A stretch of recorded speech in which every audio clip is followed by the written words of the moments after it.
day without him, brother. Rick and Bubba, Rick and Bubba. 6 minutes past the hour. Thank you so much for tuning in to the Rick and Bubba Show's Kick-Off Hour. That's what we do. We kick things off, and we do that each and every day as the Good Time Gang settles in for the main show to start in about an hour from now. But we hang out and enjoy each other's company and get things started for the day. And that's what we're doing today. So thank you so much for being with us. Don't forget, go to rickandbubba.com for all the information about the show, social links, store, upcoming events. It's all there at rickandbubba.com.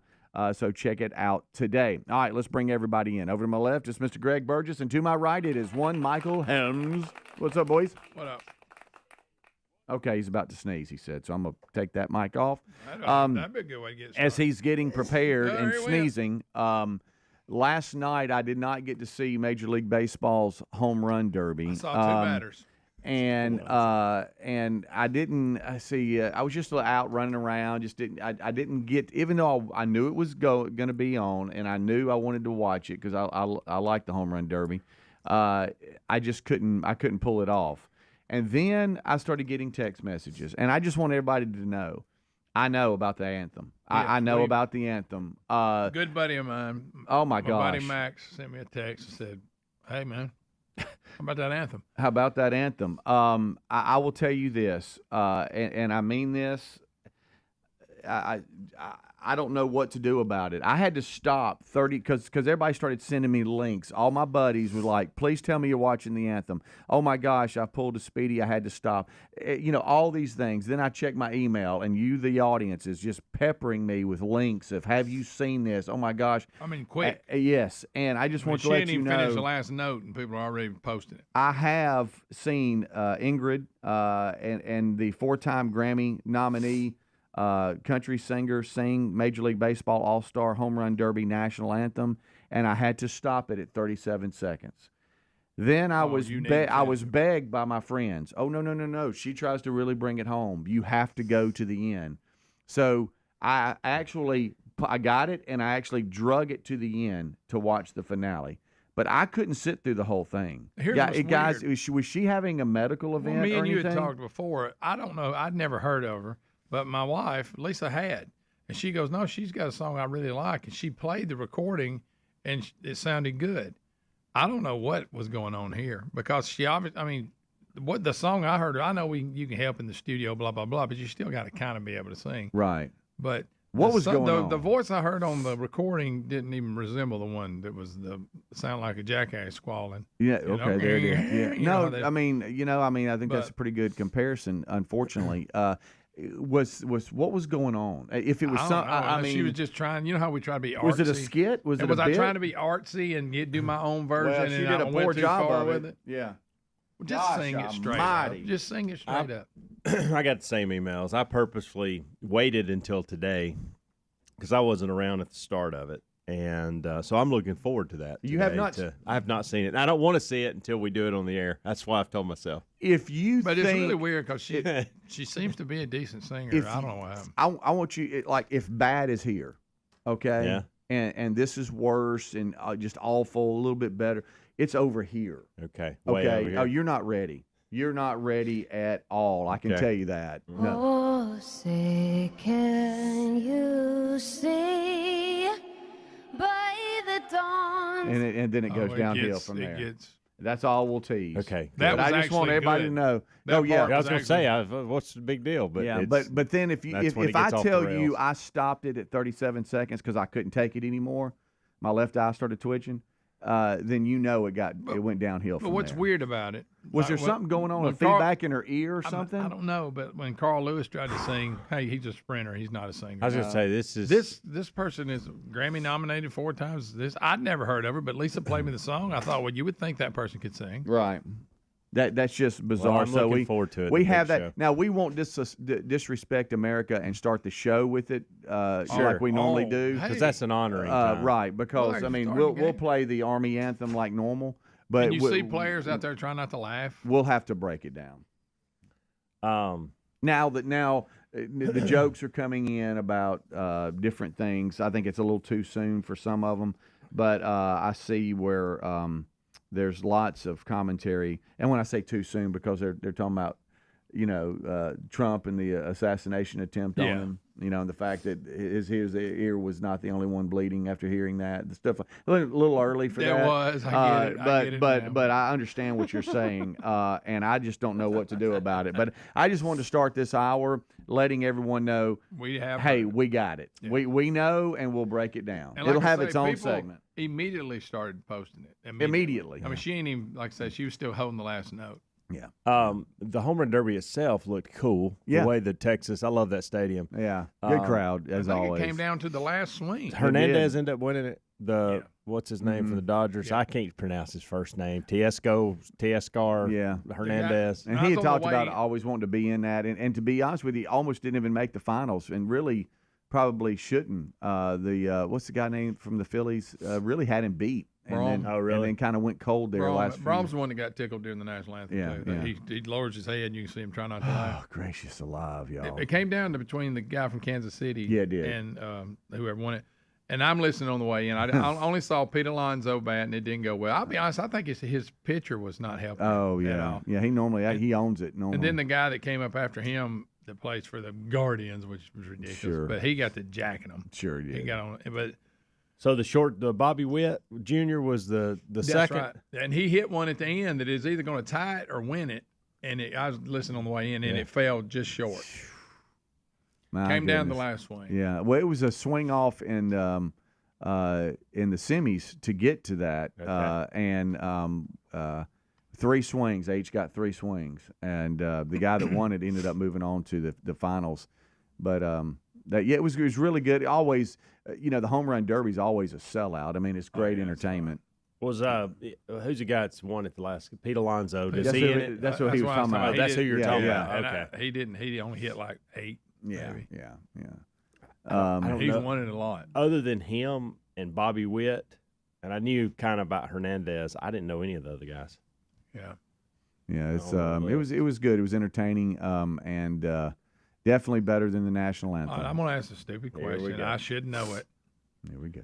Why do they change the balls? The last ones they throw them are it's like bonus. Like if you hit it a certain certain distance, then you get bonus. I don't know what they actually call them, but you get a couple of bonus baseballs. I know if you hit it over 400 and something feet, you get a couple of extra that could end up being the difference. But like at the end, they go through the first and then they come back. They're hitting them. There's nothing different about them other than they have stripes. No, I knew that. I didn't know what the point was. Yeah. Bonus balls. You get some. Speedy likes bonus balls. I do. I was actually saying I said bonus baseballs just for that.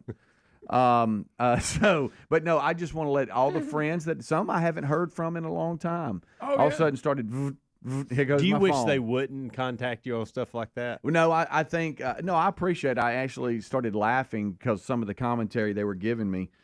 Please tell me you've seen it. If you haven't, oh my gosh, those things. Everybody was like, "What was that?" And then they would tell me this was my reaction. I don't know what yours is going to be, but if this is what you feel like, if this is what secondhand embarrassment feels like, I'm there. Now I'm gonna go on record. Nobody will top Carl Lewis ever. No. There tried to be some comparisons, and Roseanne Barr and all those people. Roseanne that was a skit. Yeah.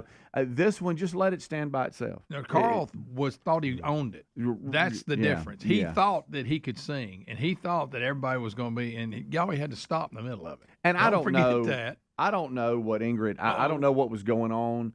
I think she was trying to be artsy, and it got away from her. I don't know. And I'm not a singer. I don't know if you get halfway through something and you're awful. How do you correct it? I mean, the delivery, and she had to have a sound check. She think she was earlier in the day she had to have a sound check and go through everything. She can sing, obviously, and at the beginning it starts but when she starts, the more she goes. It's awful, Helmsy. I can't wait. You're at note. Listen, the crowd don't know what to do with. Okay, it'll have its own segment.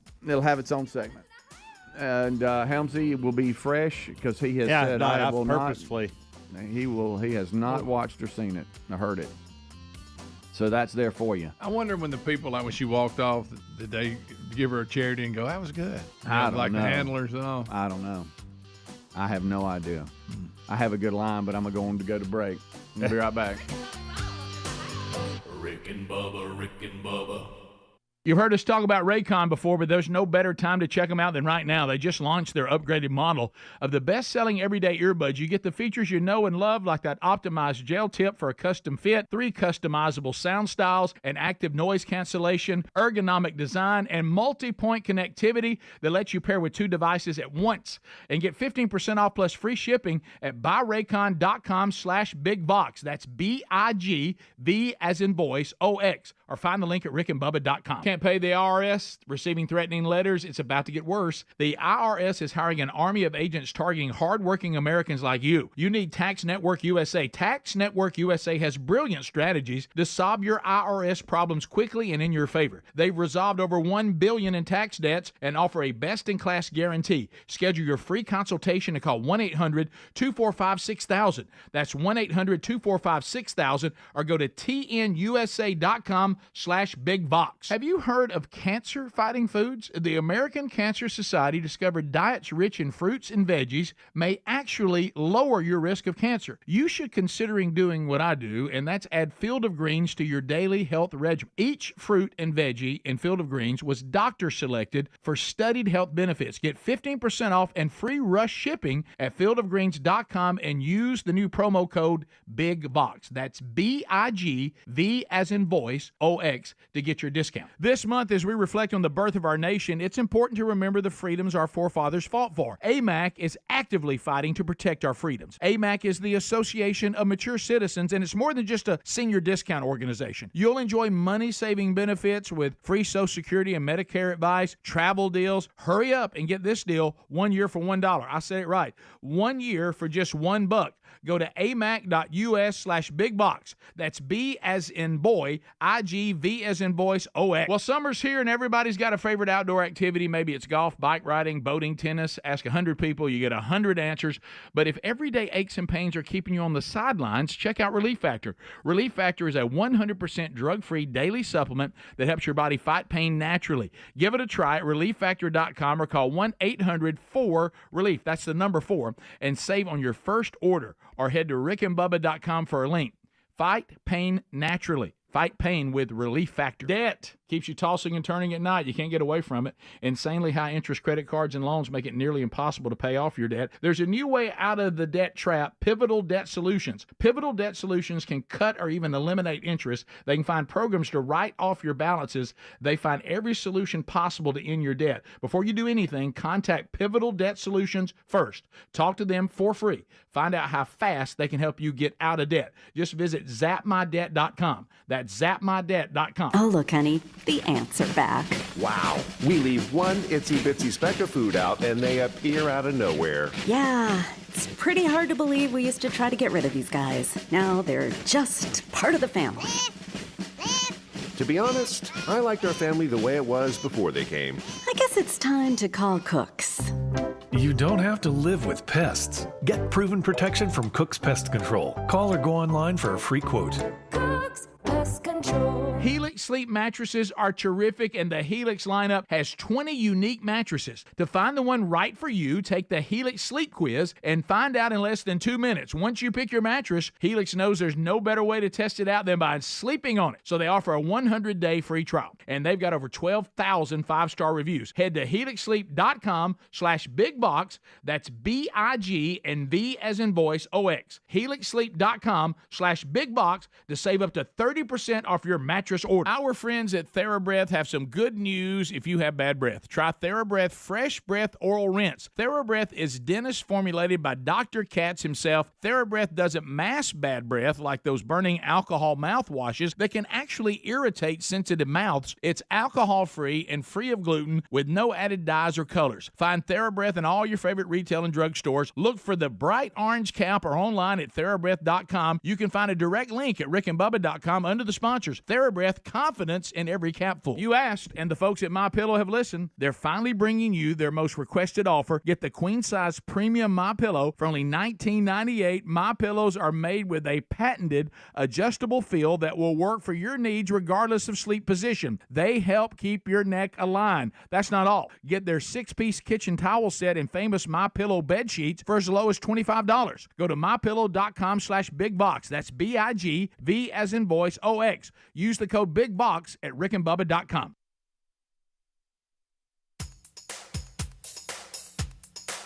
Rick and Bubba's in Ohio. Rick and Bubba. Pass the gravy, please. Rick and Bubba. Ooh, it brings me to my knees. Rick and Bubba. I can't start another. Rick and Bubba. Day without 'em, brother. Rick and Bubba. Ooh, there is no other. All right, 21 minutes past the hour. Thank you so much for tuning in to the kickoff hour here on the Rick and Bubba Show. Rick, Bubba, Adler all join us right after top of the hour for the main show. We discussed this past segment that we are aware of Grammy-nominated country singer Ingrid, is it Andress, delivering the what some are calling worst national anthem. Don't say ever. Don't do that because you have what we discussed in the first segment. You won't. But let's just say worst national anthem in a long time. Would you say at the Major League Baseball Home Run Derby in Texas, players struggled to contain their laughter? Would you say worst for any professional singer? Ooh, That's a good. that's pretty good there. Yeah, probably. That's pretty good. Probably. Yeah. See, everybody criticizes Fergie. It was the criticizing because it was the style she did. Yeah. But as far as quality of voice, Right, it was right. fine. Yeah. It's just she did a little weird version of the Right, song. right. This So- went from a weird version to, just cackling. Yeah. Woo. But we're aware, and we discussed a little bit of that, and so just want to let everybody know that we I know the emails and everything are still coming in. Please tell me y'all know about this, and we do. So that we covered that. All right. Some other things yesterday. I didn't. Again, I just was not in front of the TV. But at the RNC last night, I did see where former President Trump made an appearance. Came out to God Bless the USA from Lee Greenwood. I'm proud to be. And to a standing ovation with a bandaged ear. Praise God, he survived the assassination attempt. More's coming out about that. It's hard on this show, and one thing we try to do is we try to be accurate in our reporting, but sometimes when things are moving so fast and it's hard to make sure that what we're saying is 100% accurate, and so we try to say the reports that we're seeing say this, and we try to let you know that, but some of the stuff that's coming out is head scratching as to how in the world this happened. Yeah. So those questions will continue, and hopefully we'll get some answers to that. I saw where Biden sat down for an interview with, and it just was strange and even more weird than it's been in a long time. We got that to cover today. J.D. Vance, the vice president pick for Trump, we got that to cover today. There's a lot out there on the table. What's funny about the J.D. Vance, I didn't know who J.D. Vance was. Mm-hmm. I'll just be straight up. Had no clue who he was until yesterday. And this is how dumb the Democrats can be, is they spent, I don't know, every time I flipped on TV or scrolled through Reels and Twitter yesterday, they were talking negatively about him because he was always negative about Trump. Yeah, he come out of the gate. He said some really he was bad. like, very horrible thing, like a never Trumper and all this, and they kept replaying that over and over. This guy doesn't even like Trump. And I thought, y'all are making everybody's point. The point is, here's a guy that absolutely hated Trump, and he's gone so far this way because of what everybody is doing currently that now he's a Trump lover. Exactly. Like that, You if this guy can get on board, who can't? Right. Yeah. And it was like 5 years ago. He basically said that I bought into the lies from the media. Yes. And he said I was just wrong. Yeah. And now he changed his mind when he started running. It ain't like he just changed his mind because they told him he could be vice president. This was like 5 years ago. Right. But I was telling Speedy, I didn't realize this. I don't know if you've seen it. The movie Hillbilly Elegy. Have you ever seen that movie? He was in that. That's his life. That's his life story. Yeah. He's the character. You remember he's raised by his grandmother, and his mom struggled with addiction. Extreme poverty. But that's who it. I remember that I didn't know movie. that's who it was. Yeah, I didn't either. Till today when I was reading an article. So there. Yeah, but Pretty good movie too. But they're making the point that is. Yeah, I mean, exactly. they don't get it. They don't even know what they're doing. Yeah. I bought into all this, and then I kind of researched it myself, and I thought, Yeah. you know, All right, look. Oh, head scratcher. Well, we have. I love man on the street stuff.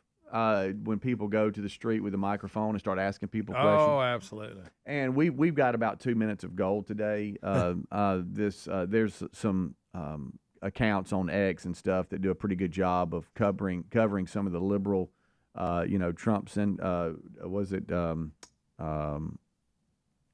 Oh gosh, Trump syndrome. What's it called? Yeah. Deranged. Thank you. Good night. I could not I think couldn't of find it. it either. And so there's was somebody reaching for it. that went out onto the streets, and the amount of people that claimed that this was all a setup and staged, it is really. Just take a second. And Right. How you gonna pull that? Well, and the guy that was interviewing him said, like, let's walk this out. All right, so we have, first of all, you got to talk the shooter into, now you're going to die. Yeah. Okay. Right. You have and we got to find this wormy guy that Right. that works in the kitchen at the old folks' home. Right. That's you what I'm have going- you have a 50-year-old man that was loved by his community, volunteer firefighter, That's so sad. father, husband. Now he passed away. He died. He got murdered. And that's a big point to be made. And you have a couple other ones in critical condition, so they all had to be a part of it. Let's walk that one out. And then I mean, let's say nobody else got hit. Yeah. Then you might go, something's weird about this. How does bullets fly up in the crowd and nobody get hit? Yeah. But they did. And so by the end, the guy goes, so here's what we know. If you can't answer those questions, maybe you should just settle on, man, I don't know what happened, instead of going, oh, it was all fake. It was, just because you don't like former President Trump. But to say that it was staged is a little, you have to have more faith in just all this bizarre craziness than you do what really happened. It doesn't make any sense. I know. I just don't understand if some people, do you hear the words that are coming out of your mouth? I mean, do I think that in today's world someone would want, I get where you get, well, hey, they faked it. But then when you look at everything, yeah. I mean, eyewitness, but you know what I'm saying? Yeah. You could say, but you go, you can't, what are you going to do? Right. You're going to kill somebody, you're going to wound two other people. Mm-hmm. And I guess they're saying when he went to the ground, what they made his ear bleed or something? Oh, yeah, no, yeah. So, some people said that his ear's fine. It was just all, it was some stuff that they threw on his face to make it look like blood. That's one guy. One guy said that. One guy said that. Listen, we'll have it today. When I saw It's the first clip of what was going on, I thought something was strange. I thought I went there, guys. I thought because it sounded like fireworks. It sounded like the first audio version that they had out there did not sound like a gun. No. It didn't to me. It sounded like a paintball gun at first, or And- something weird. and- it had a and- weird sound to it. I also didn't think that, I thought just things were weird. But about 3 to 8 minutes after that, when I actually started seeing what was going on and you were getting reports that other people were shot, at that point, we didn't fake this. Like, if you can't come to that realization on your own, then it's still odd how he got in there and how that Exactly. building was not covered. Oh, And you yeah, want to now- talk about that? We can talk about that. Oh yeah, now inside job and what happened and how was the building unsecure? And once they we can got ask those questions. once we got video and we see bullets, I mean, you can. I don't know what the people want. It's bizarre.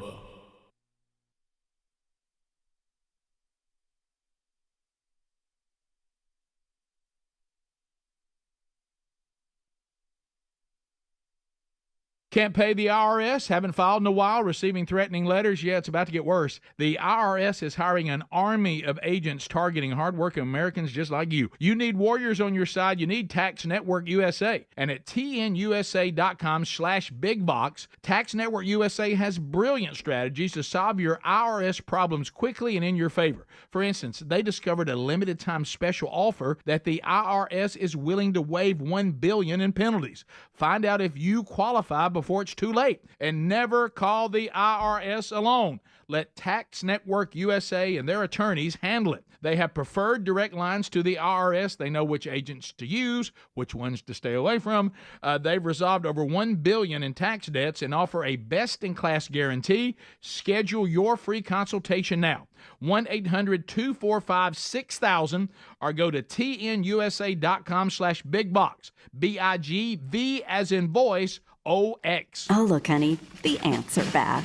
Wow. We leave one itsy bitsy speck of food out and they appear out of nowhere. Yeah, it's pretty hard to believe we used to try to get rid of these guys. Now they're just part of the family. To be honest, I liked our family the way it was before they came. I guess it's time to call Cooks. You don't have to live with pests. Get proven protection from Cook's Pest Control. Call or go online for a free quote. Cook's Pest Control. You asked, and the folks at MyPillow have listened. They're finally bringing you their most requested offer. Get the queen-size premium MyPillow for only $19.98. MyPillows are made with a patented adjustable feel that will work for your needs regardless of sleep position. They help keep your neck aligned. That's not all. Get their 6-piece kitchen towel set and famous MyPillow bed sheets for as low as $25. Go to MyPillow.com/bigbox. That's BIGV as in voice, OX. Use the code BIGBOX at rickandbubba.com. Debt, keeps you tossing and turning at night. You can't get away from it. But the truth is, the system is designed to trap you in debt. Insanely high interest credit cards and loans make it nearly impossible to pay off your debt. There's a new way out of the debt trap. Pivotal Debt Solutions. Pivotal Debt Solutions isn't like the old school debt relief companies that string your debt out for years. They have new aggressive strategies that can end your debt faster and easier than you thought possible. Pivotal Debt Solutions can cut or even eliminate interest.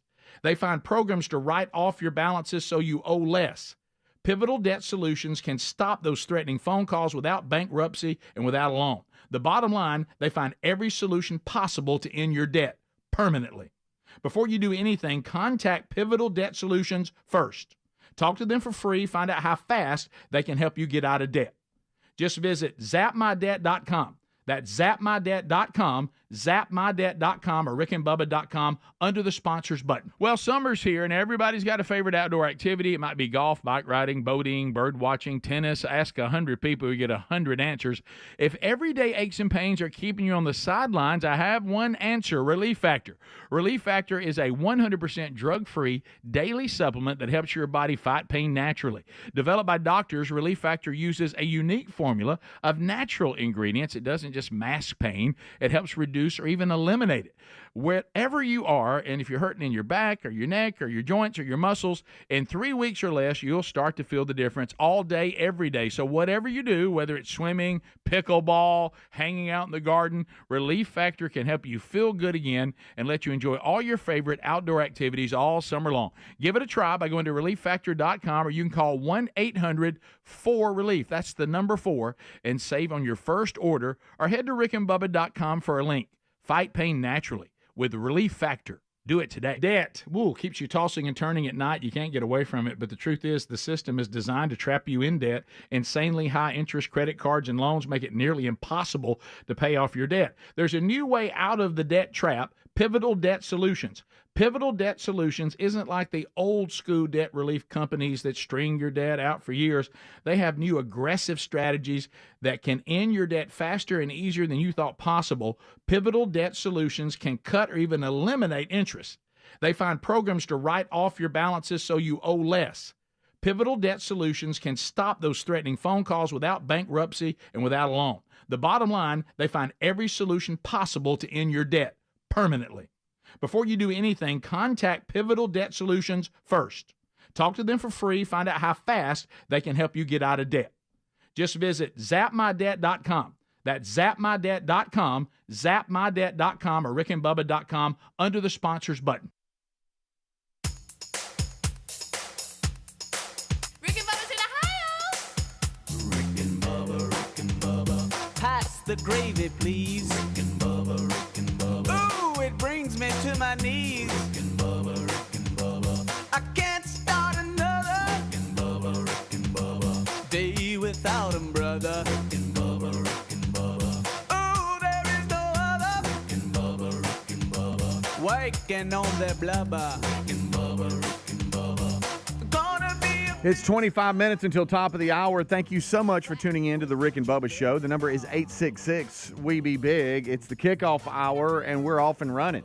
And we have hit a number of different things. Everything is on the table here if you'd like to be a part of it. Unscreened phone calls they're always an option, 866-WE-BE-BIG. Or if you'd like to text that number, you can do so, 866-932-3244. That text option is something for you. This portion of the show brought to you by taxnetworkusa.com/BigVox. That's BIGV as in voice OX. I know we don't play around when you hear IRS. You're like, oh no. And if you're one of those where maybe you've been getting letters, you're just in the handle, and you see that the IRS is hiring an army of agents targeting hardworking Americans like you and the folks here on the show. You need warriors on your side. You need taxnetworkusa.com/BigVox. This team has brilliant strategists that can solve your IRS problems quickly and in your favor. They know about these agents. They know who to work with. They can their attorneys at taxnetworkusa.com/BigVox handle it as they're the pros. They have like preferred direct lines to the IRS, and so they can help you resolve your issue. They have resolved over $1 billion in tax debts and offer a best-in-class guarantee. So schedule your free consultation today and see if they can help you. 1-800-245-6000. Maybe this is the call you need to make. 1-800-245-6000, or go online if you'd rather do that. taxnetworkusa.com and then /BigVox, BIGVOX. There's also a link at rickandbubba.com under the sponsors button. That's always good for you, too. A good default. Everything Rick and Bubba is there at rickandbubba.com under sponsors for all of our network sponsors. And speaking of other things that are there, Greg and I, it's real, buddy, Friday night, we'll be at the Finnick, 2nd Avenue, downtown Birmingham, for a great night, Nashville to Birmingham, stories behind the songs. Songwriters in the Round experience. We'll MC it, benefiting Rainbow Omega. We've been talking about them, a community for adults with special needs. We've got some great songwriters that'll be performing some hit songs they've written. And I always like the stories behind the song. Yeah, Dallas Wilson, Tranny Anderson, Andy Albert, Jackie Lee. They are some big songwriters that have written songs for some really big artists, and they'll be there singing their songs and just having a good night. I think we got an auction going on. We got all kind of fun, and it's going to be July 19th, 6 to 9:30 at the Finnick downtown. If you would like to know more information, you can go to rickandbubba.com, click on upcoming events, or you can text 866-932-3244. And then type in song, and then you'll get a response with a link on how you can get tickets and come alongside this great event to help Rainbow Omega. Omega. Looking forward to it. It is going to be fun. All right, so we've hit a number of different things. Did y'all see where two women working at Arby's concocted a scheme to steal thousands of dollars in roast beef? They were taking. What do you do with Where's thousands the beef? of dollars worth of? It's a lot of meat. Do you sell it on the black market? Who buys it? They're Look, now. I got to hook up on some roast beef. I mean, we got the meat. we got the beef. They're now facing felony charges for allegedly stealing more than $3,000 worth of beef and drinks from Arby's. Good night live. We got us a 21-year-old. We just eating it? And then we got us a 63-year-old. Okay, now, 63-year-old. You know better than this. I mean, come on. Anyway, in July of 2023, it says, okay, owner Linda Ray contacted police after discovering a discrepancy in the roast beef log sheets. Wait a minute. Over the You previous got a roast few beef months. log sheet. She believed Fill that roast beef log out. She believed the roast beef wasn't being measured properly or it was being wasted. She later discovered that these two ladies were slicing the beef and hiding it in a non-working oven before putting it in trash. I don't know what's going on. So then the manager told police the company policy states employees can take home leftover sliced beef at the end of the shift with permission.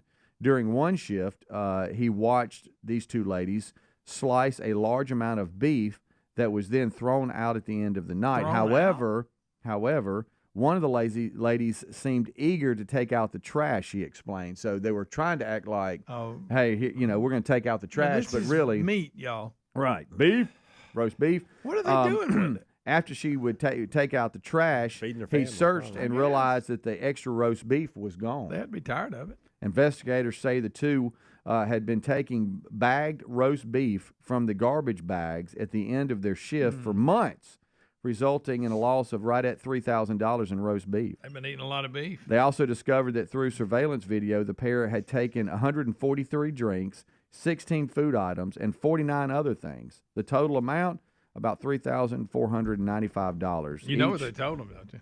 You got the meat. I tell you who you got the meats. They each are being charged with felony theft and conspiracy to commit theft. So this happened last year, but I guess it's all coming out and getting to court and all They that. must like roast beef. I'll tell you that. I get tired of eating it every now and then. Got the beef. You got the beef. I think I got this. I think I got it. Oh, okay. I think I do. You I don't know. Let's see here what we got. Arby's. Yeah. We have the meats. We have the meat. You have the meat. You two have the meats. Man. Bring the meats in. So they'd put it in the trash bag like it was trash. Yeah, and then they're taking it out. out. I guess they're taking it out, and I'm assuming they're either.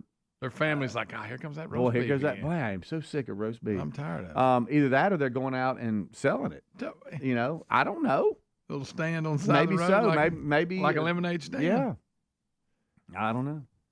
Instead of You know what? Instead of going We got to the meats. Instead of going to the local market for the meats, you got these two pulling up at the corner, going, "We got fresh roast beef. We got the meats. Anybody need and it? we got meats right here."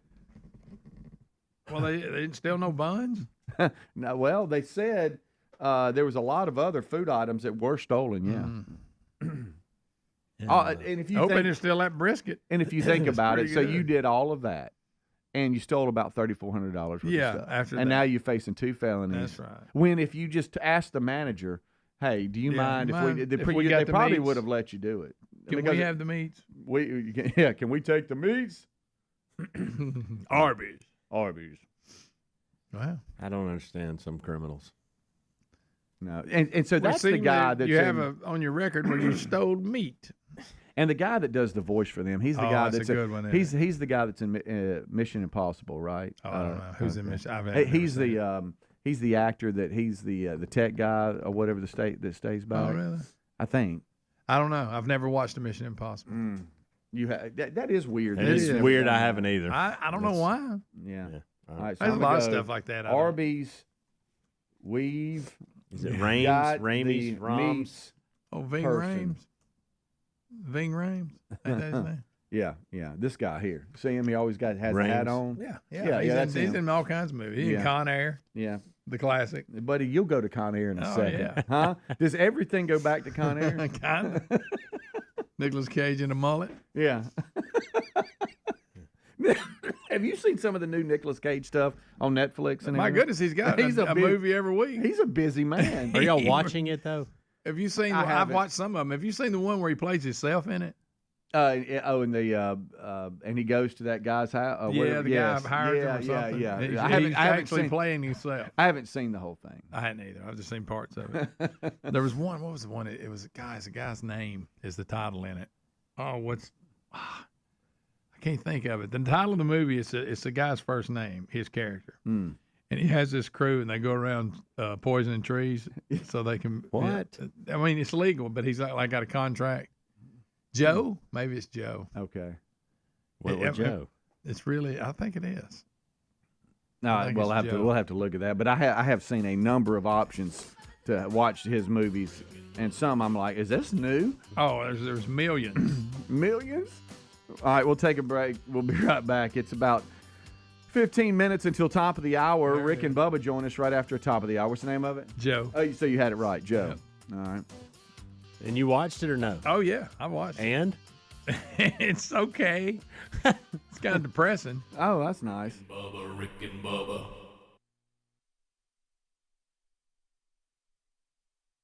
Philo's got a world of entertainment for you to explore with just one subscription. Sign up today and start watching all the networks you love, like A&E, MTV, Discovery, VH1, TLC, Lifetime, Hallmark Channel, and so much more. Featuring current seasons of all the best drama, true crime, reality, and family-friendly shows you can't afford to miss. And with up to 3 streams at once, you'll never have to fight about what to watch. Get started today and unlock our library of over 75,000 movies and shows, and save all your favorites with the unlimited DVR, so you can rewatch them anytime, anywhere, for up to a year. Philo now includes access to AMC Plus. You can discover your next obsession from its collection of hit originals like Mad Men, The Walking Dead, Killing Eve, Orphan Black, and tons of blockbuster movies. There are no contracts, no commitments, and no hassles. For just $28 a month, Philo's a better way to watch TV. So what are you waiting for? Visit philo.tv and sign up today to start your 7-day free trial. That's philo.tv. There are a lot of so-called fast food deals out there. But do any of them have the Wendy's Junior Bacon Cheeseburger, crispy fries, everyone's favorite nugs, and a drink for just $5 like Wendy's Biggie Bag? Nope. And that's why no other deals can be called the Wendy's Biggie Bag. That and a little thing called plagiarism. When the deal is as fresh as the meal, gotta be Wendy's. Gotta be fresh. Includes choice of JBC or crispy chicken sandwich with 4-piece nugs, junior fry, and small soft drink. U.S. price and participation may vary. Prices may be higher in Alaska, Hawaii, and California and via third-party delivery. When you've got real work to do, Metal Supermarkets will help you get it done fast. With a huge variety of metals in stock, we can help no matter what job comes your way. And all it takes is a few clicks. We make buying metal online easy, so you can spend less time shopping and more time getting things done.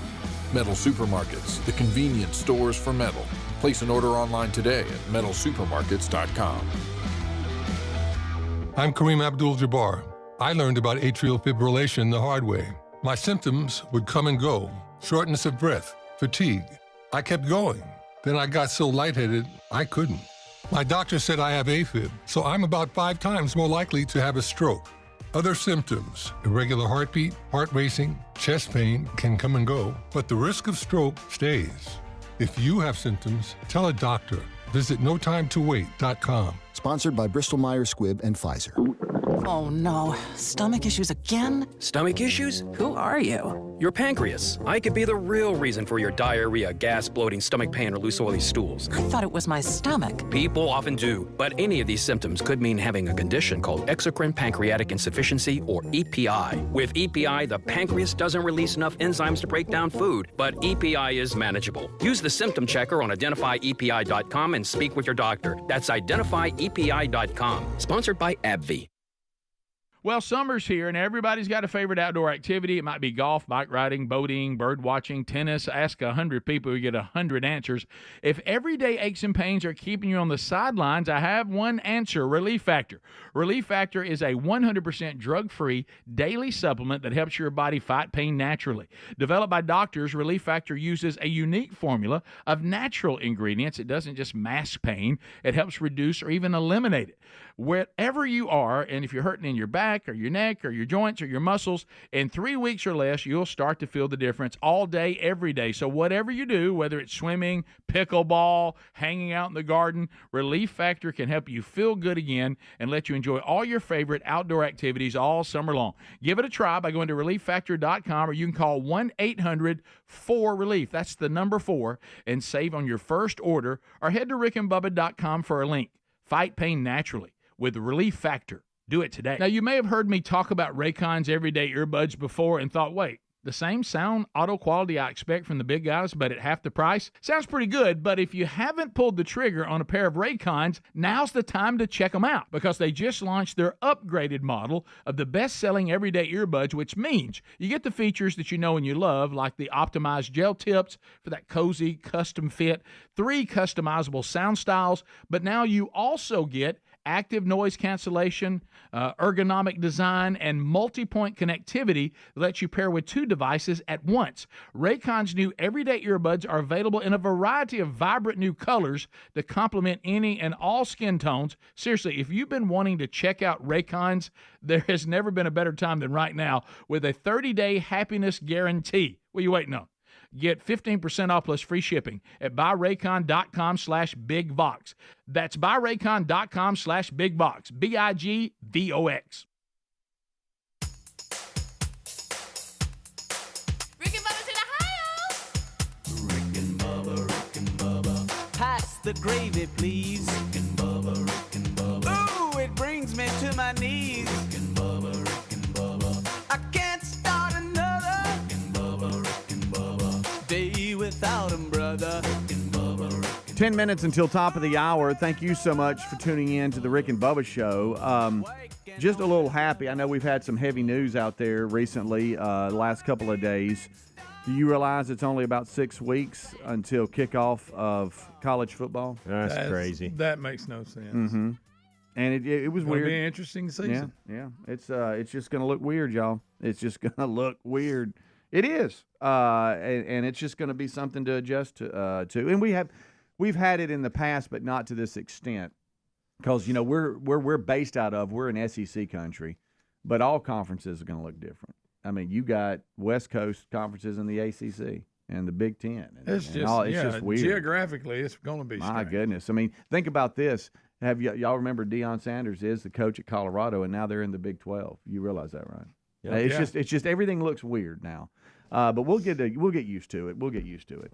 Helmsy, you said the old Helmsy family. You never know with that many kids and running around what's going on. What we got? This falls under the category of we parent our third child different than we do Boy, our first. do we. Yeah. Reese Wilbur could say and we make something jokes about a lot of times about, and I'll do it. I'm guilty of it. I'll say things that, I'll explain what's going on with Braden, and I'll explain what's going on with Caroline, and I'll say things like, jokingly, I'll say, and we've kind of just stopped parenting with Maddie. And to some extent on certain things, that's probably correct. But yesterday was a perfect image of why it looks different from number 1 to number 3. She got braces yesterday. Oh, boy. We've all been there. And all of our kids have had braces, and I still think to some extent, even though I love you, Dr. Yanoski, I think it's a little bit of a racket. I don't think every single kid on the planet needs braces. Yeah, they do now. But love your office, love your people. Y'all do great work. And so, but here's the difference. So when Braden, Mama's little boy, when he got braces, we go in and we sit next to him and we walk him through it, and we're there every second. I got wax I got to put on.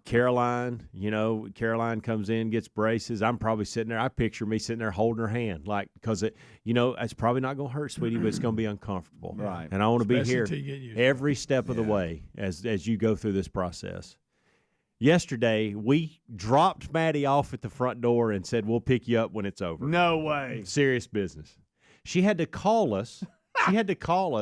Because for some reason, and Amanda filled all the paperwork out, and then Amanda agreed. She laughed. She goes, I guess I've phoned this in too. There was a document we had to fill out, and I don't know the difference, like metal braces and clear braces. Obviously, clear is going to be more expensive. Sure, and so, and that's the ones we'll go. No, this is straight up braces. All right, gotcha. And so it was, but there's an option, metal or clear. Mm-hmm.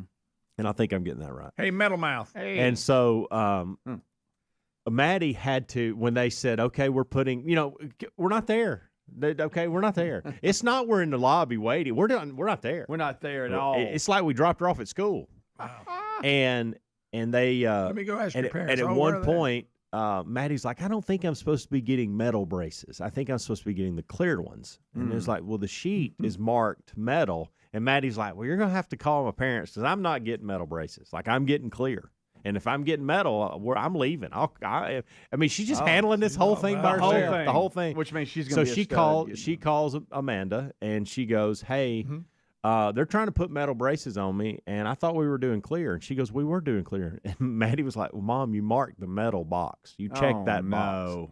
And she goes, well, let me talk to him, whatever. So she talked to him. But they probably had all the stuff laid out. They did. And so had to go back and get the clear ones. But but that is a perfect example. Of course, Maddie, there's no pain. There's nothing going on. She never complained about it. She just owned everything and like a champ. She came in yesterday. She goes, what do you think about my braces? We would never have done that with the first two. No. Never. And I know we wouldn't have done it with Braden. Because he's the first. Did either of y'all have braces? No. I didn't. Mm-mm. I'll tell you this too, to your point of frustration. But we told our boys, if y'all don't do what you're supposed to do, I'm gonna we're going to get them out. Yeah, I mean, we ain't doing. I know. This, okay, Because it ain't cheap. No. And with one of ours, we literally went back and said, get these things. He's not doing anything he's supposed to do. You know, about the whole thing at night and put all this in there. And all that. It's like, what are we doing? Braden was horrible about it. Caroline did a good job. I think Maddie, we'll have to get on her from time to time, but I think she'll eventually handle it pretty well. That's funny though. But it is funny because like with Reese, for instance, he's him being the third. We have a funny bit about you really stop parenting when they're the third with the first one. If somebody has a scrape or they're hurt, it's like the world comes to an end.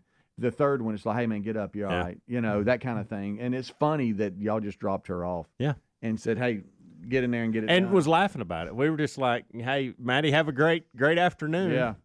See you when they're done. Yeah. With your metal braces. You bring up the point, Speedy. None of us sitting here had braces, and the majority of people didn't. Well, now everybody does. I know, and here's the thing too. Some of these, I guess we just didn't care. Here's the thing. Most of the international tennis players that come in that I've coached, none of them have had braces. And so, is this just something America does? Aren't known for their teeth. Yeah. That's what I'm saying. But why did we make it a priority? I know, because evidently we do it more now. Maybe I'm wrong. What I'm saying, in the past, it was pretty severe before they would do it. It would. Right. It was. And a lot of these kids are getting them twice. Yes. I've had. Now, I think Caroline had it twice. I know Braden did. Mine waited till they got. But now, if my kid would have been young and was like buck tooth, there it is. I've been waiting on that term. Yep. And everybody's making fun of them. Then I would go ahead and give them to them younger. But they weren't buck tooth or nothing. I thought, well, we're just going to wait till y'all are older and we're going to do this once instead of twice. Right. If mine would have never been to the dentist, and they said, "Hey, you need braces," they would have gone there the whole life, because I would have looked at them and said, nothing wrong with your teeth. I know. But we did it, and wow, they like it. It's expensive. Oh, yeah. Very expensive. Very expensive. In case y'all were wondering. Yeah, very expensive. You new parents out there that's got the 1, 2, 3-year-old, it's coming for you in a few years, so I'd be saving up for that. Yeah, it's nice. Yep. Oh, they'll put you on a payment plan, have at it. That's all. Hey, thank goodness for that. Yeah. Yeah. You know what? If that wasn't the case, we wouldn't have braces. They figured it out. They figured it business out. As we go to break, I got besides the Home Run Derby National Anthem, which we're still getting emails about, we do know and we're aware. And we'll have to break that down. It'll have its own segment. Besides that and the RNC, and my other big email last night was, oh my goodness, have you heard about Richard Simmons? And I'm like, no, because yesterday when we did the story, it said he died of natural causes. Well, now they say there's an investigation into his death, and there's a Daily Mail story today saying that he refused medical help after falling in the bathroom the day before or something. Really? And so now they're going, all right, what actually led to his death? And so apparently there's now an investigation into what killed him. Could it have been the fall in the bathroom the day before? Who knows? But there's an update and there's more to it. So this Richard Simmons thing is not just going away of, hey, he died of natural causes. Now, that might be what the investigation unfolds and finds, but they were quick to say he died of natural causes, and now everybody's like, whoa, wait a minute. So we'll see. Hey. But I'm aware of that, too, because I'm getting those emails. You studying that a little bit? Well, I mean, people will let me know. Your outburst in the commercial break yesterday, I want you to know that I laughed at that. Oh, really? Hey. There were times where I needed that yesterday, and I laughed. That was hilarious. It was. Right. Mad. That was for y'all. You were. No, just a little. Just had to get it out of my chest. Hey, it's okay. You were mad, but I'm going to tell you something. It was one of the funniest things I've seen in a long time. Yeah, it was. Man. Rick and Bubba, Rick and Bubba.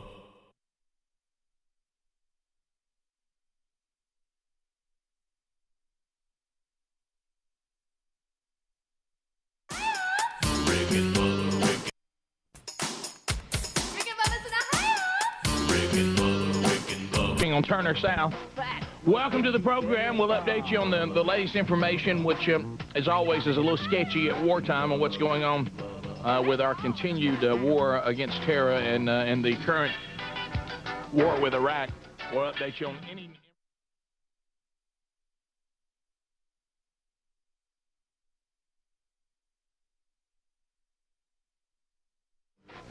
We have updated the latest reports from the war on terror. Of course, we are now in the phase of with the battle against Iraq. We've updated that. There's been a Dixie Chicks update of their spokesperson basically being redundant, saying that you know, they have a right to speak out, or she has a right. I can't speak for the other two, to speak out against the president. No one has argued that, but America also has a right to respond, and the rest of the world as well, to their comments. So really, I don't see anything new there either. To me, that was kind of giving us information that we already had. We do know you have a right to speak out, but we've covered that day after day, but there's also repercussions for that and responsibility when you say it. And like I said earlier in the last hour, if that's your convictions and you believe that to be true, then you shouldn't care what the repercussions are. Then if your career goes down the tubes and people stop supporting you, or a big portion of your audience, and you want to stick to that because that's what you believe, that's fine. Just understand that's... Isn't that a great freedom we have here? That's how it goes. We've also been a little disgusted with the comments and the actions of Jimmy Carter, Tom Daschle, what's McDermott's first name? Jim. Jim McDermott, who is making me physically sick, and Bill Clinton as well. We've had the comments last night from a lot of folks on both sides, by the way, politically, who have said the way they're acting now that the war is underway is inappropriate, it is classless, and some of it even borderlines on rebel-rousing against our government. So, you know, that's kind of where we are. For those of you that are just joining us. Roxanne is joining us from the Rick and Bubba News Department. Rox, how are you? I'm just great. How are you guys? Good. Iraq's foreign minister says the initial U.S. attacks have killed one Iraqi citizen and wounded others. He tells the news conference that the raids have targeted a customs office, an empty Iraqi TV building, and at least 2 civilian suburbs of Baghdad. And that may have had something to do with when they thought Saddam was in there, and we don't know whether we've gotten him or not, but they went to a residential area with the initial wave last night. Now, the troops have had a lot of practice, but today it's the real deal. As Iraqi missiles streaked toward Kuwait, U.S. forces were ordered to wear their protective suits and their gas masks, but they put them on, they get the all clear, they take them right back, and reporters are doing that as well today. And the two leading opponents of war in Iraq continue to voice opposition to the initial action, including Russia. The president there has demanded a quick end to the attack, and France's leader says he hopes U.S. troops can avoid a humanitarian catastrophe. So there's the update. I love the updates from the Iraqi sources. Those are always those are always impressive, especially when they speak in English and no one there can. But it's you know, the writing English. That's of course Baby Milk Factory. That's an old joke. But you'll be looking for elementary school Baby Milk Factory signs in English to be popping up in front of buildings. That's all pretty standard stuff, and every single bomb will hit a neighborhood. We all know that. Rick, last night's attack was an attack of opportunity. We had sources tell us that there appeared to be a gathering of Iraqi leaders. This was one of the options President Bush had before the start of the main offensive. That was that if we stumbled upon a target or a group that we thought was, you know, worthwhile, we would go ahead and try to take them out. And that's what happened last night. About 40 cruise missiles, 2,000-pound bombs launched from stealth fighters. The cruise missiles were launched from 6 different ships and 2 attack submarines. So pretty impressive technology there, to say the least. Update, too, from our friends in Hollywood. They want us to know that as of right now, they're going to try their best, even though it's clear they're all in grave danger, grave danger, that they are going to attempt to go ahead and have the Academy Awards. You know, I'm a little shocked. We keep getting an update on the Academy Awards. I mean, we're getting more updates on it than we are what's going on in Iraq. I hope like everybody is that much concerned about it. Hey, I hope they can get that done. Boy, I know. These celebrities, as we know, are targeted by the evil terrorists around this country, and I just hope that they can, you know, find their way into that building and sit there as people wait on them hand and foot, and I know that's going to be tough. I know it won't be easy. Rick, big security change. They will not be able to give interviews on the red carpet. They're just going to have to hurry on by the photographers in. No! Yeah, I'm afraid so. And I thought our soldiers had it tough. Rick, also, and, you know, we were talking about class earlier. The First Amendment, something we're very proud of. We defend. But there are people who just don't have class either. There comes a point where you look beyond the constitutional issue just to a class issue. And, you know, I'm so glad to hear this because I am a big fan of his. Actor Will Smith, who was supposed to be a presenter, saying that he will skip the ceremony, saying it would be inappropriate in light of world events. Speaking of that, we do not know, we have not had any word, because this all happened, you know, overnight last night for those of us at home. I don't have any word on whether we are still a part of an event tonight at Vestavia High School, on whether they're going to continue to have their fundraiser tonight. It's a roast of our friends, Three on the String, which would be a lot of fun, and they still have it. We'll make every effort to be there, but I don't know. 6 minutes past the hour. How are you? A brand new hour on the Rick and Bubba Show. We're so thankful that you are here today. Well, I know now, after the Home Run Derby last night, if I mention the national anthem, some of you may be suffering from PTSD after that performance last evening, but we're not going to do that one. Here is our national anthem. Here we go.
Seven and a half minutes past the hour. The kickoff hour is behind us. So that lets you know that Speedy, the real Greg Burgess, and Helmsy are already here as the Rick and Bubba Show now moves into a brand new hour. Eddie Van Adler settles in for the YouTube experience. He'll take the wheel and he'll drive that YouTube bus for you. The live experience along with the daily archive and the best of hour that's available to Blaze TV subscribers. You can also catch us live on America's boldest radio stations all across America. You can catch our audio archive every day on our podcast channel. There's also a best of hour there for you. And then, of course, you can get us live on our streaming app, the TuneIn app, which is available free. Just search the Rick and Bubba channel there.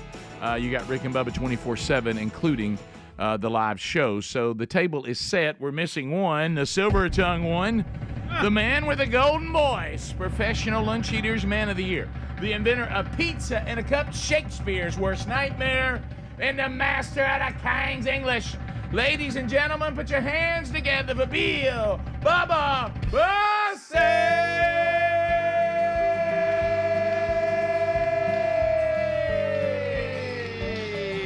Howdy, Bubba. How about it, Rick Burgess? Friends, neighbors, associates everywhere.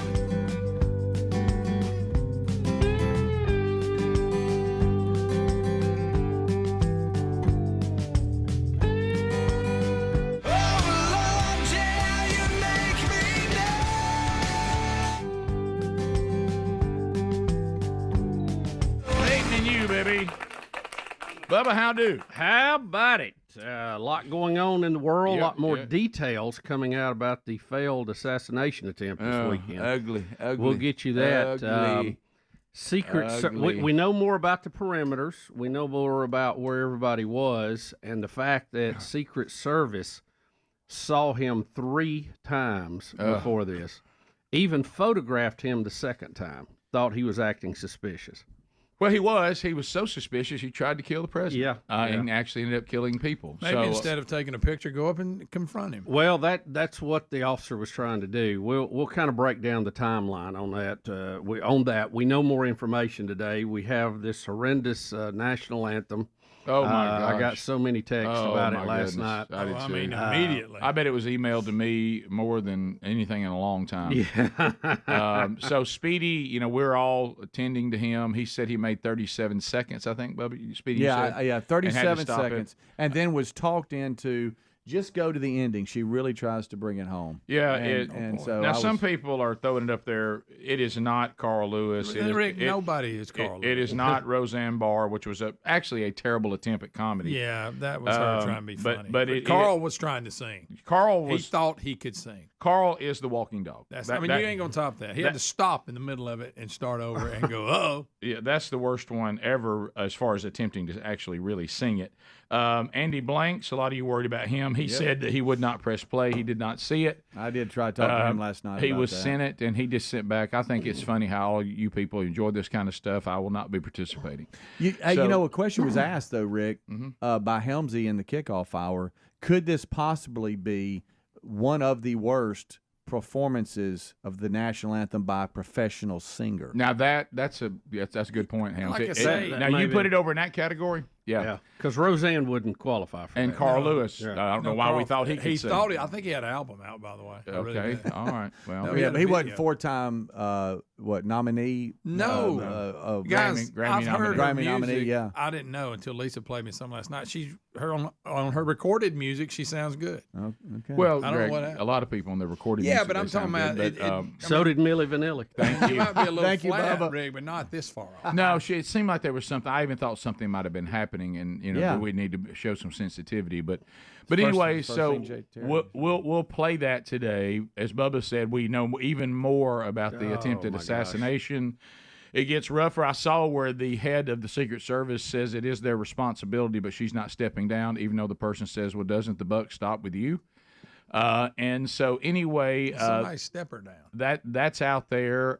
We do have, and I'm making sure this is still on, scheduled today is a goodbye to the mobile assault broadcast vehicle. We have a ministry that we're donating it to, supposedly, and I've emailed him again today saying, hey, let us know that y'all are coming today. This is the date they sent. And it should be towed away in that tribute. And we'll flash back to great mobile assault broadcast vehicle memories today as we possibly say goodbye to it. We're supposed to, but unless something has changed with those people's plans. Yeah, so.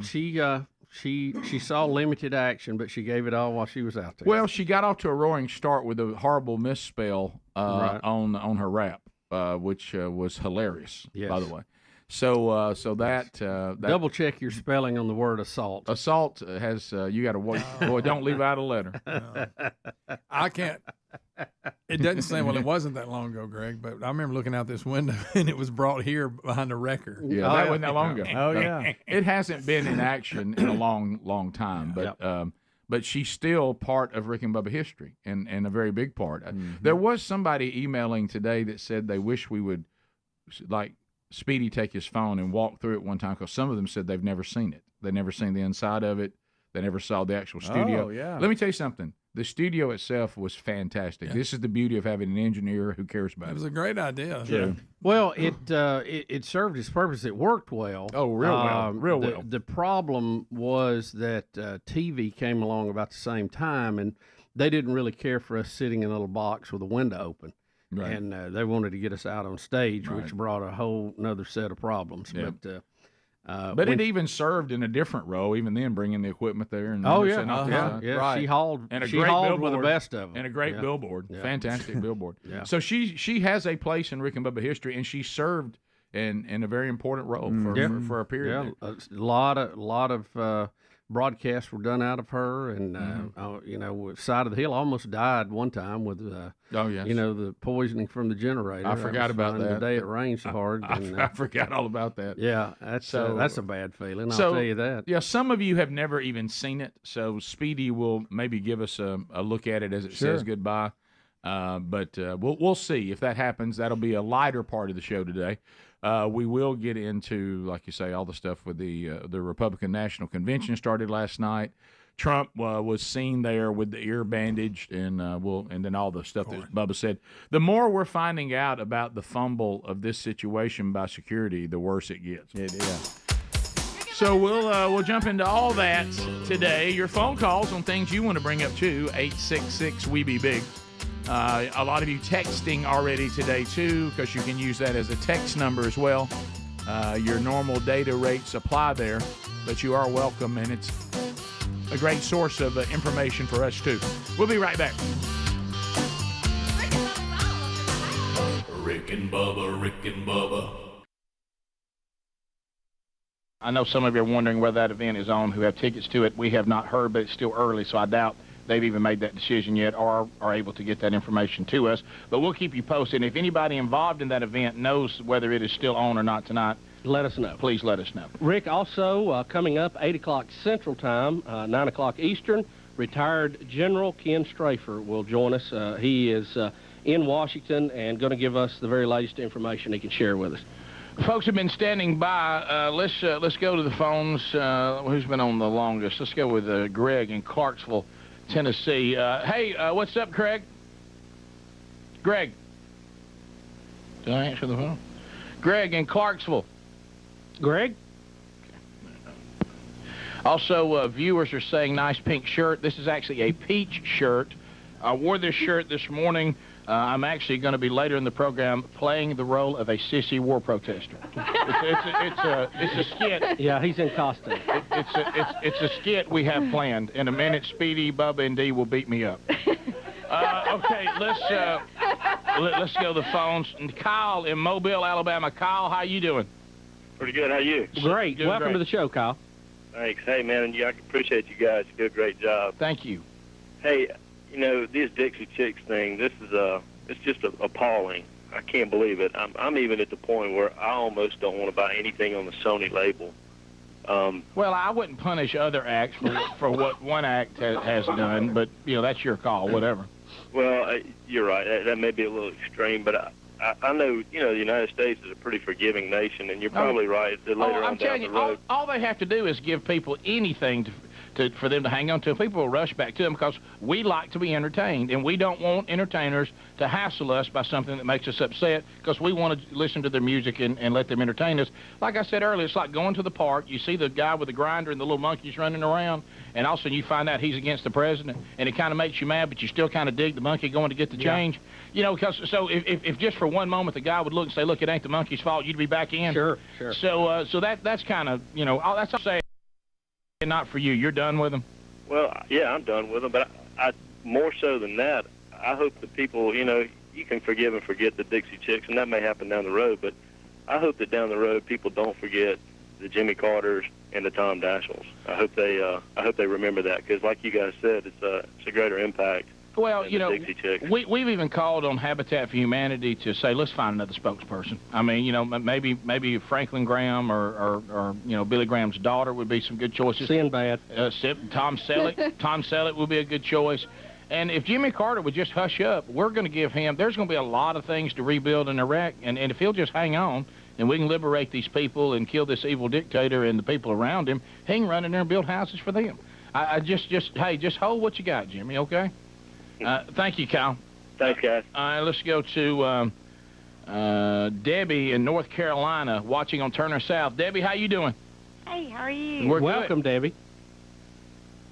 I'm just calling for the people on the war that's against Bush, and they don't know what's behind the scenes. There's things we don't know that we don't need to know with these decisions he's got to make. And to me, it seems like the ones that's in the Senate that's running for president, they're the ones that's using taxpayers' dollars on the Senate time to do their political campaigns. Well, campaigning is part of our system, and there's an appropriate time for it. But when you start, veering into putting our troops at risk and rebel-rousing the people who are against us, getting them fired up against our own government at wartime, well, now you're getting into an area that's making us all a little uncomfortable. I don't care what you believe or who you support. I would say that if somebody that I had been supporting was doing the same thing, I'd be going, hang on now. Now you veered into a different area. We've had a debate. The decision was made. The Congress voted. We're executing that plan. When it's over, if you object, you can campaign against it, run Bush down about it. But right now, when we have young men and women on the line with Scud missiles, which, by the way, he said he didn't have, being shot at them, let's all be of one voice. We'll be back. Rick and Bubba.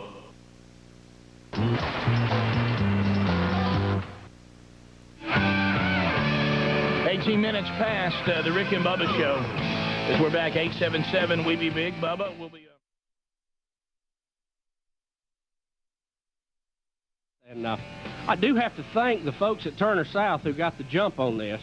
Sent me a birthday present yesterday, and Rick, I tell you, a classic.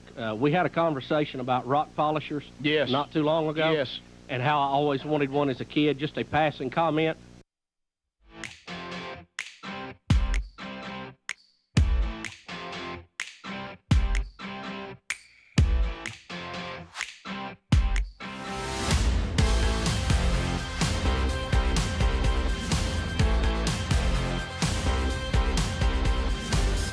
.21 minutes now past the hour, so still ahead. We will play that national anthem. We'll unpack that. Most of you saw it, but some of you haven't, and we'll kind of dissect that coming up. Mobile Assault Broadcast Vehicle may say goodbye to it today. We'll get Speedy out there to do one last little look through it. Right now, though, new details all day yesterday on the assassination attempt on Donald Trump. Rick, published story today in the Daily Mail. They say law enforcement officials have said and confirmed that no action was taken when snipers first spotted crooks looking up at the roof of the building in Butler, Pennsylvania, just 130 yards from where the president would speak. Now, looking up at the roof is not a crime. Looking up the roof may be suspicious, but people look at roofs all the time. I mean, I don't know at what point along this you sound the alarm, but you'll see how this goes downhill. The 20-year-old disappeared around a corner before he was spotted a second time sitting down and looking at his phone. One of the snipers prompted a picture to be taken of him, took a picture of him at that point. Anybody acting a little squirrely at all, they will take pictures of, or just a lot of pictures in general, just so they have them for processing after it's over. The sniper then radioed to the command post after seeing crooks take out a rangefinder. This is where oh my goodness, you go, what is that? Oh my goodness. No further action was taken before crooks reappeared a third time, this time wearing a backpack and disappearing from sight as he walked to the back of the building. A further radio report relaying that information was submitted by the sniper team, who did not realize that Crooks was now scaling the back of the building. Nice. Of course, if that building was secure, they would. Eight members of the Beaver County Police Department had been tasked with securing the outer perimeter of the rally, while the Secret Service concentrated on the inner perimeter. TV station in Pittsburgh, WPXI, reported that the Beaver officer took a photo after seeing Crooks on the roof at 5:45 p.m., by which time he had already been photographed on the ground by a colleague also. The final radio report by the three-strong sniper team prompted the state police to send reinforcements to the building, but it was not until 6:11 that one of the officers climbed up on the building to the roof and saw Crooks with a rifle. The officer from Butler County was forced to duck down behind the roof line of the building because Crooks had pointed his AR weapon at him. Only seconds later, the killer unleashed up to 8 shots, killing the Pennsylvania fire chief, critically injuring 2 others, and also wounding Trump in the ear. It's not clear if Crooks had the rifle on him when he was first seen outside the building. or if he stayed on the roof the whole time. So apparently they spotted him. They thought he was looking suspicious. They photographed him. They called in somebody to check on him further. And by the time the officer climbed up to look, he had a gun pointed at him. He ducked down. Seconds later, he unloads the rifle. So, the police chief was, being very supportive of the officer, saying, he's not Superman. He can't hang on to the roof by one hand and shoot with the other. That's just, that may be in action movies, but it ain't real. I understand all that, yeah. So you see it all, again, you could see where all of this would be, how it would play out. But the failure was in why that building was in the secondary perimeter. It should have been in the first perimeter. Yeah, make and that it should have had Secret Service snipers on it. Right. You make that point because I that was so nutshell when I was sitting down to start the hour. You said the bottom line is how this got put in the wrong priority. Yeah, it goes back again to the initial setup, the initial design of the security rings. That building should have been in the primary, not the secondary. And it should not have been in the secondary. Now, they were, it does say that law enforcement was actually using that building as a staging area and a command post for the secondary ring. Well, it wasn't used very well. Well, apparently they were not outside looking around. Yeah, they were inside the building, and he was on top of it with an AR ready to shoot the president, or the former president. Yes, that is correct. Okay. At one time, it said, I know it's hot, but also walk around out there a few times. Yeah. That local police swept the building before they all started the setup, but Crooks was still able to climb to the top of the building and take aim at the former president. They all the parties agree that this was in the secondary ring, and I don't know of anybody going, that's where it should have been. That was the initial mistake. Yep. They left something that they should never have been in the primary ring, too close, and it was covered by the local police. And by the time the communications looks like they were talking, the snipers, responded. The only thing was he was too close for them to respond quick enough to do anything about it.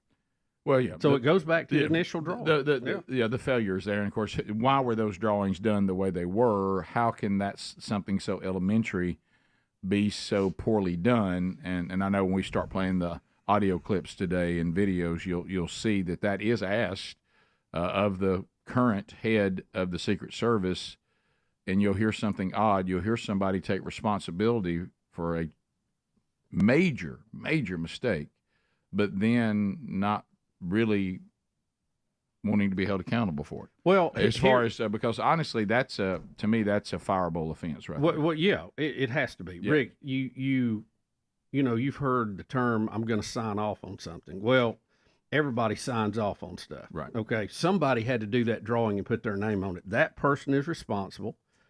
I think, really, to some degree, the head of the agency has to be responsible. It's. The buck stops here. Yeah, the buck stops with them, and they love to say that, except when it's on them. Mm-hmm. They want credit, but they don't want to be held accountable for it. But obviously somebody should be fired for whoever set this perimeter up. Whoever it is, I don't care what their last name is. Mm-hmm. I don't care about what they look like. They should be fired. They did a poor job. That's all. That's the bottom line. Yeah, and if you hate Donald Trump and you're in this administration and you don't care that he was nearly shot in the head, at least care for the people who were shot in the head. Yeah. At least do that. Well, they do these things kind of like an aircraft carrier. They don't let you within 150 miles of an aircraft carrier because you could drop a missile. And so they keep you outside that ring. And, we've seen it in the movies. They put planes up. If you get too close, they're coming to run you out of there. And if you won't, they shoot you down. We also have more details on Richard Simmons' death coming on the program today, too. That was another story I meant to include. We got updates on that, too. We'll come right back. Rick and Bubba, Rick and Bubba. Now I have a rock polisher. Thank you, Turner South. Turner South, he sent you a rock polisher? Yes, they did. Well, gosh, that might even inspire me to bring back my rock show. I know, that's huge. You know, where I lined up pretty rocks on boards and made everybody come look at them. Now, I haven't started polishing rocks yet, but I got it put together, and I'm still reading. You got to put a little grit in there, you know. It's not an easy process, is it? It takes a little time. Will you polish one and bring it in? Yes, I will. We'll call it the polished rock. That would be huge. Thanks, guys. To the phones, 877 We Be Big. Margaret standing by in Crestview. Margaret, welcome to the Rick and Bubba Show, and good morning. Well, good morning. We be big in my family, too. Well, I'm glad to hear that. Anyway, the thing I wanted to say was that Natalie from the Dixie Chicks, if she had said something intelligent, that we could have said, okay, well, you know, you have a point. But what she said was, I'm ashamed to be from Texas, the same state. That was just for sensationalism, no other reason. And let me just say that my son and his wife got orders to go to the Mideast. They're both in the Air Force. And they're going to go over and put their lives on the line and fight to give people like her and these other Hollywood idiots the right to say these sort of things. Let them go to Iraq and say it.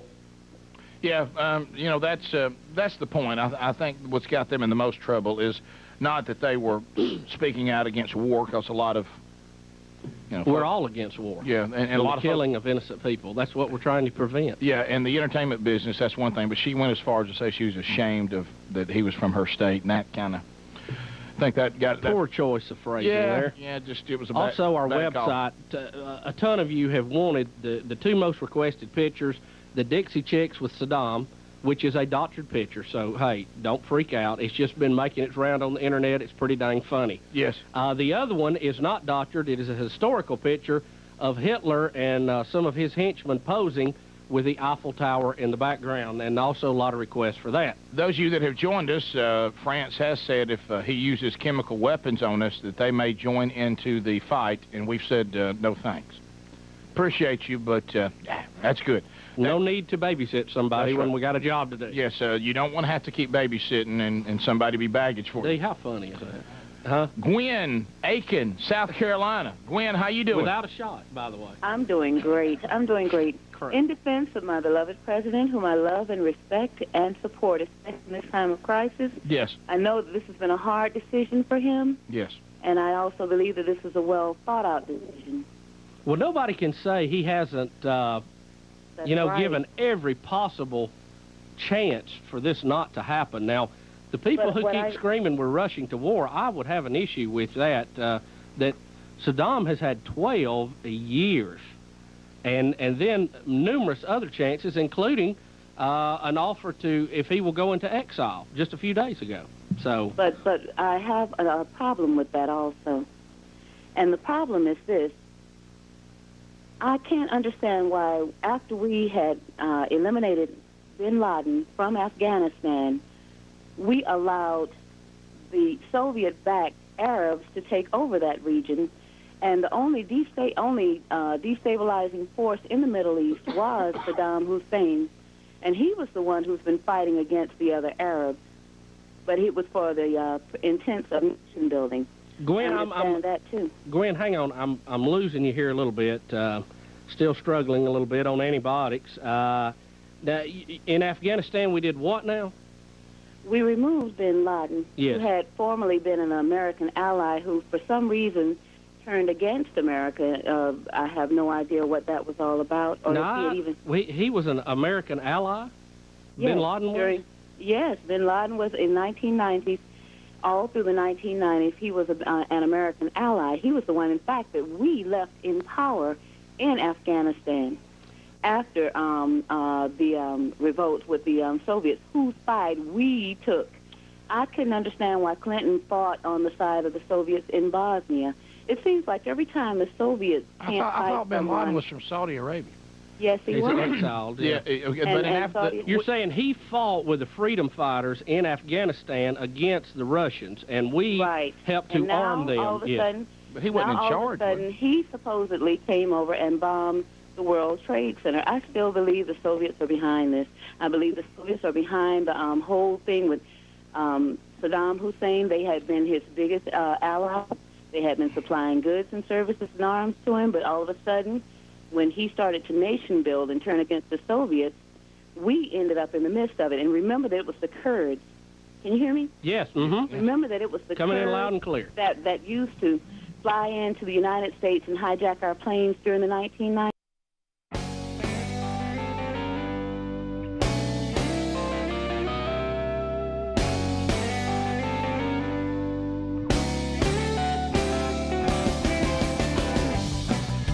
Yeah, let's kind of do it in easy bites today.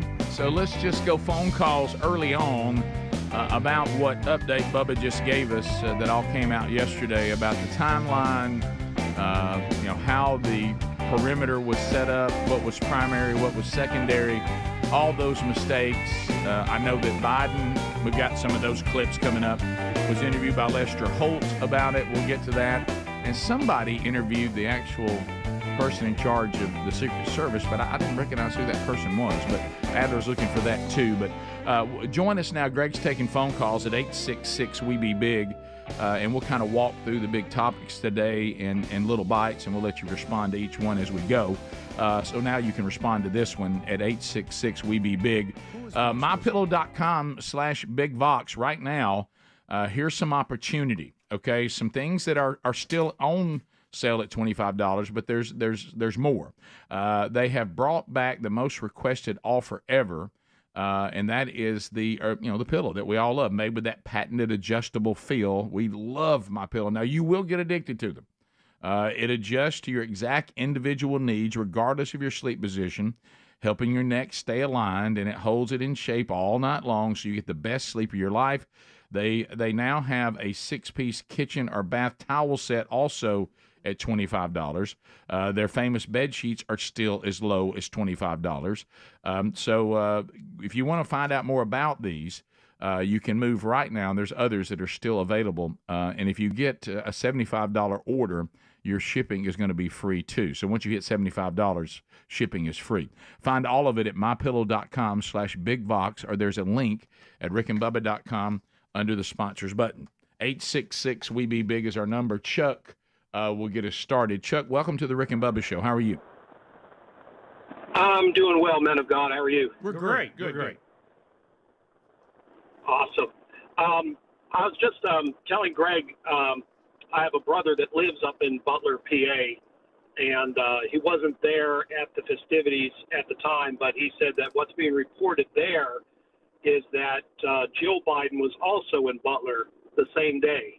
And that's why they had a lot of more of the local police assigned to Trump rather than regular Secret Service, because they were split up. Well, you know the number, they said they had 8 police officers, local police officers in the secondary ring of protection. Mm-hmm. We're talking about 12, 15,000 people there. It's not a big number. You got this big parade field, fairground, whatever it was. And so the area around it is huge. Right. I mean, that's, think about the hands of a clock where 8 numbers would go if you had that big circle. Yeah. That just seems like that's not enough. Bubba, can I tell you something? I would say, well, the facts it wasn't enough. Right. Yeah. You don't have to say that. I don't have to speculate on that. I don't think that's a... Hey, jury's in. I don't think that's... Jury's in. You know what I'm thinking might be a possibility? Well, yeah, it wasn't. It wasn't enough. Rusty, Sweet Home, Alabama. Rusty, go ahead.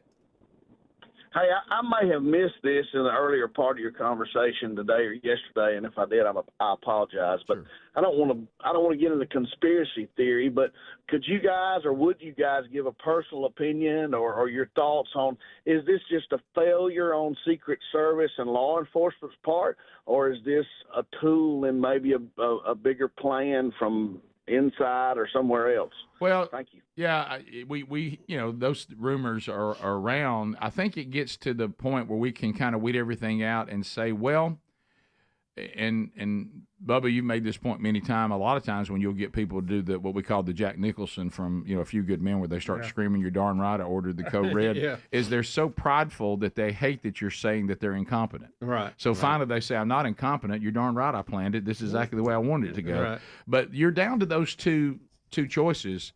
Either there is complete incompetence in the Secret Service right now, or they did it on purpose. To me, it's one of the two. Well, and both of them are bad, by the way. Yeah. I know and have met people who worked in Secret Service. Right. I don't think they're incompetent. The people who I mean, actually, the leadership. I'm talking about the leadership. The people who were actually the human shields that'll get in there and get and the all job the policies done. that we put on them were their hiring policies are a problem.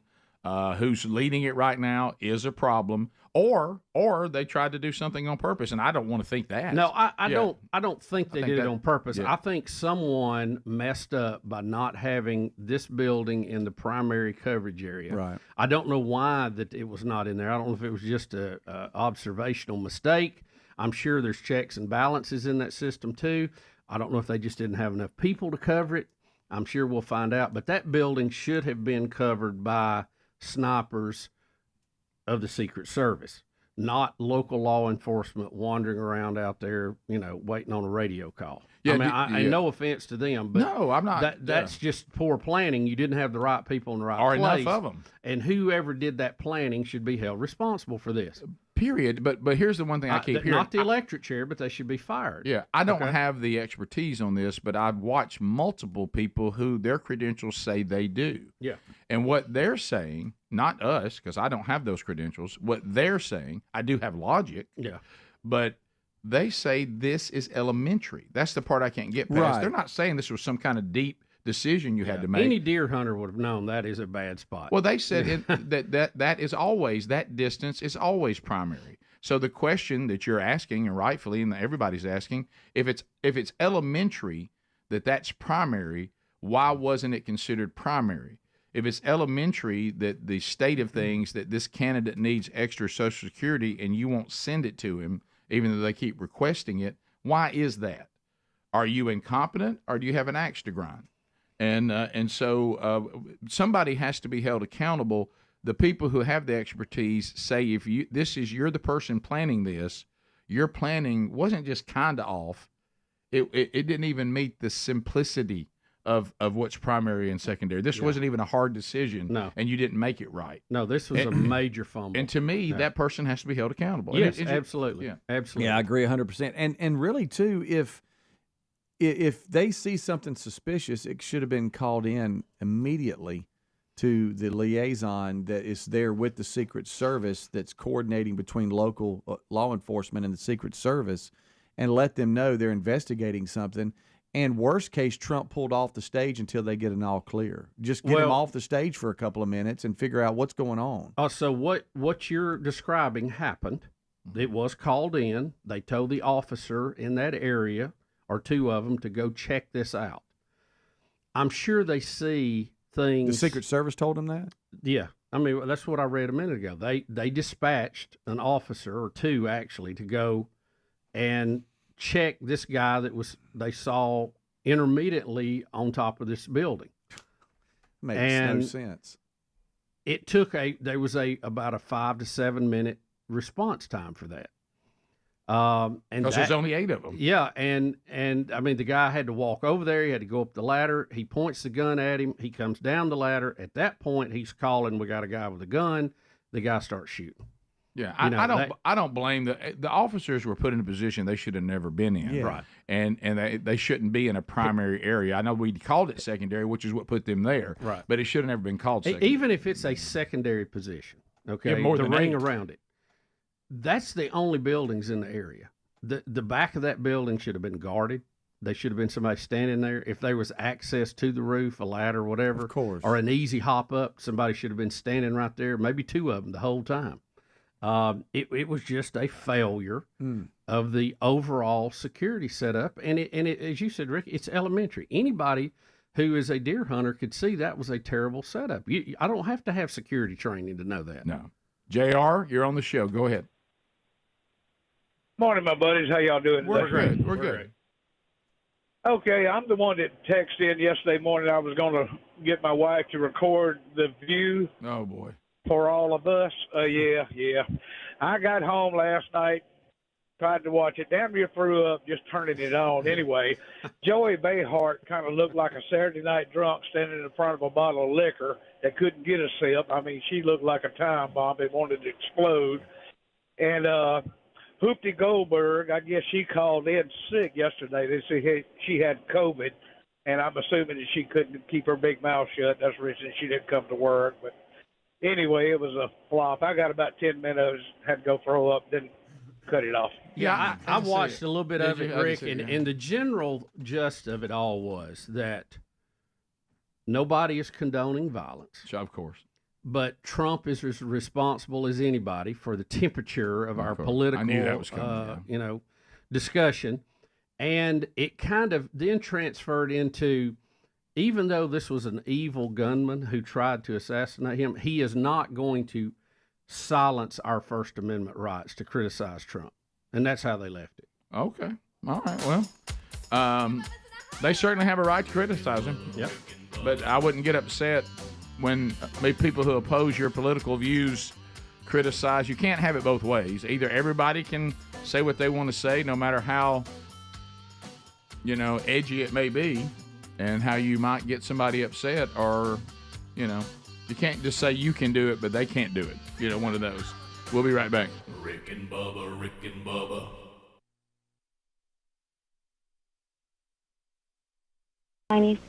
What I think is so interesting about that is now the Kurds are the ones who are backing the United States against, what's his name, Saddam Hussein. They were also the ones fighting with the United States against bin Laden.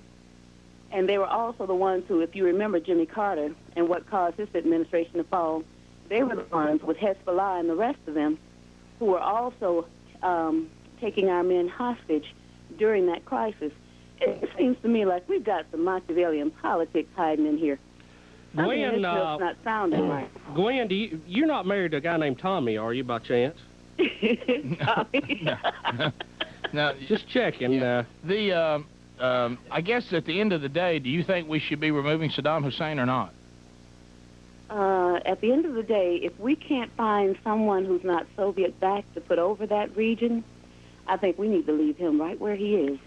So we should find someone who is Soviet-backed? No. We don't need somebody Soviet-backed. I said unless we have someone who is not backed by the Soviets and who's a part of the Arab regime or the Kurds, we need to leave that man right where he is. Gwen, are you a history teacher by chance? Just believe it or not, yes. You are. You're teaching our children, huh? I don't teach them politics like that. This is my personal belief. I teach what's in the book and by the book. I'm not into that. Well, this is what I'm saying, though, is that because I know the history of that regime. Right. Well, because I understand the history of that regime, I know that President Bush is doing what he believes is best, and like I say, I will always support him. Yes. Well, I have always supported him. Well, if I could interject, and I'm oversimplify a little bit just because I can't pay attention that long. But that was tough for us, Gwen, but we just wanted to hear what you had on your mind. As a matter of fact, I drifted all the way out to the house that I'm moving into and started thinking about my entertainment center for just a minute. But I will say this. We did arm Afghanistan against the Soviet Union because we were at war with the Soviet Union, who was a danger to us, and that was fine. Still is. And we won the Cold War. I don't know that that part was in the. But I do remember when Putin came to visit Mr. Bush, he had said that America seems to have forgotten Putin. Yeah. He said that America seems to have forgotten that the Soviets are still a world power. Notice that who voted against us in every one of the campaigns? Yes, but the let me Soviet Union. Gwen, that's just kind of a holdover from, hey, we can't agree with America. Yeah, Gwen, I agree with America, though. Gwen, I sat patiently. And your point, I'm going just to say, but what I'm saying is we also were supportive of Saddam Hussein when he was against Iran because we wanted to defeat Iran. And we do that until you turn against us, as Afghanistan did when the Taliban took over, and as Saddam Hussein has done. That's why we go after them. Yes, we support them if they're on the same page with us. But when you turn against us and wage war on us, then we come back to shut you down. Now, I know that's probably oversimplified, but isn't that the bottom line? I agree with you on one of our that, problems, too, Rick. Thank you, Gwen. One of our problems is, historically, we did it right in World War II. We stayed in Germany, we stayed in Japan, got that society stable again so they could take care of themselves. In Afghanistan, we just helped and got out. So then these rogue groups took over. And that's why we're not leaving this time. We're trying to help them get back together, get a society, get a police force, some type of defense so they can take care of themselves and become a productive member of the world community. But you have to give us props when we armed Afghanistan to defeat the Soviet Union. It worked. By the way, they could not defeat them, and then we turned around and defeated them in a matter of days, which doesn't make me fear the Soviet Union too terribly much because they're not even as big as they were then, Right. even close. It's just Russia now. It's just Russia now. So what I also say on that, a good one on our part, we armed you with weapons that worked against the Soviet Union, but not against us. Yes. And when they tried to fire on us, they wouldn't work. So give us some props on that. Yes. But we didn't. A little forethought there. How about this? We didn't completely trust you. And I don't recall that Osama bin Laden was in charge of Afghani forces against the Soviet Union. I don't recall that. He was probably in the mix. I don't think he was the head knocker. And how about this? Saddam Hussein it's not speculation.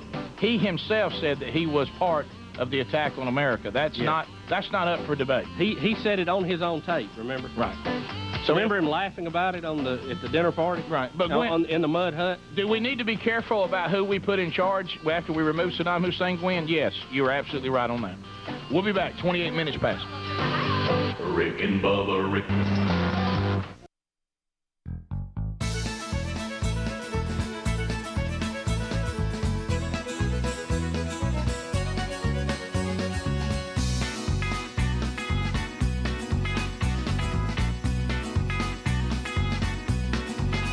Today, America, as we walk through another one. So we got more to come on the program today. We may say goodbye to the Mobile Assault Broadcast Vehicle today. I'll get you the official word. There is a group that's supposed to pick it up today as we're donating it to their ministry. So we'll look at that. We'll let Speedy give you a look at it. For those of you that watch on YouTube, you can actually see it if you want to grab that option. And then, of course, yes, that bad national anthem last night. We will play that. Also, EA Sports, it has been since 2014 since they put out the college football game. It is back, and we'll play you a really cool audio clip from that game on the program today, too, that ties to a lot of Rick and Bubba history. So here is, first of all, the response. I don't know her name. She's in charge of Secret Service now. She is questioned about... Kimberly Cheetle? Cheetle, yeah. Cheetle? Yep. She like is... Cheetos. Bubba, here comes the buck stops here, except I don't want to be held accountable. Yep. All right, here we go. All right. Who is most responsible for this happening? What I would say is that the Secret Service is responsible for the protection of the former president. So the buck stops with you? The buck stops with me. I am the director of the Secret Service. It was unacceptable, and it's something that shouldn't happen again. The President and Homeland Security Secretary said today they had 100% confidence in you, but there are some members of Congress calling on you to resign. I appreciate the Secretary's comments, and we're going to continue to be transparent and communicate with people. Do you plan to stay on? Absolutely. I do plan to stay on. Yep, I'm sure. Till January. Yes, you won't be there past January, I don't think. We'll see. So, Bubba, there it is. I would have more respect for her. Oh, I would too. If she said, the buck stops with me, I failed, I am resigning. At least I would have respect for her. I would too. I would go, you know what? Now that's somebody holding themselves accountable and trying to be an example. Biden was asked about it. Now, watching him try to put all this together, there's no way Speedy can do this. But does he actually know what happened yet? Well, at one point, he thinks that the person in charge of Secret Service is actually a man. But anyway, here we go. This is Lester Holt, who's trying to go out there and see if we can't get Biden, see if we can't put together something coherent. We'll start with him saying how we should resolve things in America. You called your opponent an existential threat on a call a week ago. You said it's time to put Trump in the bullseye.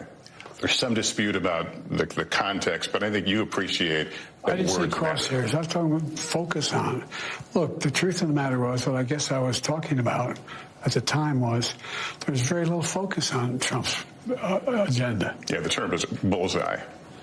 It was a mistake to use the word. I didn't say crosshairs. I meant bullseye. I meant focus on him. Focus on what he's doing. So he wants to believe that. And you know what? I'll give you credit on that. Yeah, but here's the deal. That's just a saying. Don't take Trump's stuff out of context either. That's right. Yep. That's the thing. You can't play it both ways. Do I really think Biden was calling for someone to shoot Trump? No. I don't think he was at all. Well, it goes back to what Joey Behar said. Either everybody can speak their mind and not be taken out of context, are you can't say we're going to take Trump out of context, but you can't take Biden out of context. So anyway, even though they this thing like the bloodbath, they continue to do that. So let's look at 1A. Here is Biden, and I think we need to listen. He did say let's go to the ballot box and solve the issue, and I'm ready for that. Are y'all? Yeah, very nice. Coming this January. So here he is, which I agree, saying how we should resolve matters. It's convenient to say it now, but here we go. To call for action at the ballot box. No violence on our streets. That's how democracy should work. We debate and disagree. We compare and contrast the character of the candidates, the records, the issues, the agenda, the vision for America.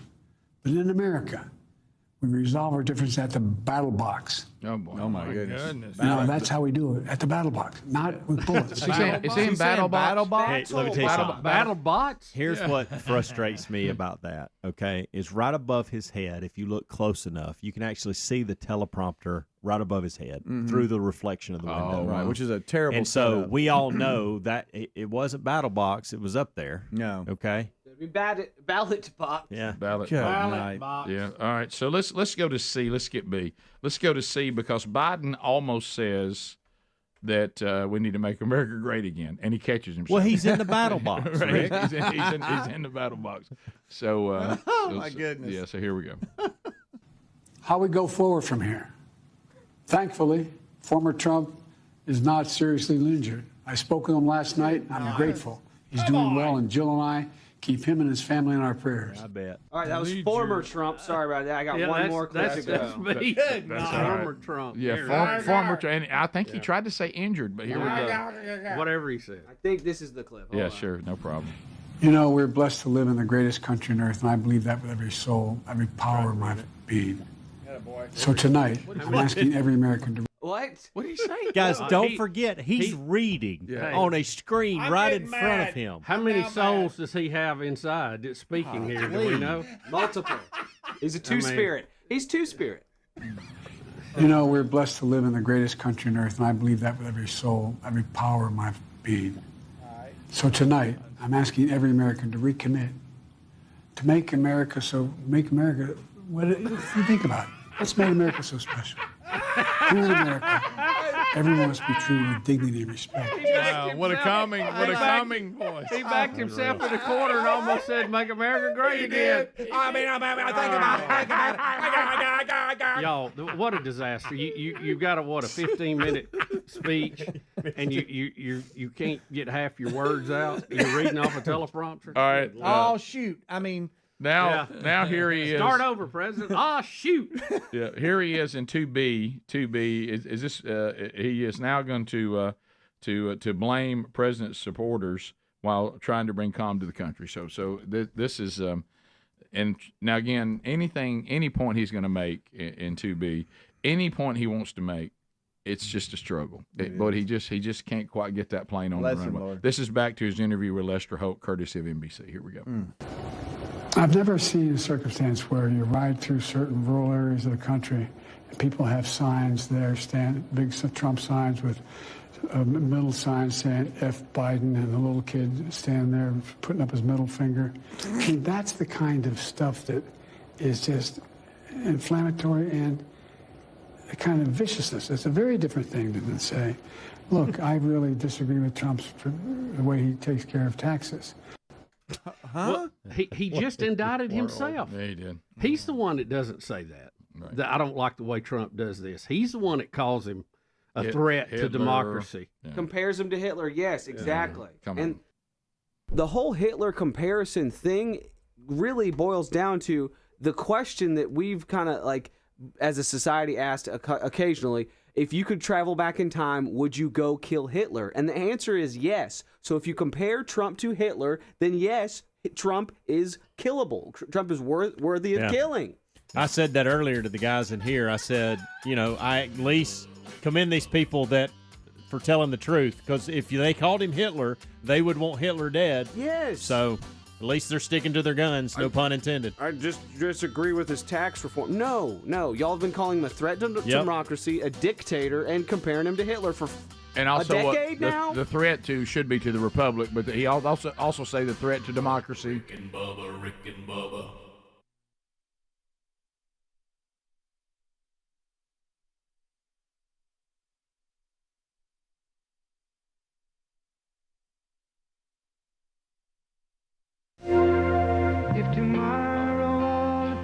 34 minutes past the Rick and Bubba show. We're back. 877 We Be Big's our number. The website, rickandbubba.com. 2 pictures you've all been asking for are there at the website. We're working on, Bubba, do we have an update on this? We're working on live streaming the show again, too. Rick, we are. There's been several initiatives to try to get that back up, and we're just going to kind of jumpstart one here in the meantime until a more permanent situation can be. And we had hope it would be up today. I'm told it may be tomorrow or Monday at the latest. Wow, but sometime in the next few days, we will have an internet feed up again. And, you know, the number one complaint we get by far and away is internet feed. So there's some legal issues there we've had to get around, and one thing and another. But anyway, we're trying to bring that to you. It's very costly to do that, and we're just stepping up and trying to get that done. So we'll keep you updated on that. Also, Rick, we want to thank the people, the readers of the Times Daily. We were voted their favorite radio personality. That paper is in the Shoals area in North Alabama. And they actually, we won this a little while back, and we just got our award and wanted to thank everybody listening up in the Shoals area for their support of the Rick and Bubba Show. We're heard up there on 97.3. I'm sorry, 97.7. You know what I love about that is they went ahead, got it framed very nice for us, and sent us that. We've because the audience has helped us win a number of those readers' polls in different papers. I wish we had one that nice for every one of them. Wouldn't that look cool? Yes, it would. We get sometimes pieces of paper, and we'll try to get those framed when we get a little better office situation. So thank y'all very much. Thank you very much. They're always important to us, and we don't take them for granted. We don't take you for granted. Thank you for being here. Well, look, the Public Choice Awards, to me, the People's Choice stuff is the most exciting because that's just straight up who you like. And here's what we say. So thank you very much. That's an honor. Let's go to the phones. We've got Brian is standing by in due west, South Carolina. What's up, Brian? Good morning, y'all. How y'all doing? We're great. Thanks for watching on Turner Sound. Yes, sir. Hey, I just wanted to call in. I'm a former Marine. I was in Beirut, Lebanon in 1983 when the barracks got blown up over there. Oh, wow.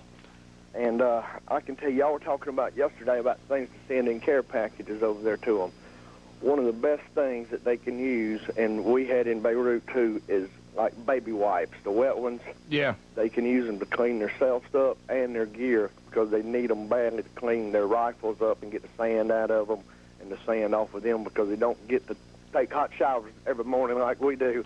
Oh, I know. See, that would be the worst part to me because, hey, how about this? I love to take a shower. Yeah, I do too. But when we were over there, I was there for 8.5 months, and we'd get a shower after the barracks. I was in a tent 500 yards away, and the shock wave from the explosion when the barracks got blown up blew our tent down. Oh, my gosh. But we didn't get to, after that, we got showers maybe once every 2 weeks or something. Oh, yeah. It was a terrible, terrible tragedy. Yeah. But, we gave Saddam a good wake-up call this morning, didn't we? Yeah, we did. Now, freedom. So thanks, We kind Brian. of kept it simple this time. Yeah, I'm glad. Brian, thank you so much for what you've done for our country. We appreciate it. Good morning, y'all. Have a great show. I want y'all to get on the radio up here in South Carolina if you can. Well, we're working on it, and I think this thing with Turner South is going to help that because it's exposing us to people who have never heard of the show before. So that'll give us a story to tell when we contact these stations. All right, y'all. Thank y'all. Y'all have a good day. Thank you, Brian. Bye-bye. Bye-bye. Roxanne joins us from the news department. It was a U.S. Special Forces helicopter that made a crash landing in southern Iraq today. Officials say the crews and the troops on board the chopper have been rescued. That's great news. The crash of the helicopter occurred before bombing and cruise missiles raids were launched on targets on the outskirts of Baghdad. Officials will not confirm where the hard landing took place, but they say the craft was destroyed to prevent it from falling into enemy hands. Well, there it was. So we don't know if it was shot down or just mechanical failure. We don't know that. So that they are all right, and everybody on it was rescued. Everybody on it was rescued, and they talked to General Norman Schwarzkopf this morning. He says that he's surprised that the first skirmishes in the war were surgical airstrikes. He expected, something bigger, like, when he went in. And he says what they're doing right now is a lot of bomb damage assessment, that they've got the daylight hours to be able to do that, and that's what they'll focus on before a second, maybe bigger wave. About an hour and a half away from sundown in lovely Baghdad. So thanks, Roxanne, for that update. You know, I was noticing the things they sent us that you cannot send to the troops and these care packages, and they said every one of them has to be addressed to somebody. Right. You can't just do a real general, here it is for troops, give it to whoever needs it. I noticed no pork to be sent. Did you yes, see I that? saw that. To me, though, I mean, there's no telling how many people you could get surrendered just by waving a pork chop. Yeah, you know, I was wondering, you know, all of these cruise missiles are pretty handy, but what about a herd of pigs? I mean, I think that would stir things up. You know, I mean, really. They think pork is evil. Says you can't send don't send any horror comics. No horror comic books. Okay. Well, I mean, no skimpy swimsuit editions of Sports Illustrated. No religious material. I saw that on the list too. Yeah. And here's what I don't like about it. No religious materials other than Islamic. Yeah. Well, they have rules against that there. What, even out in the middle of the desert, as you're the enemy? Yes. So I'm an enemy against you and I can't have my own religious materials? Rick and Bubba. Pass the gravy, please. Rick and Bubba. Ooh, it brings me to my knees. Rick and Bubba. I can't start another. 6 minutes passed from the Big Boy studio out on the bleeding edge of technology from Sweet Home, Alabama to the world. Speedy, the real Greg Burgess, Helmsy, Eddie Van Adler, the gang all here for another hour. Thanks to all of you for joining us on the show today, and say hello to Mr. Bill Bubba Bussey. Rick, glad to be here, and thank all of you for joining us. It's a little party we call Rick and Bubba. Yay! All right, so on our text option that we now have, 866-WE-BE-BIG, you can text us or you can call us. We're seeing that the group that's coming to get the mobile assault broadcast vehicle, even though I've emailed them this morning, they appear to be texting us on the text option and showing us pictures of them en route. And they are bringing sausage balls. There's a crock pot riding right in front of it. It looks like they're bringing sausage balls, pound cake, something else. Come on. So a lot of you were saying this morning, you know, this is 31 years of a body of work we have here when we get done in December. So some of you are saying we don't know anything about the broadcast mobile assault vehicle. We didn't know anything about it. And the old mobile assault broadcast vehicle was outside our window. We never saw it in operation. We've never seen the inside of it. So Calvin Speedy Wilburn has gone out to this wonderful piece of broadcasting excellence. And Speedy is out there right now. And so this is her. Now she's a little faded. The last wrap we never upgraded because she wasn't running anymore, so the sun's kind of drained it. But this is the mobile assault broadcast vehicle. Bubba, you designed it. Tell everybody kind of what the setup is, and we'll look at it. We basically wanted a studio we could roll up. We looked at two options. One was in a trailer, or one was actually a vehicle. Mm-hmm. And we ended up getting a vehicle. We built the studio in there. It has a window on the side you can pop up. It has two really nice seats in there. See, here's where the window pops up, and you see. Feel free to feed at your own risk. You know the host there. That right there opens up. We put no step like they have on all the airplanes, which I love that. And so that we'd broadcast out that side. Now this is how you entered. Yeah, there was a storage area. We made a mini storage area in the back to carry generators and various equipment and things, and then you go into the studio. All right, here's Speedy. He's opening it up now. Oh, baby! Oh, look at that! Bubba, look how good it still looks inside. So now, Bubba. There's the speakers. Yeah. So I didn't know they were still in there. How about this? I didn't hear that on the list yesterday. But well, we started running the list, and we started getting some names of things in it. Well, something is in there. Well, look, these big cases. I want those cases. Yeah, what's in the cases? I don't know. Let me tell you the cool thing about those cases. They're shock mount, and you can't get them anymore. Oh, really? Yeah. So I thought the report yesterday was there was nothing in it. I thought Bones told us nothing was in there but extension cords. Yeah. Yeah. But, I want the extension cords. These are signs from Turkey Toss. Yeah. Wow. Gobble gobble and some of that. Is at Turkey Toss. Yeah. So these things are inside. That's actually it. There's an old Marvin's thing for some reason. But we would sit in here and look out of that window. You see that you can see it's shut now. But that right there. And those chairs, because Bubba, he spares no expense. Ain't nothing in there. When Bubba we get set on something, he spares no expense. Let me tell you, those chairs are we've been making a mistake not taking those chairs out. I know, but how would you, though? Well, what would you do with them? There's a lot of stuff in there. You can unscrew them from the floor and put wheels Does somebody on. need to explain to Bones what the word inventory means? Did he not tell us? He said there was 2 extension cords in there. I literally left yesterday and told Bubba, so I don't care about them extension cords. Well, there they are, but they're in a nice box. It's in What a else nice is back box. there? There's some microphones. There's mic stands and all in Now, there. yeah, mic He stands. did bring up he the did mic mention stands. mic stands, but I didn't want those either. I mean, I don't know what Just I not do. telling what's in this toolbox. What if there's a bug in there? I want this toolbox. So Speedy wants the toolbox. Okay. Just can't have too many toolboxes. Yeah. Look, Now, this Speedy, is what we marked.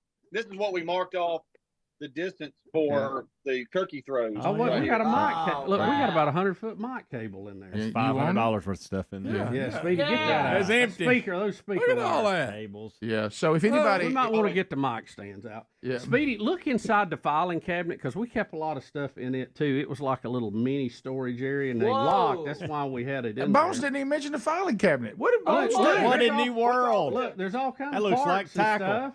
Bubba, you got stuff That's in there parts. you need. It does. Yeah. Wait, There's a pig and jig. Now I know what that is. That's when he would put all the notes in our live spots and everything. in there. What if he opened up? There's a bunch of cash in there. Yeah. More stuff. That's where the. I wish Greg would have hit a few things in these. Why y'all doing that? Bubba, you really did a phenomenal job with this thing. Well, back when it worked. It was built for ruggedness. It's not it's not aesthetically the prettiest thing on the inside, but it would work. Bubba, that's a. Hey, Speedy, can you look at one other thing while you're in there? Yeah. Yeah, I was just trying to see if I could get the studio window open. I wanted to let everybody see what it looked like. All right. I don't know the last time this thing's been open, to be honest with you. I don't think the key's even going to fit in there. Yeah. Oh, it'll fit. Yeah, it'll go. It's labeled. It'll work. So, Bubba, I didn't put any effort in looking at it yesterday because I thought all was in it was 2 mic stands. Yeah, and that's where we would have said. Oh, look at that. Speedy opened it. Oh, wow. I want those really speakers. nice speakers. Those are very nice speakers. Can we still get all that out? What did Bones? By the way, back my truck up. Here's what I'm worried about. I mean, and Speedy, his Speedy's dad, has visual issues, so he's accustomed to this. Does he need to start working with Bones? Yes. I mean, how did Bones go to not see any of this? What's in those cases? Well, you're about to see. I'm at the point. I'm going to go this far. I don't think Bones got in it. I don't think he went in there. I think he was in 106.9's truck. I think what he thought was. Look how good look how good it's wired and labeled. Bubba, I'm so proud of you. By the way, guys, they're going to be here in 30 minutes, and there's a lot of crap to get out of here. Well, or let them have it. I mean, it's maybe they can. Yeah. Well, maybe they'll. By the way, this is where it happened right here. If we were live, pretty cool. Oh yeah, there we are looking out, buddy. By the way, there's a sticky solution in here. I don't know what that is. By the way, we were in there. We actually parked it in the parking lot, guys, to test if we could do a show from it. And that's the famous seat we were sitting in when Ted Nugent went on his. He gave us a song he'd wrote. His profane rant. He thought we'd like it. And Blair and Karen did not dump him. And we were like, Karen? See, we got a whiteboard. Speedy, that's what I really want out is the powered Yaggies for the wireless mic. Is that what those are called? Yeah. Are those called Yaggies? Yeah. Also expensive. Well, got come on light? down. Did Bones get in there? I mean, in the world. Take the other covers off the equipment. Hey, the fire extinguisher alone is worth getting. That's a good looking one. I don't know about that. That's probably been sitting out there. It's probably won't even spray. That'll put out a fire. I bet fill it back up. the It's inspection chrome. chart's a little off. That's chrome, man. It looks good. How long do those last? How about it's held up better? I thought it would be much worse inside. Oh my goodness. Really inside actually it looks a lot Bones better. Get in another vehicle. Now Speedy's getting frustrated. Can anybody document Bones getting in the truck? Do they want those mixers? I'd like to have one of those. Yeah. Well, it looks like you got one of 4 you can have. Go up just a little bit, Speedy. Let me see what else is in there. Look at that. We got 2 DBX processors. All right, Adler, you might know this. Bones is trying to defend himself, but it's not going well. He said the speakers are over 20 years old, sitting in the heat. They're dry rotted, probably worthless. But I said, but Bones, that's only one item. There's so many other items that you didn't mention. Speedy, take the bottom cases off too. See what's down there. I am actually. Yeah. Give me some time there, kid. See that coil of wire that was next to the mixer? Yeah. That's a shock mount. Okay. So the inner rack floats on that to the outside, so it doesn't. That's amazing. So were you like me? Because I know you said you said you were going to go look at it yesterday. Did you just think after Bones' assessment there was no need to? I thought I'm not going to worry. Well, that was me too. I was like, well. Good Lord. I didn't think Bubba would come out because he had to climb in. It was tough. Yeah, well, I'd have to have a ladder. That's sure. I'm going to defend you here, Bubba. Look. Bubba, I'm going to defend you. Look at all that. Yeah. There's an amp in there. Yeah, we got a Crown amp in there. Here's Bones says, I did get in the truck, but to my defense, Bubba said he was going to the truck after the show. I said, but not after you told us there was nothing in it. You gave us an assessment that was I was taking, do I need to go out there? And after that assessment, I thought there's no need. I think it'll still broadcast right now. Yeah. It looks pretty good. It does. Yeah, we put two mixers in there. We had a sub mix for other stuff. All right. Oh, I just got an invitation to a Facebook page called DJ Bones' Party Factory. Note to self: do not have Bones do a safety security check on your home. So anyway, that thing's the real deal. It's stocked. That's the real deal right there. All right, so seriously, those mixers. We need to talk. Okay. Crown out. That was good. All right. Note to self: Bones also not a detail guy. You can't. I can't find those shock mounts anymore. I've tried. I can't find them. Wow. We'll be right back. Rick and Bubba. You've heard us talk about Raycon before, but those. But I can have yours. Well, no, they're saying that's, the people who are hosting us, the Kuwaitis and the Saudis and all that, have set those rules up. We talked about it before, and the women have to keep their hair up, when they're off. Okay. All righty. Whatever. Oh, I know. Huh? I know. I think you'd be a little more thankful, but anyway. Yeah, this whole thing of thankfulness is just not real. Why we don't get a lot of thank yous, do we? No, that's all right. But we still do what we need to. We're there again, too. We've got our weapons again. I think this would be a good time to ask Kuwait for that money they promised us, too, about 12 years ago. Yeah, the balance, the budget money? Yeah. I mean, we've got the weapons again, and Iraq, of course, would destroy them first.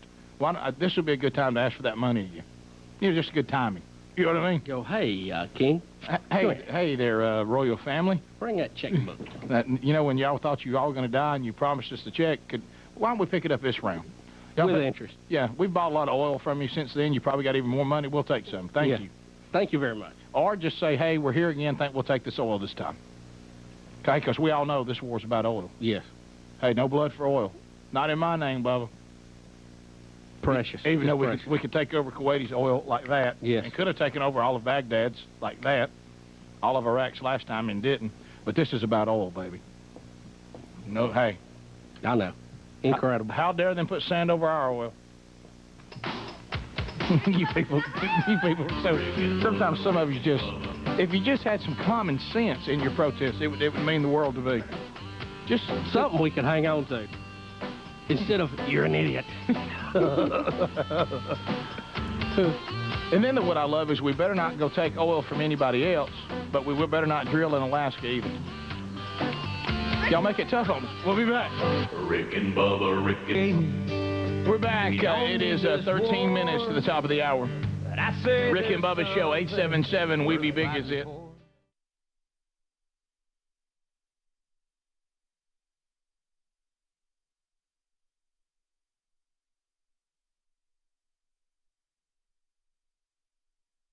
For the John Olshoe theme song. Johnny, how are you this morning? Doing good. How about you guys? We're good, buddy.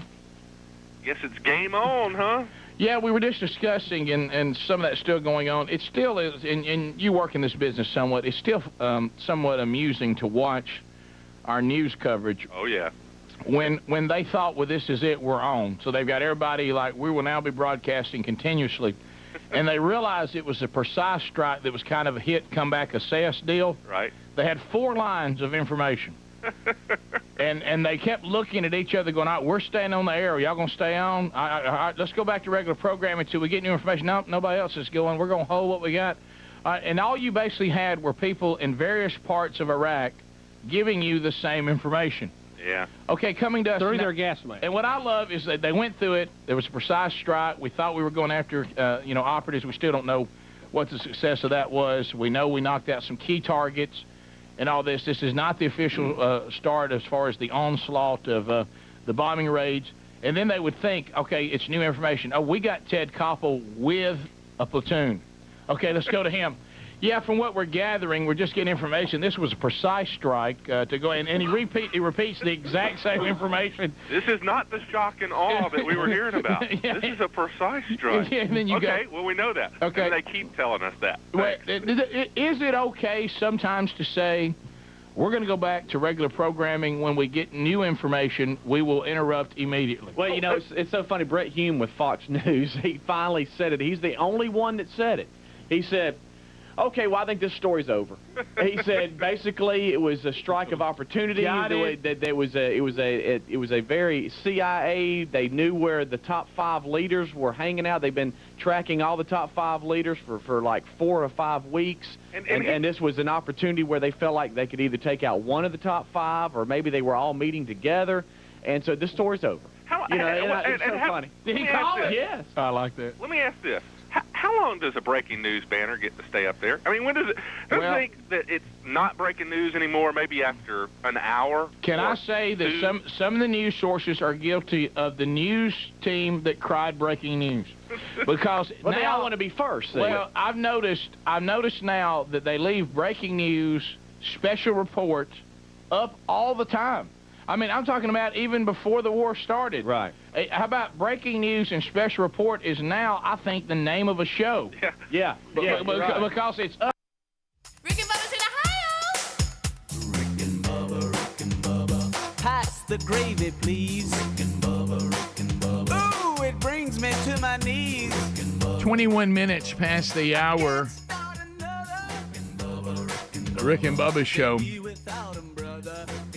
So, I still keep finding it interesting that the men that are coming to take this mobile assault broadcast vehicle today as a donation to their ministry, at one time they were emailing me, and I even gave them my cell phone, but now they seem to be communicating with us with the text option on the big screen.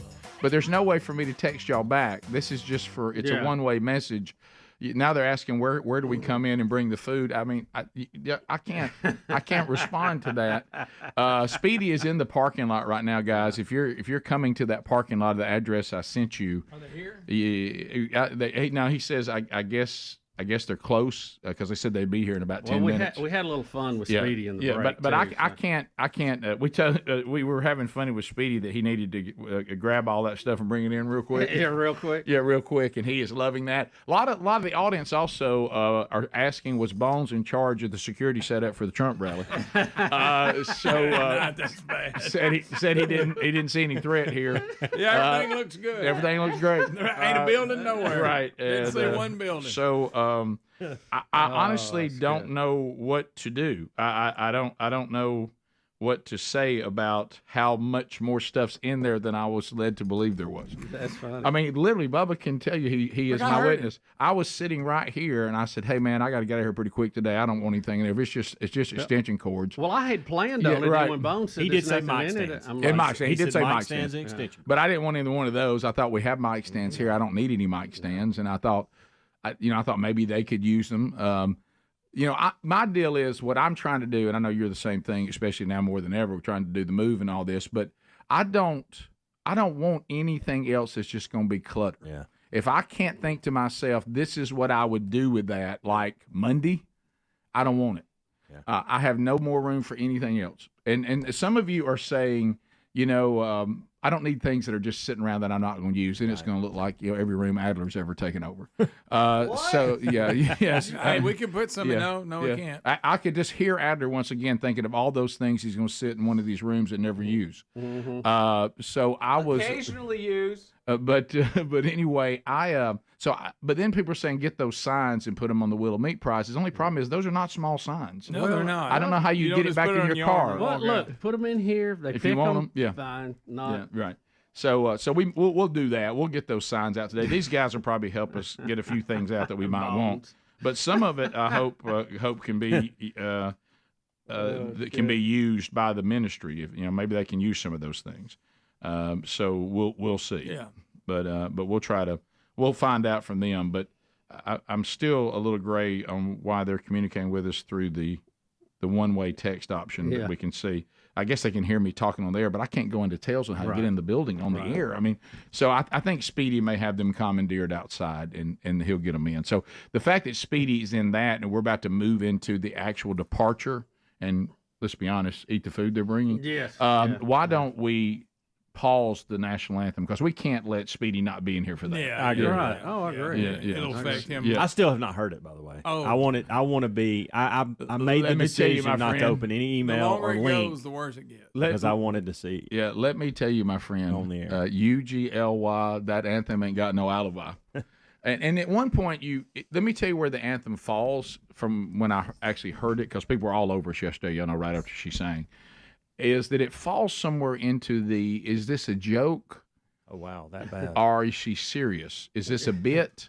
And then why would this be doing this bit? At this place, at she's this not time. Roseanne. Yeah. You almost thought, why is she trying to do it so bad? And now I will tell some of you this, and I don't know whether this was the issue. Greg's actually heard one of her songs, because thanks to his wife had heard of her. I never heard of her. She's been nominated for a Grammy 4 times, but so has Bob Dylan. But you wouldn't want Bob Dylan to sing the national anthem. Yeah. Right. I think sometimes you get into style, and just because you're a successful Yeah, but I'm not sure what she was going for on this. singer, you may be successful because of your style and your songs, but you're not somebody who would sing the national anthem. The national anthem is a very difficult song. Yeah. And it did feel like she was in over her head with the song. And at one point, I think there's I always ask this question, was there not a run through? Yeah. Because it seems like she's struggling with the And echo who was a little in charge bit. of picking her? Right. And is there ever a run through? Did we go, let's run through it one time? I don't know, but it's not good. So we'll it's not like this was a big event. Oh, yeah, a lot of A people. lot of people in Texas too that you could choose from if that's if you needed to be convenient on Who that. won last night, by the way? Anybody know? I struggle with guy his from the first Dodgers. name, Hernandez. How do you say his last name? Or first You name? got me. no idea. Tay something. Hey, Oscar. Tay Oscar. That's how you say it. Very well done. Oh, I go at Tay Oscar. Tay Oscar. If you were to say to me, if you don't name 10 Major League Baseball players, we're going to take your truck from you today. I just have to give you the key. Yeah, it's a tough one, especially. And Yeah. then when you say who was in the home run derby, I can promise you wouldn't know a single. You may know one because he's won the home run derby the last couple of years. Right. Outside of that, I didn't know a soul. Somebody's saying that Bones apparently used the Rick Burgess method of assessing the truck. It's not been used in 10 years, so apparently we don't need it. Yeah, if you don't need it. But, Rick, this is funny. Also from the text, I guess it will look like historically we traded the truck for sausage balls. And you know what? That's not a bad trade. Well, no, we hadn't seen the sausage balls. By the yet. way, a We'll have- response to the national anthem, first Trump's ear, now ours. Yeah. That's a good one. That's good. That's a good one. You know, the national anthem reminds me of that movie I saw, and it was a hockey movie. And at the beginning, this girl sang their national anthem, and it was horrible. And the announcer goes, I tell you what, that was dang near treasonous. It was so funny. Well, I think that this one is close. It's America's struggling, so we kind of need to hear good national anthems. We're struggling. Yeah. We don't need anybody to. It's maybe that anthem fit the current state of things. Have you ever thought about it that way? Yeah, I know. That's how she feels right now. Hey, the old lady Liberty, she's struggling. Yeah. I mean, hey, this country is struggling. I get a sense when I get out there now, because doing a lot of traveling and stuff like that. I've been on the road the last few days a good bit. And does it feel like to y'all when you look around that like we look cheap and things don't look like they got it going Kind on? of half-assed. Everything looks Yeah, really. that whole deal looked half-assed. Everything looks like it's just not excellent. No. Yeah. Everybody I encounter mostly are not excellent. No. The buildings don't look excellent. They look run down. You know, it just something that just feels. It's like there's nobody there going clean this mess up. Yes, exactly. Bottom of the hour. We'll be right back. Rick and Bubba, Rick and Bubba.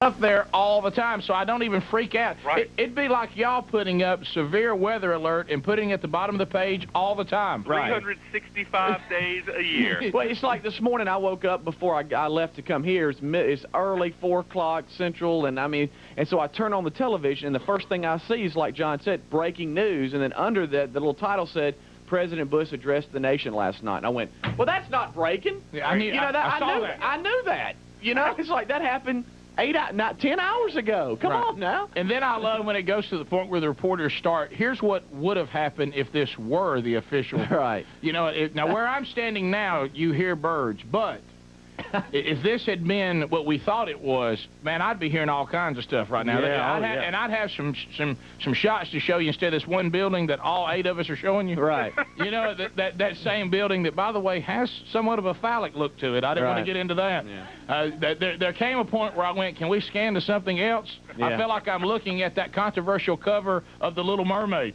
Okay, so I'm beginning to see things here. Oh shoot, your network ABC last night. You know, none of this is funny, but sometimes it's entertaining when the anchors are live and they're trying to make something out of nothing. And they had talked about what we are just saying for about 30 minutes. You know, and every one of them wanted to let you hear the audio of when all the missiles hit and everything. And that was a nice new touch. Yeah, I enjoyed that. Yeah, and ABC was sitting there, and then all of a sudden you could hear somebody was saying something in their ear, like, "Hey, it's cranking up again." He said, "Oh, okay, all right, let's go back live. This is a live scene over Baghdad. Let's take a listen." And all you could hear was. And look, and the quote by the anchor was, "Looks like it's woken all the dogs up." You know, I mean, that's all he had. But you could hear it's like. Yeah, and John, since you work, is there anything worse for you to get in the old earpiece information that is not correct?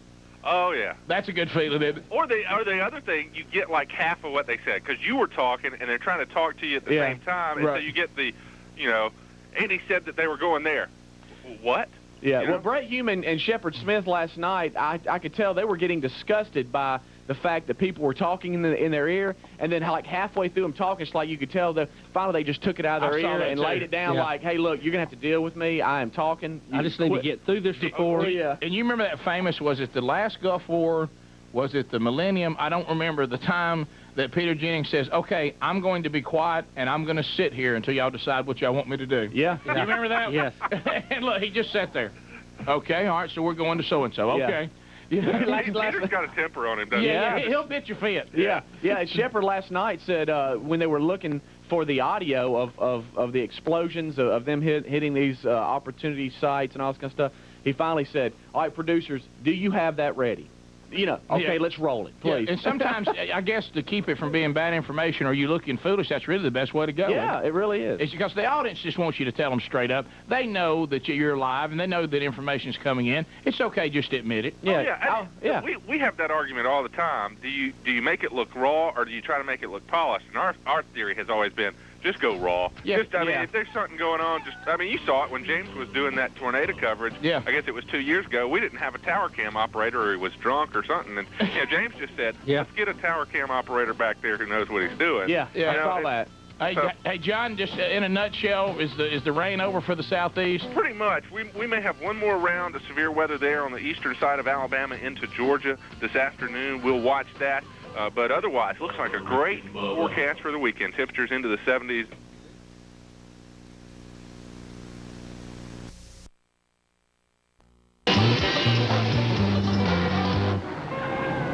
Rick and Bubba. They all up in the house. This is Oliver North, and you're listening to my good buddies Rick and Bubba. You will stay tuned. That is an order. We're back, top of the hour, the Rick and Bubba Show, 877 We Be Big.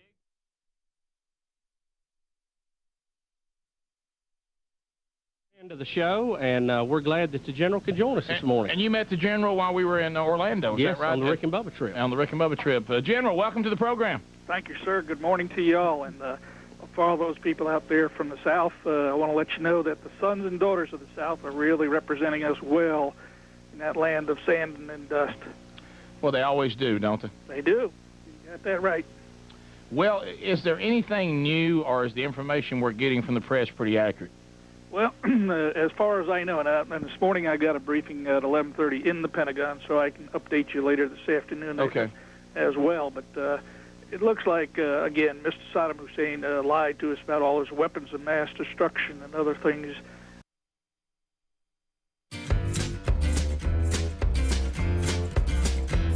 $35 past the hour. Here we go. We're back. ZapMyDebt.com teaming up with the Rick and Bubba Show. Let me tell you something. If you're still in debt, and you might say, look, Rick, I'm trying, but you're still in debt, maybe ZapMyDebt.com is the answer you're looking for. And we're not talking about stretching it out over the rest of your life and a smaller payment and all that. We're talking about eliminating it and being done with it permanently. Zero Debt USA will help you find the way out. Their website, as I mentioned, zapmydebt.com. They have aggressive new strategies to end your debt permanently. They're going to stand between you and those bill collectors. They're going to negotiate with creditors. There's some that will even forgive partial what you owe. Sometimes they'll forgive all you owe if you'll, maybe one buyout as well, which would still get rid of most of it. And they're trying to keep you out of bankruptcy, and they're trying to keep you from taking another loan. So Zero Debt USA has powerful strategies to zap that debt quickly. Zap it. Be done with it. Zap that debt. Zap that debt. Sick 'em. So you need to go now and talk to them for free with no obligation, but find out what they'll do. Their link is at rickandbubba.com under the sponsors, or just go to zapmydebt.com. All right, Bubba, so here they are. Ryan Johnson and Heath Loki. They're with Agape Baptist Church out of beautiful Scottsboro, Alabama, where they hear the show faithfully on 101.7. They are with Community Care Village, and they're going to take the mobile assault broadcast vehicle and put it to work for the Lord. Yep. So they're here to get it today. Now, they have a history with the show. Yep. As a matter of fact, the Ain't No Balls Like Sausage Balls shirt, they're the ones who came up with those. That is awesome. And they brought today their famous sausage balls, which are borderline perfection. Mm-hmm. They literally sent us a picture on the text option of 866 We Be Big. He kept them warm. Have you had one? Yes. Yes. Yeah. Rick, you think he's gonna walk by that? They kept them warm. They also have banana pudding and pound cake. Oh, talk to Daddy. So when you guys heard coming into the show today the state of the mobile assault broadcast vehicle, were you somewhat surprised like we were that how many things are still in there? I figured Is it by on? now y'all probably would have. Is that not on? 7? I got it up. All right, go ahead. Slide over here. Slide over here. Yeah, it doesn't on there. Okay, so it. I tried it, but it's not working. I figured by now y'all probably would have had it cleaned out. According to Bones, set so long, in the parking deck of the previous place. Yeah. Well, I can take you on tours of our storage room, any of Adler's rooms, and you will see that this thing of throwing things away, we're not all that good at it. We'll hang on to something. Even when it seems to have no purpose. And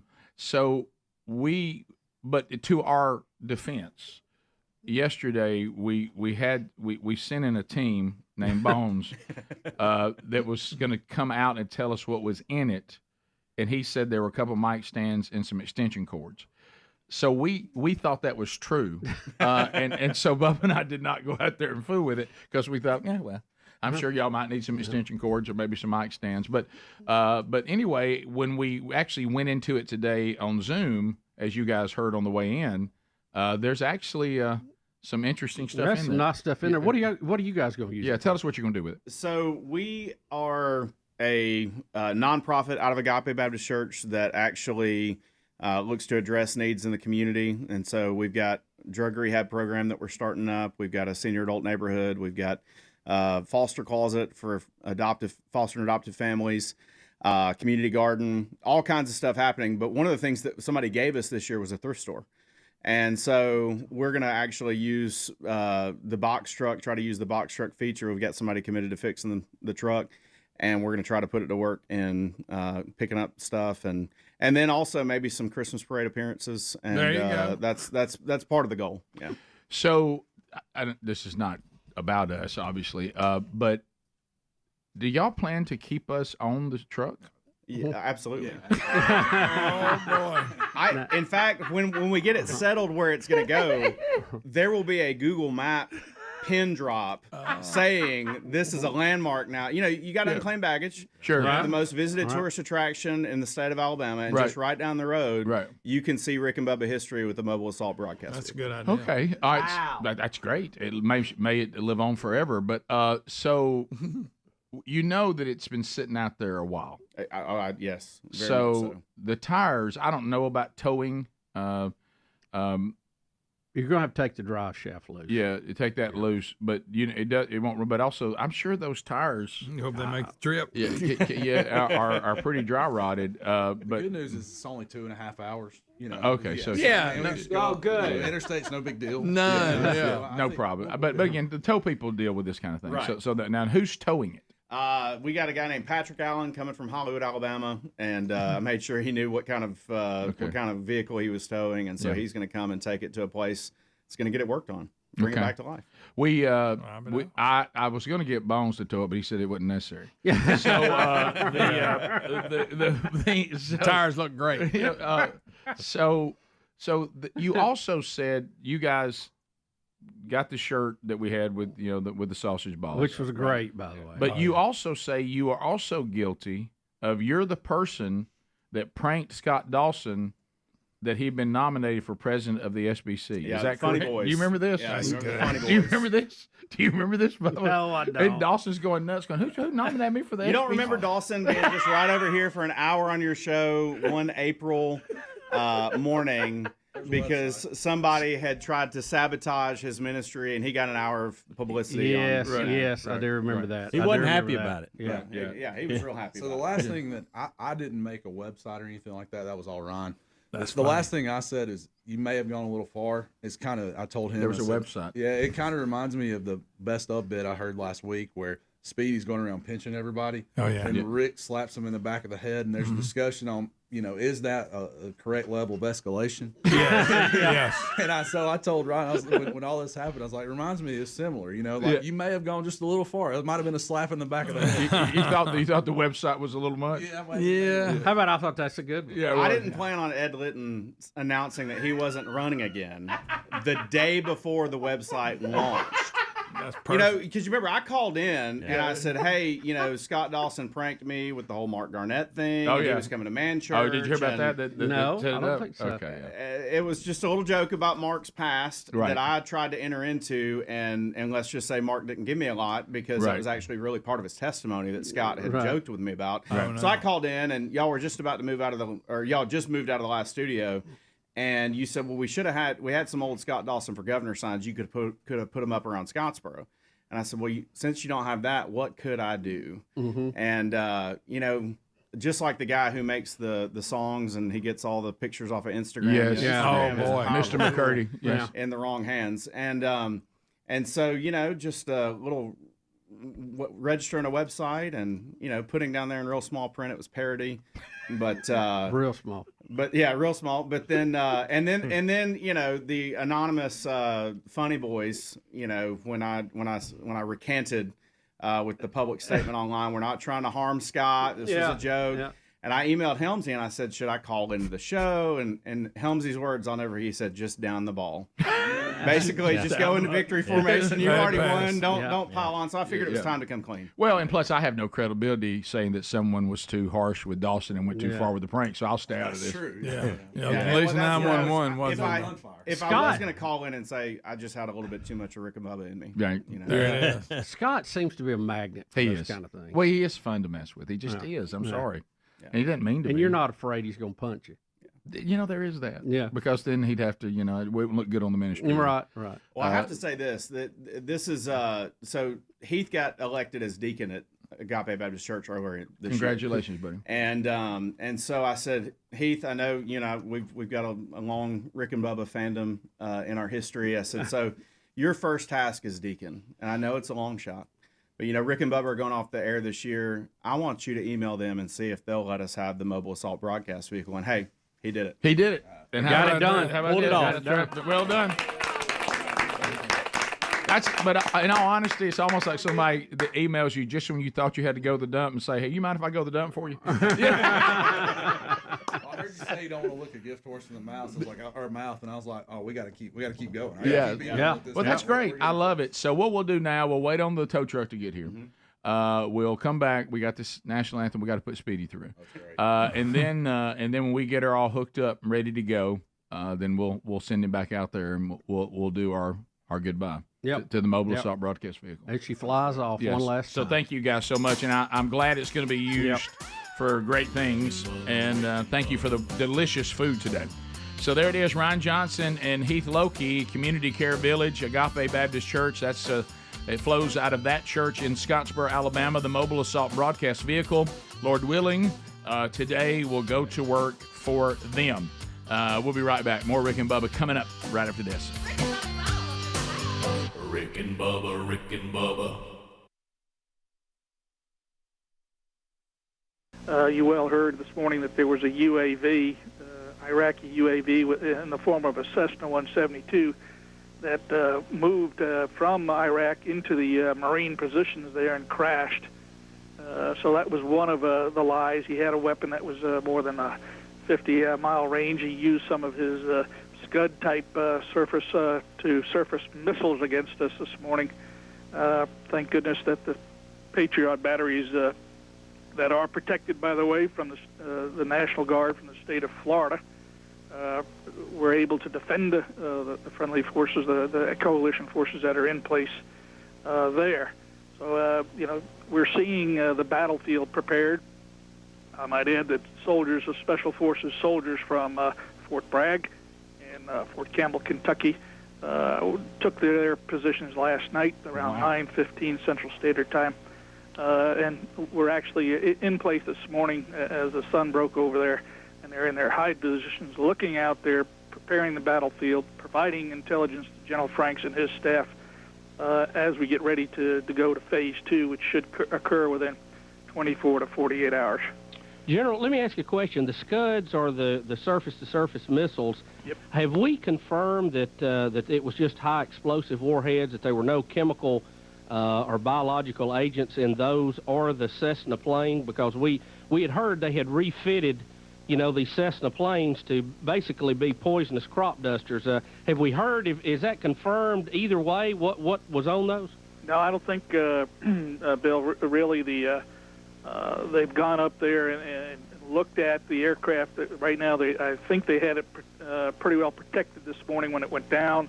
They have some good Marines out there in MOP 4, that is the high-level gear with their protective masks on, just observing it until they can get a chemical unit out there, and then they'll move forward, and they're probably at this hour actually at the site of the aircraft looking at it to figure out what was on board. But you don't know if they could have it remotely detonated. But I will tell you this, too. I'm sure you've probably heard it, or if you haven't, well, they've already started to surrender. The Iraqis are coming over in small, and we're picking them up and moving them to the south to get away from the battle area. Now, you got to remember, in this battle, it's going to be a little different. You're in Kuwait, so you're about 50 miles further north towards Iraq than you were in 1990-91.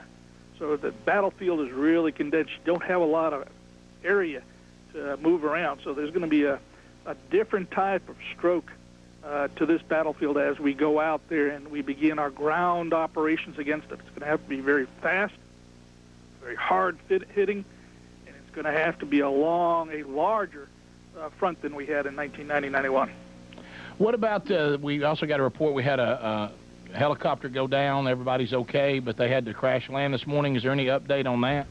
The aircraft that went down apparently had some sand in one of the filters, and it jammed it. It didn't go down. It actually had a hard landing. Okay. Everybody got off.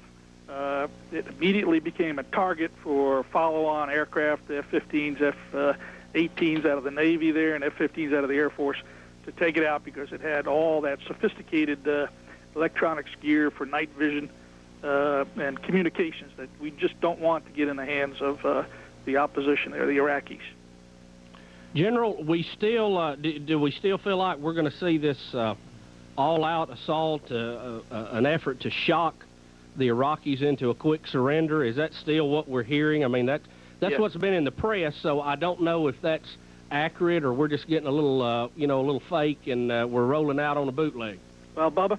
Yes, sir. That's an element of war. You want to go out there and you want to kick them in the pants and keep kicking them in the pants until the guy says, stop, my tail feathers are all bloody. You don't go out there and just, pamper them and be wimps. And Americans, sons and daughters of the South, they're not whips. They're going to get out there. You got members of the 20th Special Forces out of Birmingham over there, individuals. You got units sitting there in Afghanistan providing relief so that other soldiers can go into Kuwait and then eventually attack into Iraq. This is a proud moment to be an American. We are just defending freedom at all costs right this morning. You just can't say enough about those members of the Air, Navy, Ground, and Marines that are out there. They're wonderful people. What about as far as the surrenders? We know we've already got that going on, and we really haven't even gotten to the more extreme phases of this. What is kind of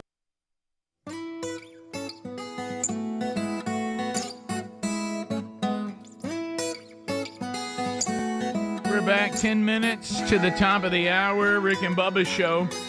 Things you need to know that are happening this week. Friday night. Any tickets still left? Tickets still left? Not many tickets. If you want the link directly to see Speedy and Greg this Friday night in Birmingham, Alabama, downtown at the Fennec, as Nashville comes to Birmingham, Songwriters in the Round experience benefiting Rainbow Omega, you could use our text line, and that is 866-WE-BE-BIG or 866-932-3244, and text the word song. The link will come right to you, or you can go to rickandbubba.com, look at upcoming events, and be there with Speedy and Greg this Friday night. Hello to Orange, Texas. Saturday, Lord willing, Rich Wingo and I will be there for the one-day man church. Breakfast is provided in the ticket. Rich and I both will be speaking, spending time with the men there in Orange, Texas. If you're making your way there Saturday, we look forward to seeing you. If you'd like the details, go to themanchurch.com, and you'll see those under upcoming events. We have not found a word to be sharp on the text yet, like Speedy and Greg did. But you can find it there. All right, so, Bubba, we must do this now that we're waiting on the tow truck for the mobile assault broadcast vehicle. We must weigh in on this national anthem last night. The audience is going to explode if we don't. So, Home Run Derby. I didn't see it. I know you didn't either, Bubba.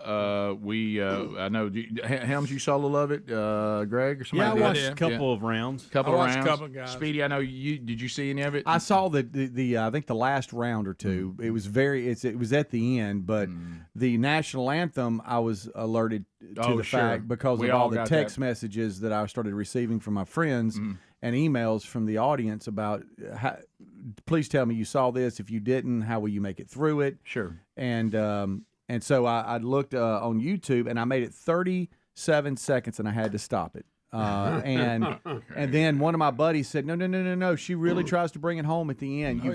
So I just drug it to the end and let go, and I heard the last few notes, but I have not heard it in its entirety. I have not been able to watch the whole thing. Grammy nominated. I will tell you this because I'm getting text. I know for a fact that Andy Blanks has been listening to the show up to this point. Right. I think we lose him here. Yeah, I was texting with him later last night, and he said, you have no chance of me clicking that link. You know that, right? I know. And I said, well, and I told him what I just told y'all. Do it fast enough. And I said, maybe just go to the ending.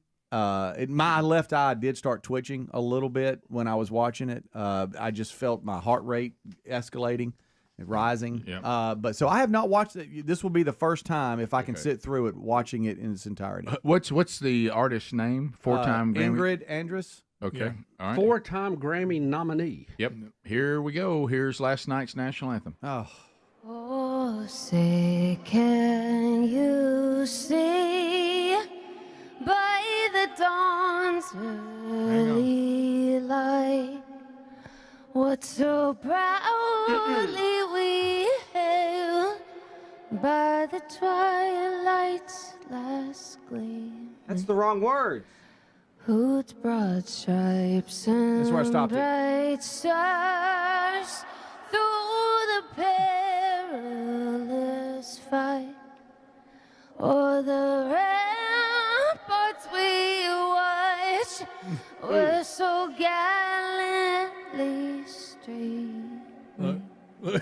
He's laughing. And the rocket's red glare, the bombs bursting in air, gave proof through the night that our flag was still there. Speedy, you all right? No, I'm not, Rick.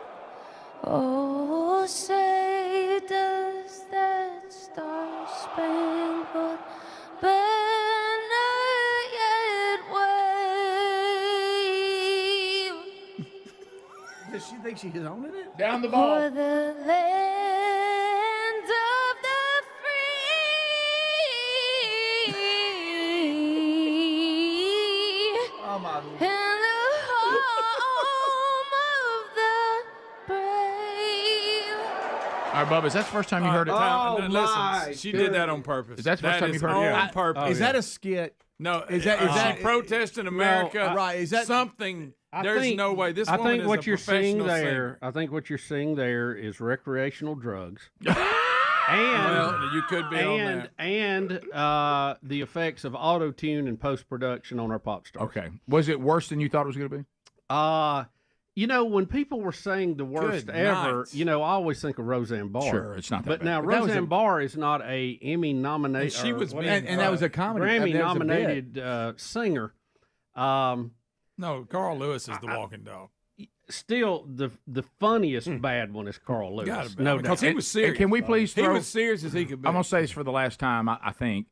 Can we please throw Roseanne Barr out? That was a bad attempt at a comedy bit. Yeah, she wasn't trying to sing it well. Right. This young lady, is she trying to sing it well? I think Either she that or thinks she's she- mad at Carl America. Lewis was. Now, She's mad at America or something. Again, I do want to say this: if you have never tried to sing that song in public in a stadium, it is very difficult It is. because of the echo. Yeah, but that should make you go. But No, she's done But concerts and stuff. she doesn't sound She's a like she pro. can really sing. Is the problem? And she's has an earpiece in, so she's hearing program. She's not hearing the echo.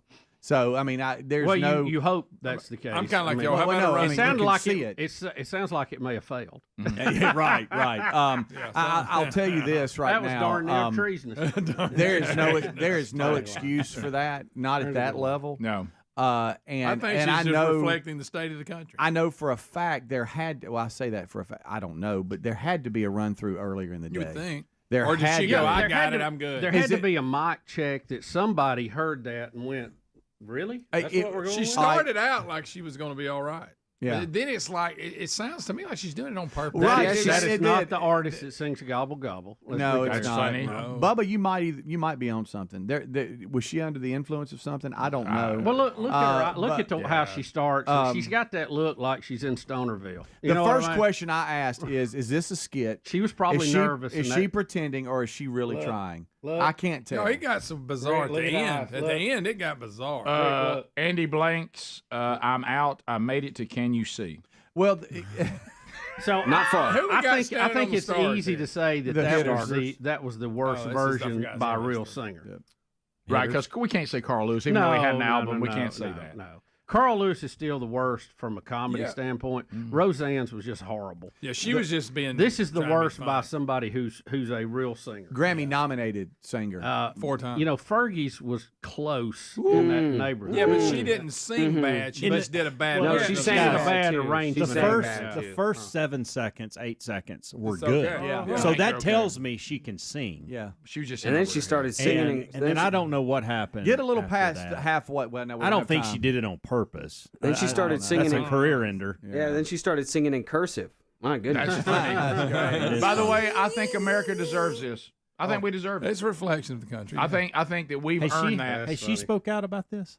No, that's what I'm wondering. I wonder if there'll be a story that comes out and she's either faked it, it was a bit, or she claims that she was under something. Or she's going to claim she was hearing echo. Let's compare it to Carl Lewis. I knew you were going to say that. Come on. Good. I can't play with that. Come on. I knew you were going to say that. I'm going to tell you something. Hey, I can't wait. The text that y'all are sending the team right now, insensitive but hilarious. Yeah, very well funny. done. Very and it's funny. too early to joke about that, so I can see why we're texting. Yours was good, Speedy. It's real good. Yours was too. Bubba, Rick and Bubba. Opinion with those of you that are in the know that will the people on the out, will they be surrendering, as some people are thinking, by the thousands? And then you get down to the core of it all, and who do we think will fight, and who do we think won't fight? Well, that's a good question, and the answer is clearly Saddam Hussein is using this time around. He's used more of the regular Army types that he has in the Republican Guard and other divisions that he controls.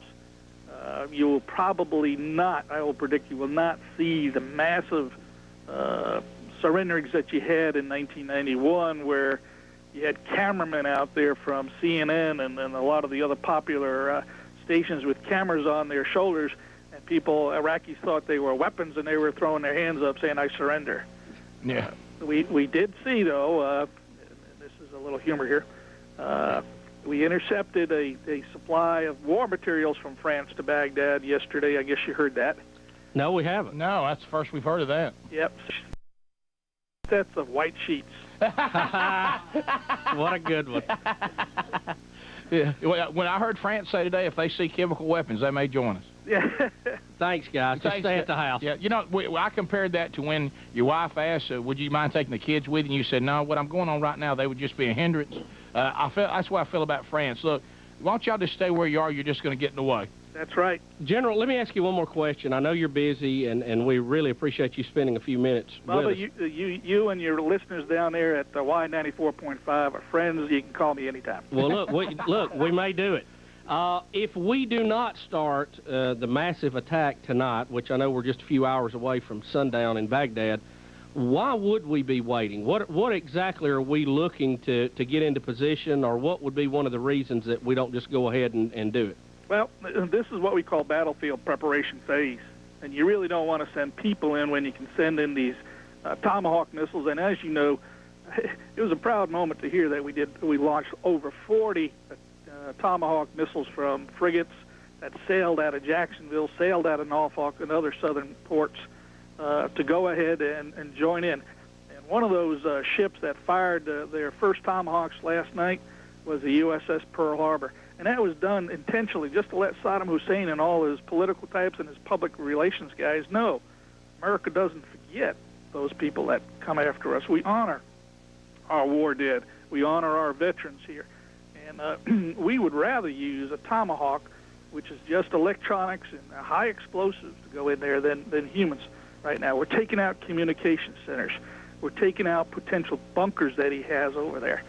And we're taking out his radio and television stations. No offense to Y94.5. Yeah, sure. Well, I noticed we took over the radio part, and we just left the TV for him, since we know how influential radio can be. Yeah. That's right. Just a joke. Right. Well, you also know that they closed all the Kmarts over there now. There it is. You heard that? Yep. And they're now targets. General, we may be hollering back at you, okay? Hey, anytime. Hey, let me ask you, General, this is Speedy. Let me ask you one question. What's in Washington, what's the feeling as far as how we rate the success level of this war on getting Saddam Hussein? We might not ever know if we've killed him. We might not ever know where he is. Speedy, you'll know. I mean, they say he's got 5 or 6 lookalikes. I mean, we'll get them all. I figure we'll kill them all, won't we? Bubba, let me tell you, Speedy, let me tell you something. 1991, there was a chance, however. Mm-hmm. And I can tell you this. Saddam Hussein was running around in women's clothes. Oh, really? So, if you see somebody carrying a Victoria's Secret catalog or something like that, it might be him. Just be suspicious of that. Yeah, I saw him address. There he is now. We're watching the TV. He has here. a blonde mustache. He has a blonde though. mustache and Is glasses. that one of his look-alikes? And I've never seen him look like that. Yeah. Well, he's going to be changing around. I mean, he literally wore, an Arab woman's costume in 1991, and that's shades of somebody that's a little sick there. That's really concerned that he won't survive. And we had him on the run. Just a couple more hours, and we would have probably caught him. But whatever the political will is, the military at that time was just responding to the military dictates of the leadership of the country. And then, now we got Mr. George W. there. He's not going to fool around. Yeah, I mean, this guy they're showing on TV, it looks like he's a lookalike. Either he's a lookalike or the guy who was interviewed by Dan Rather was a lookalike. Yeah, somebody wasn't right. They sure don't look like each other. Well, there's also, lookalikes out there at Bubba, too. Yeah, I know. We get that all the time. General, one more thing quickly. We were talking a little earlier. We're a little put out with some of our leaders who are still voicing opposition to this war now that it has begun. I'm speaking specifically of Tom Daschle, of Jimmy Carter, of some of the folks, Bill Clinton and his camp. McDermott. Jim McDermott from Michigan. That stand in First Amendment, and that's part of our freedom and what we're fighting for. But just from a class standpoint, from a historical standpoint, I don't ever remember this happening after a conflict has begun. Surely there'll be time to debate that afterwards, but we're just a little put out with some people's reckless use of the First Amendment. Well, you're absolutely right, and I would defer to Mr. Will Smith and his comments about the Oscars. The next weekend here, it's inappropriate to hold him, and he was going to be a presenter, and I think you all know that he is not going to do that. Right, we had that story. Did you? Okay, well, I would just defer to what Dr. Phil said yesterday on NBC. If you heard what the news flash was there, he basically says, folks, I don't care if you're Democrats, Republicans, or Independents. Put it aside and support.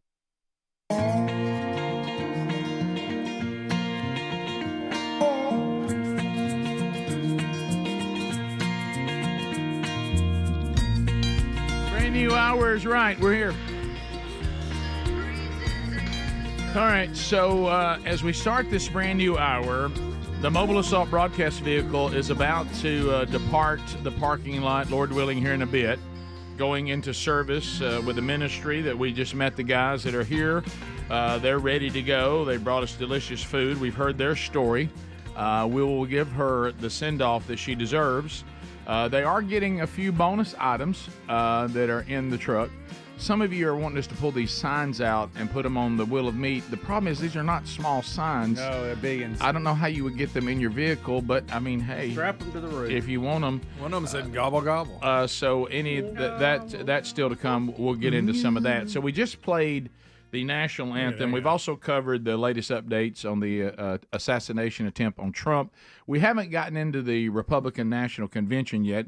We do now know that J.D. Vance, is that right? Is that the name? Yes, Senator from Ohio. Is the vice president nominee with Trump. We did find that out last night. Trump was there.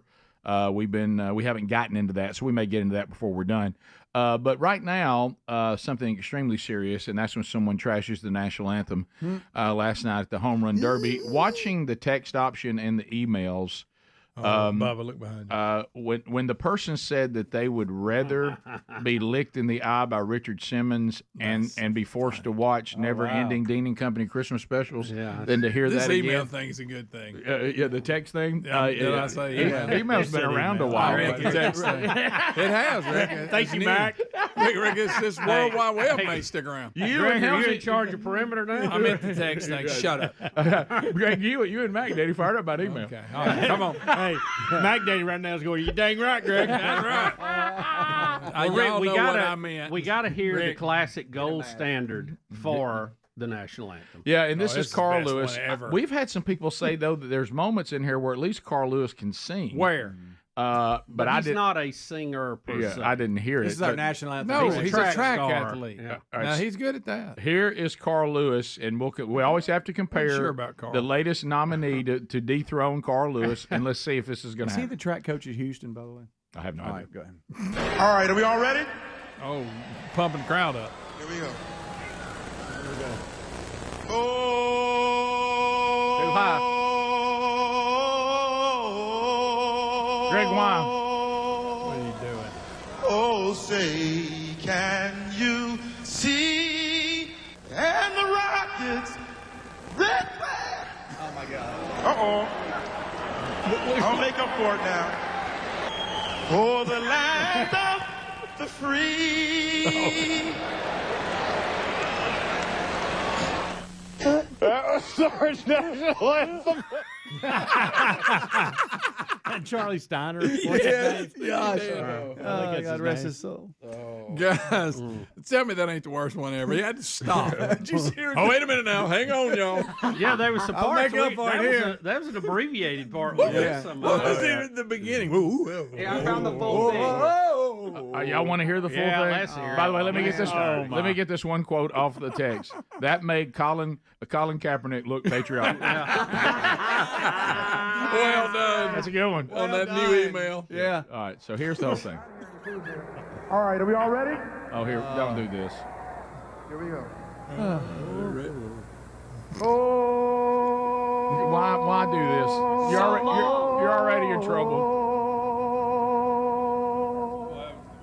Oh, say, can you see? Already in trouble. By the dawn's early light, Needs to drop it back down. what so proudly we hailed after twilight last He's got a chance here to come back low, and he doesn't. whose broad stripes and bright stars Stay right there. through the perilous fight.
High. Yeah, These are starting Wait a minute now. so high. I want y'all to think about this for a minute. Uh-oh. It's the first time I really thought about it. Yourself. Looking at it again.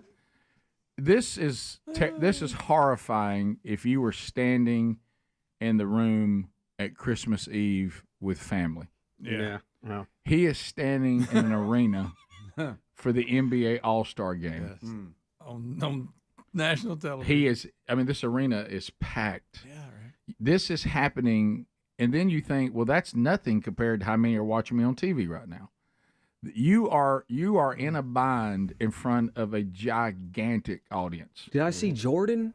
Oh, yeah, they're all there. Oh, I mean, you're doing that in front of Jordan? Oh, Ooh, yeah. This is when some of the greatest players Thank the you, NBA Bubba. had were there. Can I say that if you sing the national anthem, the oh say that note right there, that needs to be almost the lowest note you can possibly sing, because the land of the free that is coming later. It's coming. And this song has, I think it's 2 or 3 octave ranges that you need to be able to sing. I'm probably messing that. I've seen you sing it at a Barons game. But that say that note needs Right to go there. down and say. It's not, say. Can you see? Dig a little deeper in the well, boy. That needs to be the lowest note almost you could possibly sing. Yeah, If you're gonna make it through the whole song. Yeah, you got to start low, uncomfortably low. Here's just another to get great through one. it. I'm literally going to the doctor today to have the wax cleaned out of my ears. I think I'll leave it.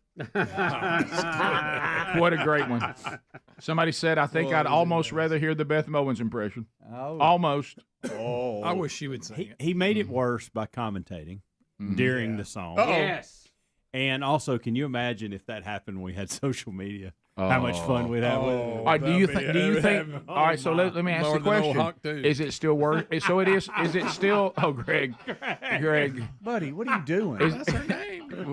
What was her name? That's not her name. That was the moment he forgot he was on air. He did. That's what she goes by. But he's real dangerous. He's been kicked around a little bit. Watch him. Plus, he's been in the pound cake. Oh, he's been That's in best pound cake. Yeah, been in the, you love that pound cake? Moist. Pound cake can be dry. You got kind of It can be. you got kind of buzzing eyes too. He does. What's Greg's on a sugar high. It's a little glassy. He's completely lost it. Did y'all know who I was talking about or not? 100%. Okay. I went by her given name. You wouldn't have known who it was. Okay. By the way, Greg, I think the sugar is fermenting in his gut. Wait till tomorrow, his birthday. So was Ingrid? Is it? All right. Was Ingrid worse than that, or still Carl Lewis the worst? She's worse because she's a pro. Yeah, She yeah. makes a living. I think singing. it was Carl's a worse runner. overall. Carl's was funny. It was funny bad. Hers was just bad. Have you bad. heard any of her music? I mean, Yeah, Carl I heard didn't you have. playing in the I mean, really Sounds good. Yeah. But Ian, we're in the Carl studio. didn't have four-time Grammy nominee by his name. No, you're right. Yeah. He had gold medalists in the long. I think jump. she fell victim of a style issue. It's not the right song I for her don't style. know what she was doing. I mean, it sounded like she had to do that on purpose. Yeah. No, I think she was floating above the clouds. Look at her eyes when she starts.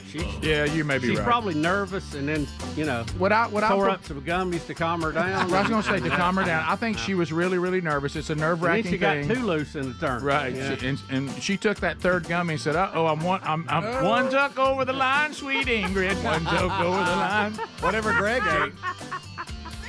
We'll be right back. Rick and Bubba. Men and women.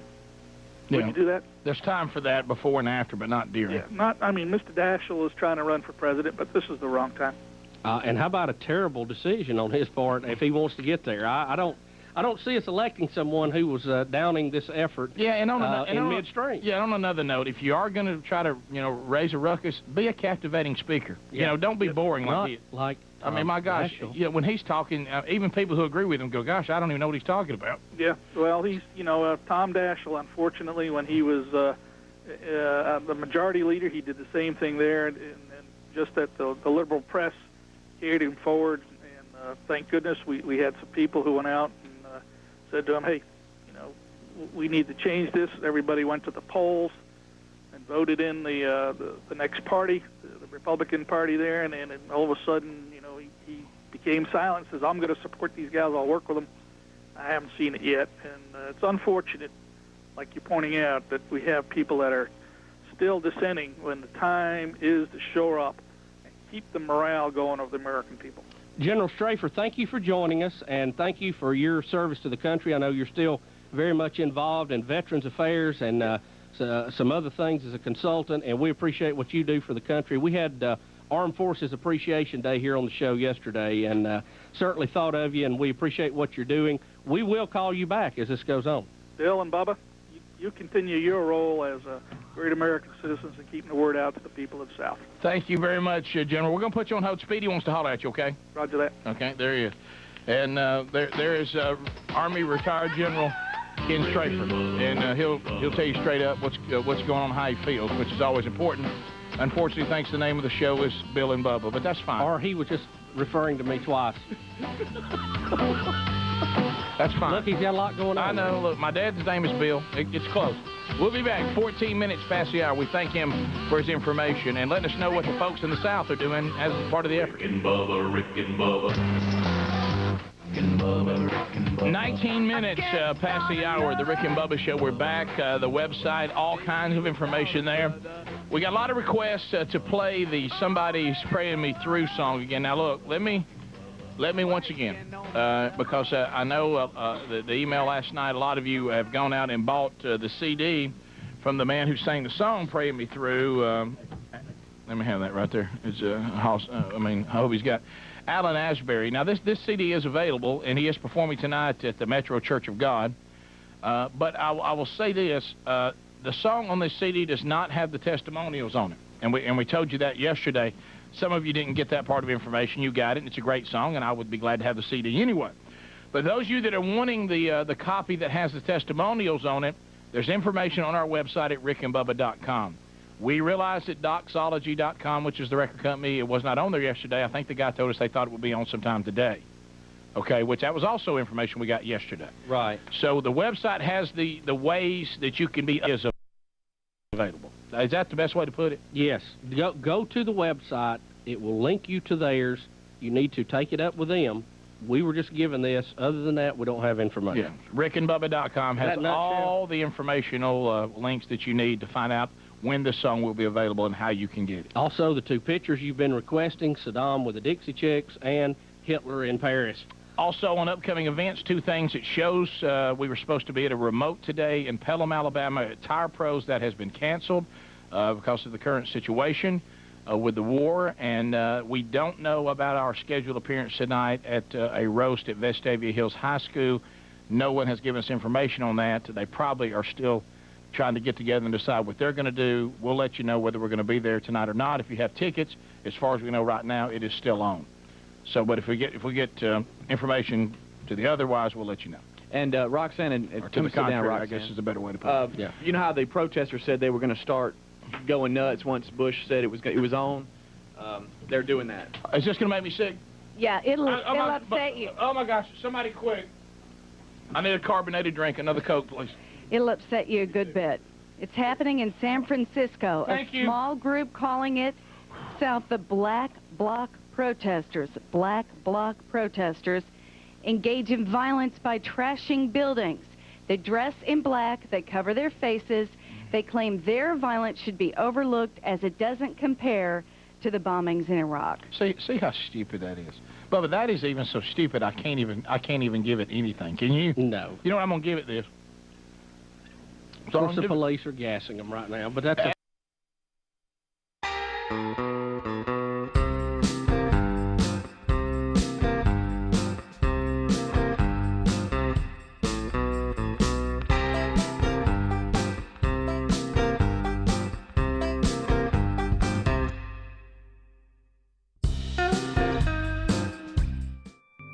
We'll probably have to sleep in separate bedrooms. 21 minutes past the hour.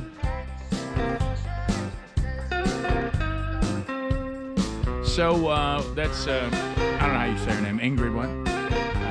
Andreas? Yeah. So that's not her style. Does not fit well with the national anthem. Well, like I use the Bob Dylan thing.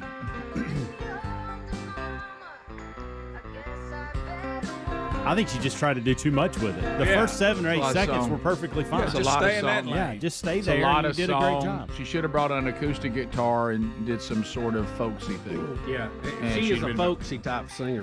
She'd have been fine, but she's not now. But she'll get through it. Others have. She's She'll not. probably sell more records. The Biden administration said she had throat issues and had jet lag.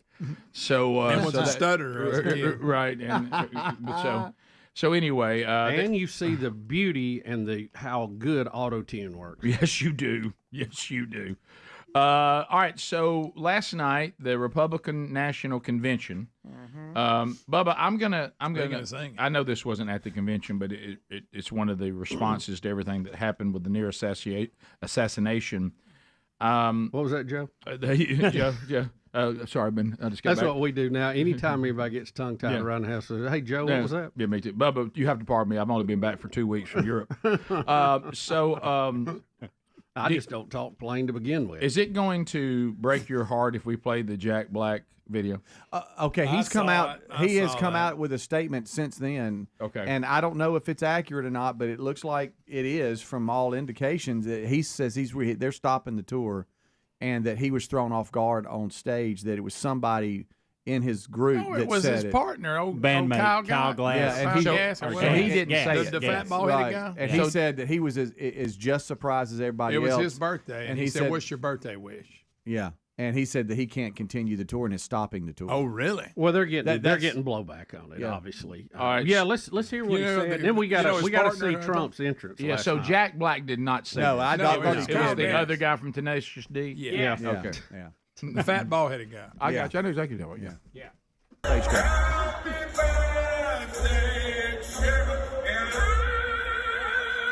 Make a wish, can film this trunk next time.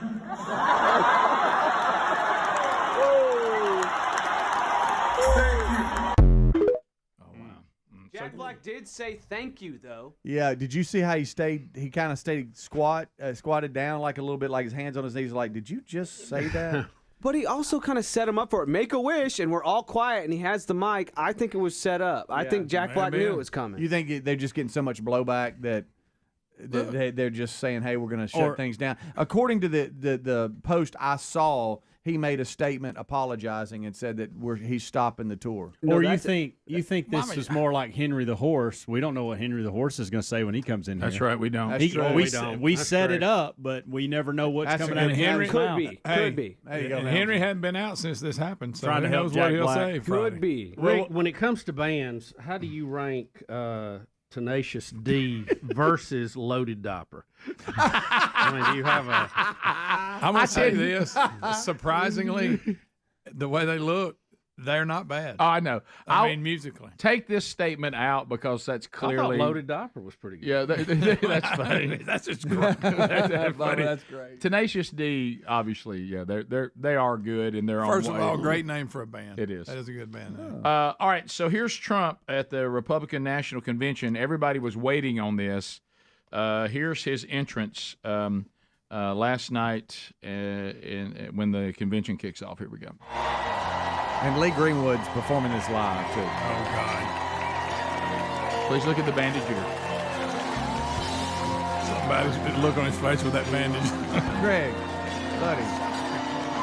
If tomorrow all the things were gone, I'd worked for all my life, and I had to start. So he's emotional. He is. Since my children I've never seen him be emotional like this. His face was different walking into my it. lucky stars. Please look at his security detail. You see anything different? Tall guys. Tall guys. A lot of I tall don't see any chicks. 15 tall guys. And we wish Lee was singing it better. We do. Proud to be an American, where at least I know I'm free. It's live. Yeah. Could have played the recording. Yeah. Who gave that right Lee's in his to me? 70s.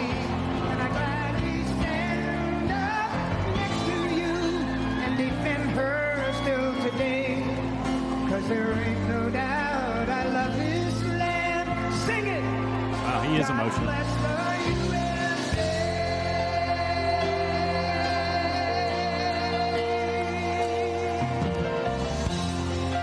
I love America. Yep. There That was Adler. So that's That was Tucker Carlson there that he's shaking hands yeah, with. quite the entrance. And I know that I don't know that we have any clips from the actual speech he gave, but I think we probably do. I tell you, Byron Scott gave Byron Scott. He played for the Lakers. I was going to say, Scott. he could shoot a three. And y'all heard what James Worthy said. Yeah, Tim Scott. No, from I think I combined two names. The representative from Florida. I heard him speak last night. He is a rising star. He is really going to be good. well, the Tim Scott was He too. did too. Yeah. yeah, and Byron Scott for all we know. Byron Donalds? Byron Donalds, thank you. But we heard the rumors that Many years in sports. that Trump was going to be no shocker here bombastic at the convention, but changed the speech. And went to something that called more for unity. I think that's a good move. Now, this is not the big speech. This is No, the he little got the speech big one. last night. But even last night, he seemed to be more Humbled. Yeah, Well, that'll humble you. He looked different in the face walking in. He did. No doubt. Well, nearly getting killed with a headshot. It'll make you assess a lot of things. You know, too, everybody's had some kind of moment in their life that was stressful or even possibly life threatening. Mm-hmm. When it happens, your emotion, your kicks in, and the adrenaline and all of that. But when you start thinking about it 3 or 4 days later, it usually has a bigger impact on you. Mm-hmm. Yeah. When you've actually had a little time to sit and be quiet and think about what really took place. So there you go. We'll come back. We'll get some of your phone calls. I know we also have the tow truck showing up for the mobile assault broadcast vehicle, but we still got to get that set up, and they're gonna have to get it ready to go. So I think we have time to come back. What kind of music are we gonna play as it rolls out? We need a good. What's thing kind of a is it- thanks for the memories kind of look? My first thought is to play Cats in the Cradle, but it has nothing to do with this. Thank you for being a friend. I'm just. Well, there you go, Andrew. Go. Thank you for being a friend. I want to thank you. Or Convoy. Oh yeah, Convoy. I like Yeah, Convoy. it's Got some history with the show. It you know. does. They go in '98 and say, "Let them truckers roll." Yeah, to so- Did I see Amber Rose spoke at the RNC last night? Yes, Oh. it was a surprise for about Who? 5.5 minutes. Endorsed Trump. Who is that? I don't know who that is. She has a couple. Yeah. Head face tattoo. Phone calls. And Wait, next. who is that? She's a weird. Amber Rose. She's a weird girl. She's a famous singer. Yeah. You know what the internet is, Greg? I don't. I wished I did. Well, she's famous for being, okay. All right. We'll take your Thank phone goodness calls. we got her endorsed. Yeah, we'll be right back. Rick and Bubba, Rick and Bubba.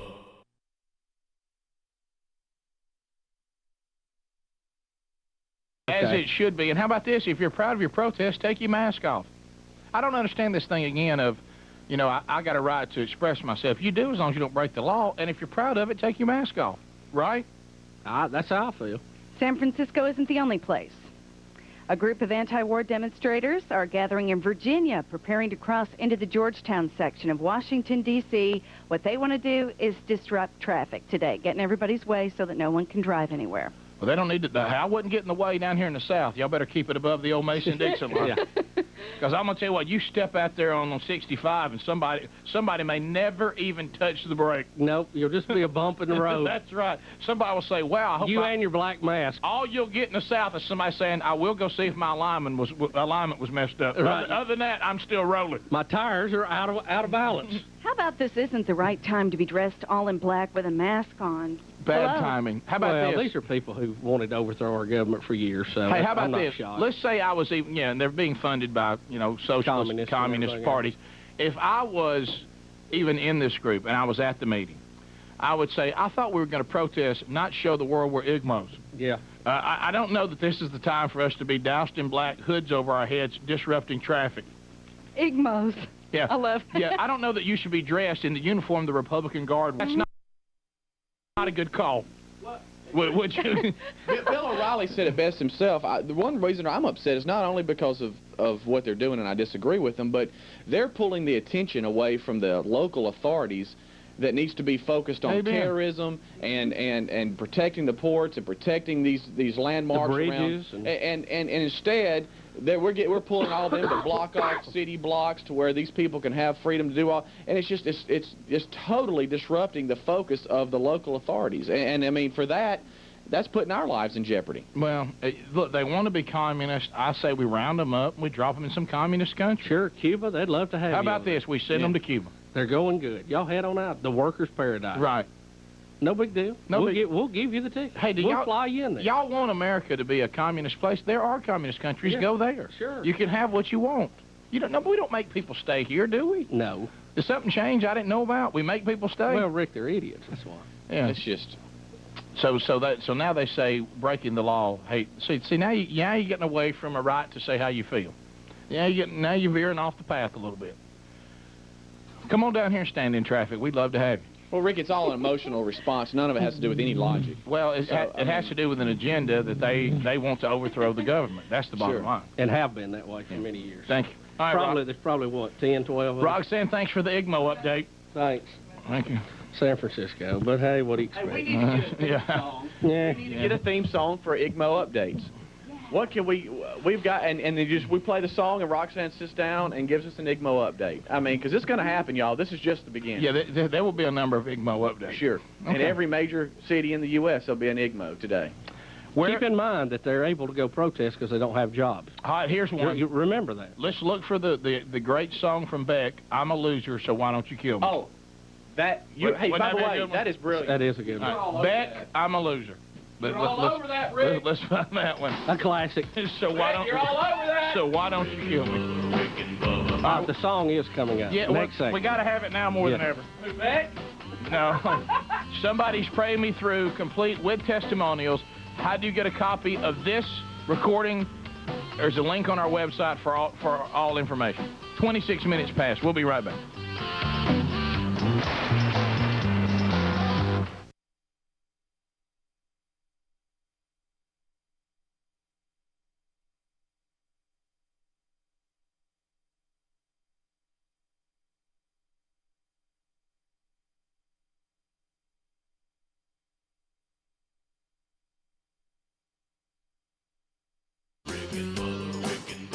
This is the Rick and Bubba Show. Watch more at blazetv.com/Rick and Bubba.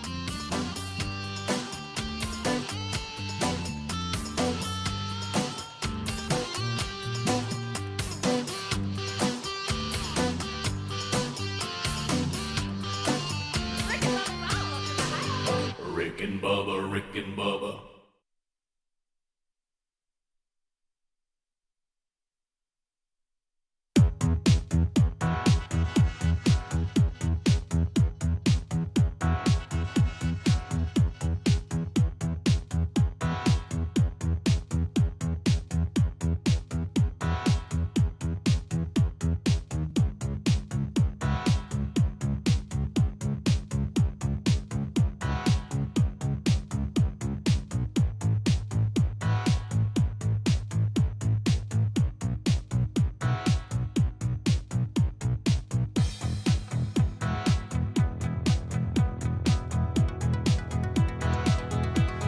We'll say goodbye to the mobile assault broadcast vehicle probably before the hour is done. The tow truck is here.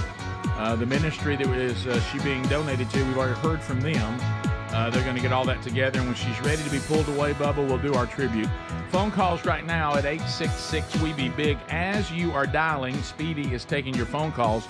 I do want to point you, a lot of you right now, testing 1 2, test 1 2. You are listening to this very show with Raycon everyday earbuds. Don't you love them? Earbuds. Don't y'all love them like we do? I mean, these are phenomenal. They fit so good. They won't come out when you're trying to do just a little bit better. They've got the sound profiles. I love that. I can go, all right, I'm going music right now. I'm going over here. All right, I'm listening to. I want to hear an archive of the show this morning, see how it sounds. I'm going over here. Also, they've added some new features: active noise cancellation, ergonomic design, multi-point connectivity. You can pair 2 devices at once. So if you'd like to find out more, and the new colors are really, really cool, they're about half the price of the other premium audio brands, but it gets better because you've decided to be part of this family. Go to buyraycon.com/bigvox, BIGV as in voice, OX. Here comes another 15% off and now free shipping. Never been a better time to get them. Go get your everyday earbuds from buyraycon.com/bigvox or go to rickandbubba.com under the sponsors. To the phones we go. Let's start with Dennis. Dennis is out of Sweet Home, Alabama. Dennis, welcome to Rick and Bubba. Go ahead. All right, thank you for having me. It's our pleasure. I'd like to speak on the perspective of the distance between the shooter and Mr. Trump. Mm-hmm. The football field in the little town I'm at is at the end of my street. Now, at both ends of the football field, on the ends where the goalposts are, you have a concession stand, and you have where the visiting players. Pick your phone back up. Sir, would you get back off the field and back to your phone? Yeah, however you started, go back to that. Yeah, you took your face away from the phone or something. I don't know if you're literally trying to look at the field. Okay, am I good now? Yeah, semi. How about? Okay, I'm sorry. I'm sorry. I think he was walking the field. Yeah. We really would like to hear what you got to say. Yeah. I will say this, though, and thank you, Dennis, very much. I'm sorry the quality went bad.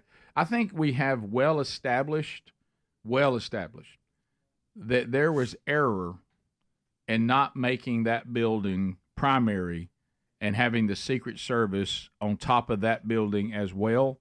That point has been clearly made. And there's no doubt that was an elementary, illogical blunder. Yep. Okay, and so now what are we going to do about it? We need to hold everyone accountable, and of course there needs to be somebody who goes to the family that lost a loved one and apologize profusely. The president, thankfully, was not harmed, but to this family. The shooter actually did kill somebody, and there's somebody else that's still hanging on to life, and then another that was injured. So we all have clearly said that building should not have been in the secondary part of it. And even if you're going to have secondary security, which is local police, got to have more than 8. Yeah. And that perimeter should have been back. Somebody signed off on it. Somebody said this is okay. That person needs to be held responsible. That's simple. Landon, welcome to the program. Go right ahead. Well, I'm not on a football field, but I do want to steer back to a baseball field. Okay. Greg, correct me if I'm wrong, but I feel like this morning you woke up, you got in the shower, and you grabbed your shampoo bottle. And the first thing you said was, "Watch this, Ingrid." You killed the national anthem in the shower. You bottle dropped the shampoo bottle, and you woke your wife up by yelling, "America!" Did you sing the national anthem in the shower? I to did get not, it right? but you know what? I should have to try to defend it. Right, and that's what he said. He thought you And might I would have have. sounded a lot better than her in the shower. Now, once I got out, I wasn't. JR, welcome to Rick and Bubba. Go ahead. Okay, not on a football field, not on a baseball field, but I am sitting in my truck. I got a little idea for the part way of the truck leaving out to drive today. Okay. How about Daryl Hall and John Oates? She's gone. Well, that's That's a good one. that's not bad. Bubba's come up with an idea in the break that I almost want to wait and just do it live because I think it will be just precious. Just let it hit. Yeah, just let it hit. So See what you think. Let's go to Aaron. Welcome to Rick and Bubba. Aaron, go ahead. Hey, good morning, guys. Hey, thank you. I've just, for the past, couple days, been hearing, all the mistakes, the distance, the shooter, the this, the that, et cetera. And I just want to first, if you ever had a situation in your life where there just seems like no exit or no answer to anything, and God comes in and just wows you with a different solution. Sure. If we take a bird's eye view from this situation and just quit looking at all the mistakes, which were tons, and just say, God wanted to show his mighty hand in this crazy way, but the tone of the nation, the spirit of the way, even some people who didn't like Trump are looking at him now, even his teary eyes at the convention, all of those, some eyes may have had to be blind for him to act in some miraculous way. We don't know what God is doing, but I just wanted to tell everybody, keep praying for our nation. Answered prayers don't always look like what we think they're going to look like. I'm so sorry for Corey, who lost his life, but he died a hero's death. Of all the people that were at the rally that day, he may have been the one ready to go at that moment. And I'm so sorry for his loss and pray for that family, but it also adds to the story. God's ways are not our ways. We need to keep praying and spend more time instead of focusing on all the faults and mistakes, and just say, what are you doing, God? And tune in, keep praying for our nation. We're so blessed to live in this nation. Oh my goodness, thankful every single day. And he is a mysterious God. He works in incredible ways that we don't understand. And let's just keep moving. Come on, Holy Spirit, into our nation. Yeah, well, it just well said. We talked about that a little bit yesterday, and you're right.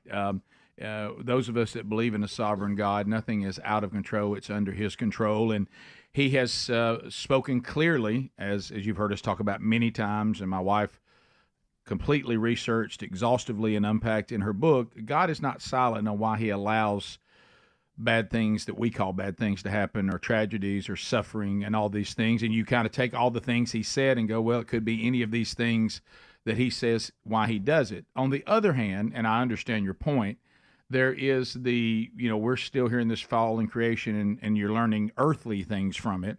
And it's still okay to say, well, there was horrible neglect here from a safety standpoint, and that's protocol that we should follow, even though we still say what Jesus taught us. We still make preparation and then say, but Lord, your will be done. Yeah. That doesn't mean we never make preparation and just say, well, let's see what happens here. We do need to correct the mistakes of this as well. But your point is valid. Yeah, we understand what you're saying, Yeah. but there is the practical aspect of it. You have to see where the failures were. Right.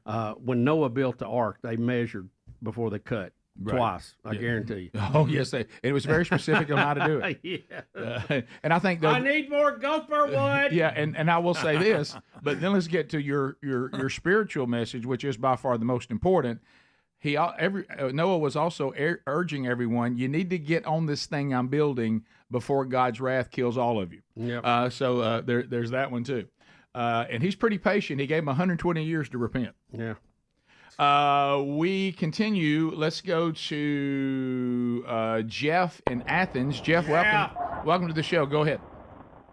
Hey, buddy, did y'all notice how the Secret Service guy pushed the police officer out of the way when they got Trump in the car?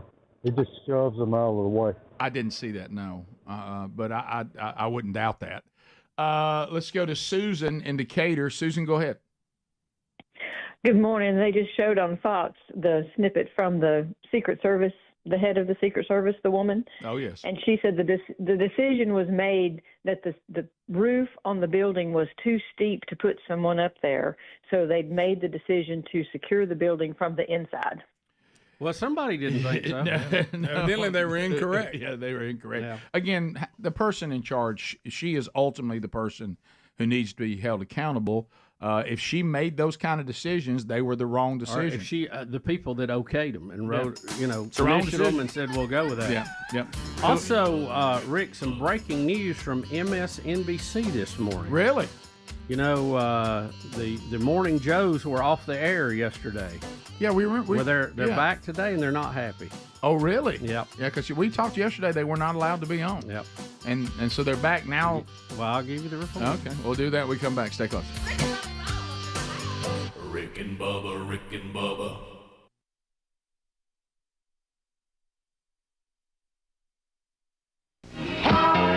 We're back, 32.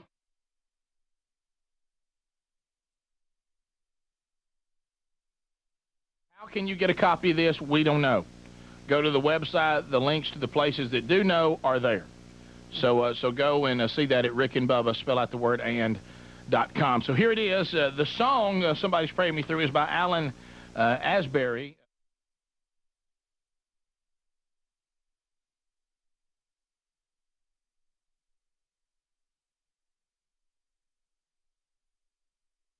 A lot of our military and forward positions do have access to the internet on some level, so we're trying to get that back up, hopefully by Monday at the latest. We'll come back. We'll take your calls at 877 We Be Big.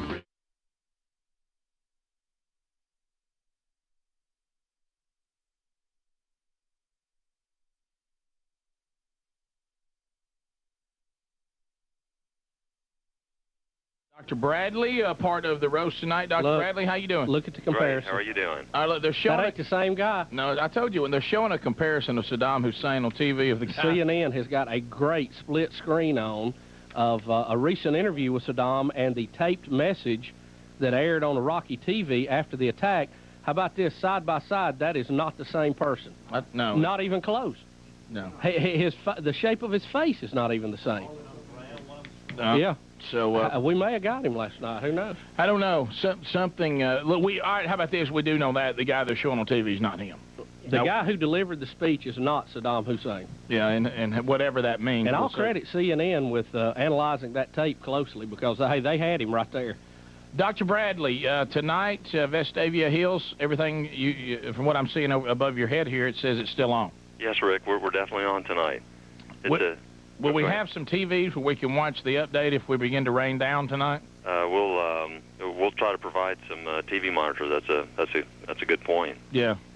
But that's a good time for humor, and there's going to be a lot of it tonight, and I sure hope everybody can come out for it. Yeah, a lot of people have already got their tickets, so we hope to have a good time tonight, and we'll update anybody if anything new happens. It may be that we again tonight don't attack as we continue to let the will and the morale dwindle with the people that are in the Army, but for Iraq. But if we do decide to go at it tonight full force, we'll update you there on the stage. Absolutely, and just a reminder, silent auction starts at 5:30 at the Vestavia Hills High School, and the program is at 7 o'clock. Oh, well, we're looking forward to it. Thanks for letting us be part of it. Thank you very much. Okay, buddy. Appreciate it. Bye-bye. All right, so that is still on tonight. Look, they continue to do the split screen on that. How about the guy is much older, it looks like, or he's aged worse than Saddam? Or what? Could be Saddam's dad or something. Yeah, one night of bad sleep would not make your mustache turn blonde. No. Somebody forgot to tell him to put the dye on before he hit the camera. And I mean, is that incredible to y'all or what? You see it side by side and you realize there's no way. That's not it. The whole shape. Granted, he is a dark-complected man with black hair. Well, kinda, but not even close. That's. Well, what they did is they're trying to play the card of y'all think we all look alike, aren't they? yeah, they really are. How about I've never seen Saddam with glasses on either? No, that was kind of a bad move too. That the guy's got reading glasses on, or some kind of really big glasses, I might add. So whatever that means, we don't know. I don't know that means anything. He may just be in hiding, and so he's not going to make any public appearances. But we do know that's not him that just did the TV thing. I will have to credit CNN with a good one on that. Well, you know, and Roxana's told us on a number of occasions they think there's more than even one lookalike. There's a number of somewhat lookalikes that they use to move him around. And General Strafer told us he was dressed as a woman when it got down to the Desert Storm deal when they were closing in on him, that he actually was walking around disguised as a woman with the drape over his face and everything. I bet he's got ugly ankles. Yeah, you would think so. You would think that would not be an attractive look. You see those toes and sandals, and you go, "Wow, ma'am, sorry about that." This doesn't want me. It means he had to shave that mustache off. Well, he had to cover over his face. Yeah. So because they don't let women show their face there in that fine country under his leadership. Yeah. And if you disagree with him, they'll hang you upside down. But I mean, who are we to judge? All right, let's go to the phones. Freddie is in Alexander City. Freddie's listening to us on 97.3. What's up, Freddie? I just called to say that I am a Democrat. I didn't vote for George Bush, but here's one thing we got to understand. Our National Guard left day before yesterday, and if we can't get behind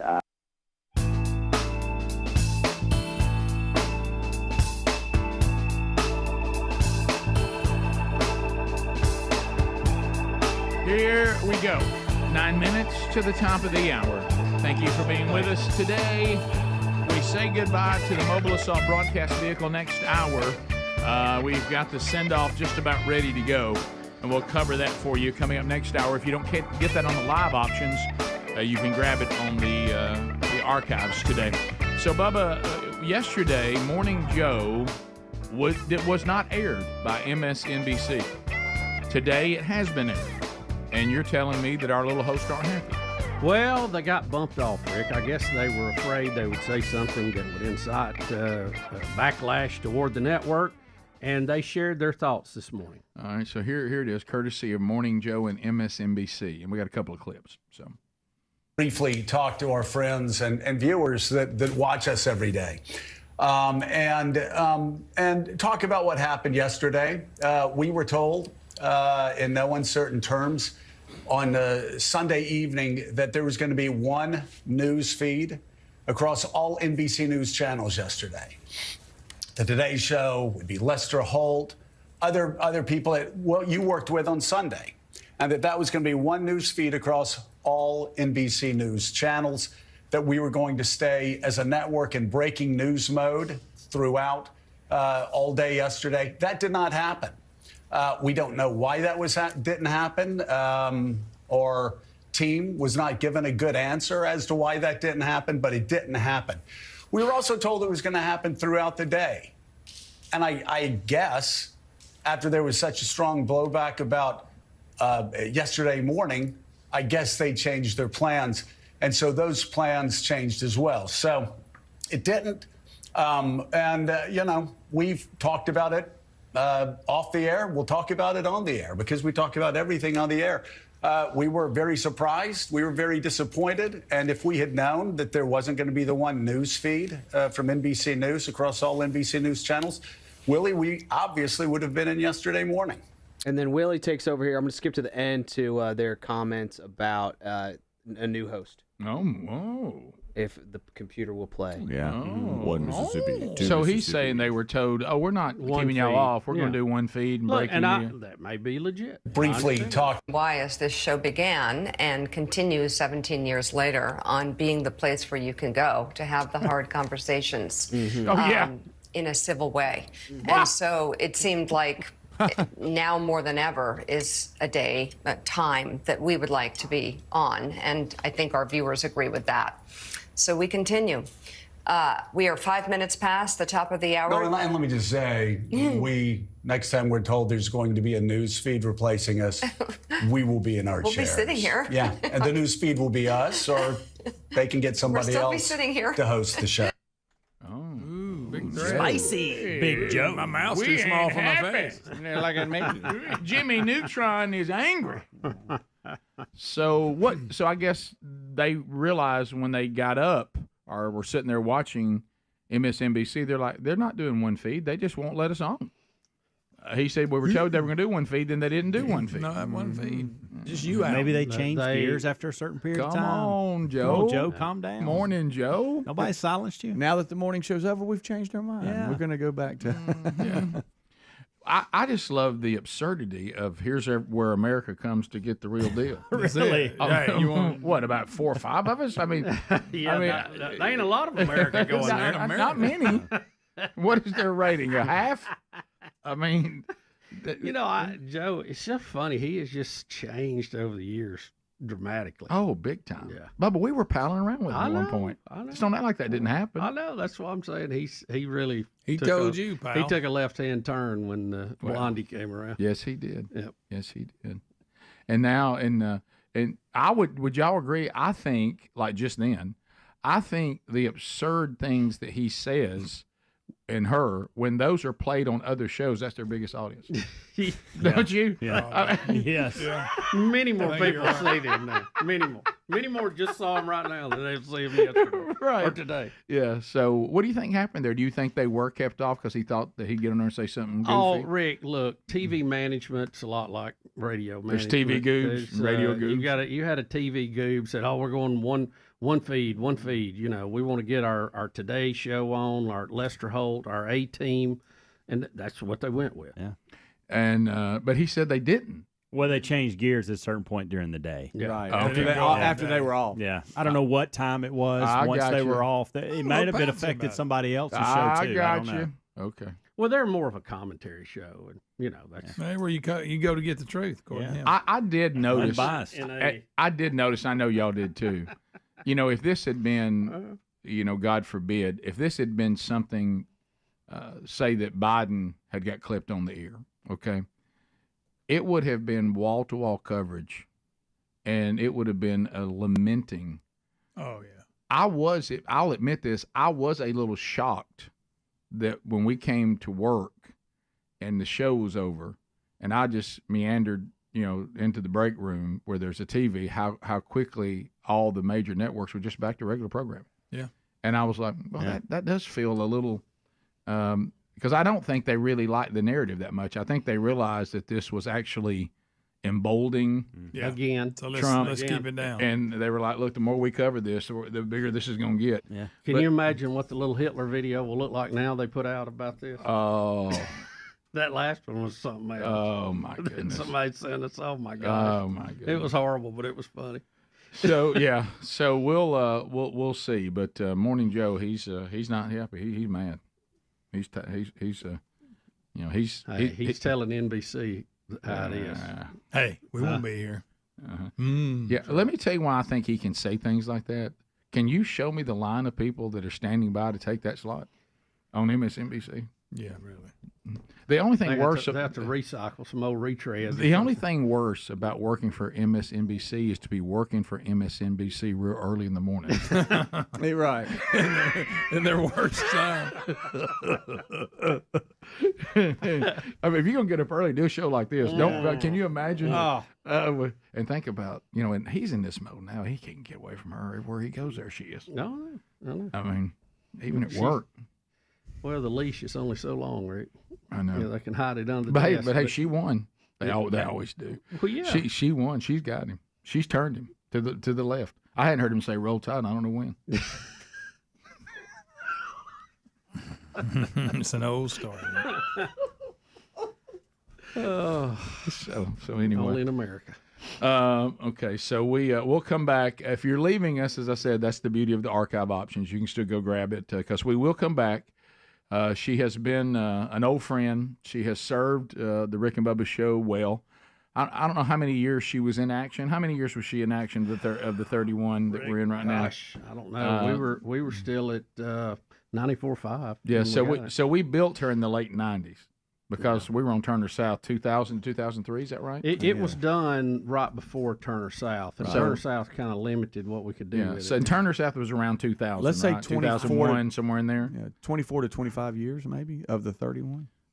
Yeah, now she's been sitting a little bit here. Last couple of years. Yeah, but she's even when she wasn't. Old girl's a little faded. Yeah, she's a little faded, a little tattered. She served us well, and we come back, she'll be towed away. Going to serve the Lord and work in ministry.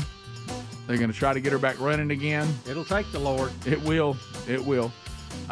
So if you leave us, have a good day. If you got more Rick and Bubba, we'll say goodbye to Mabda next. Rick and Bubba.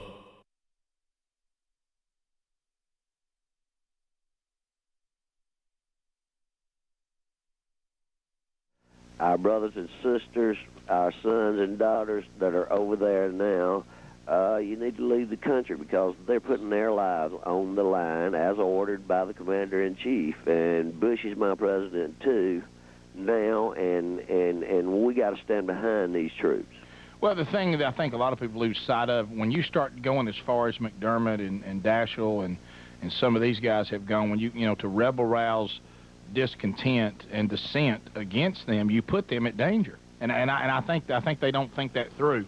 Freddie, I appreciate your honesty in this too, and point out the fact in no way do we want to restrict anybody's First Amendment rights, but we had a debate. Our Congress voted.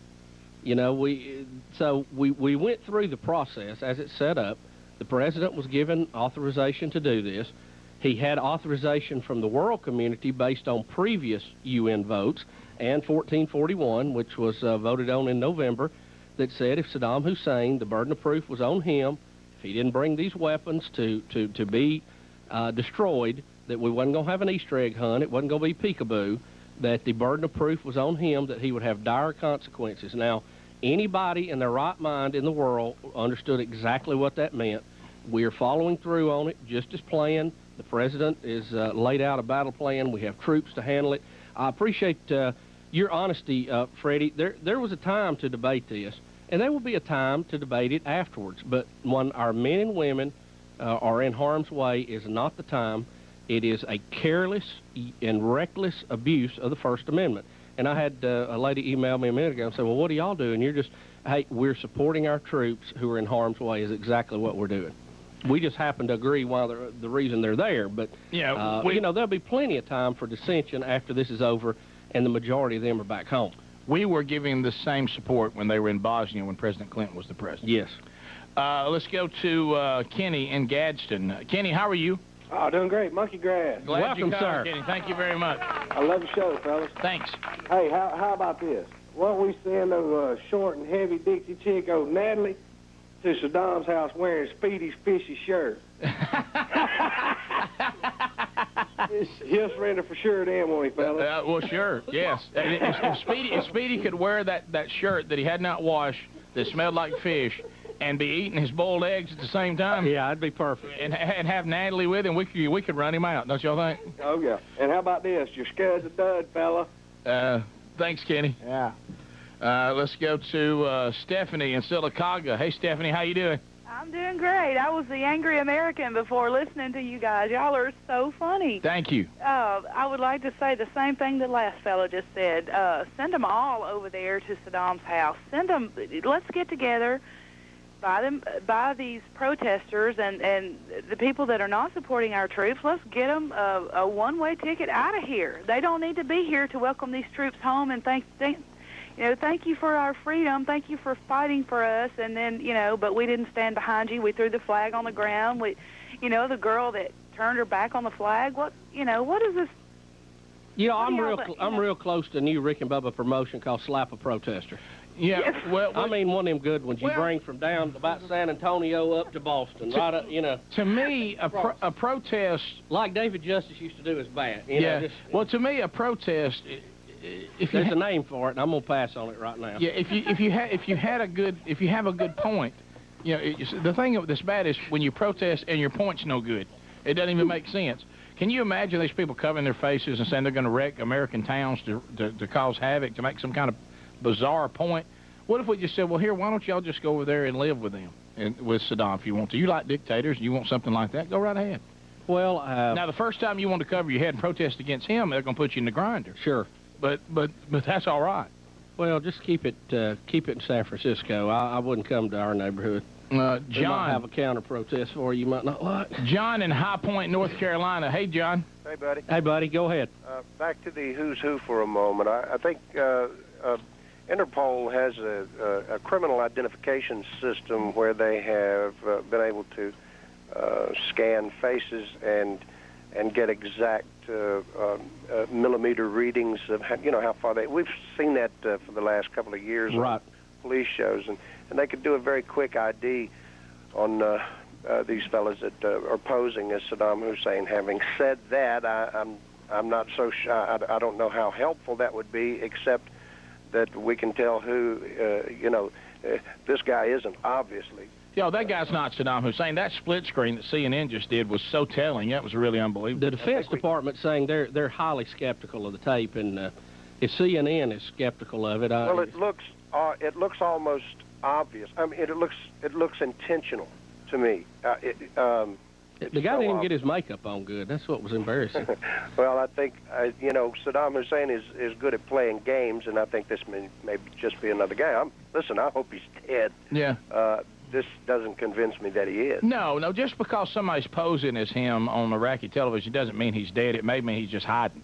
Absolutely, part of his got game. His dress out. Listen, to the battlefield real quickly. We're running out of time. You got 30 seconds. Yeah, I think people in Iraq have heard over the last 12 years what happened to their troops when they surrendered. Oh yeah. And I think that information is real available to them now. So I think you'll see a lot of surrender. Thank you. Do it.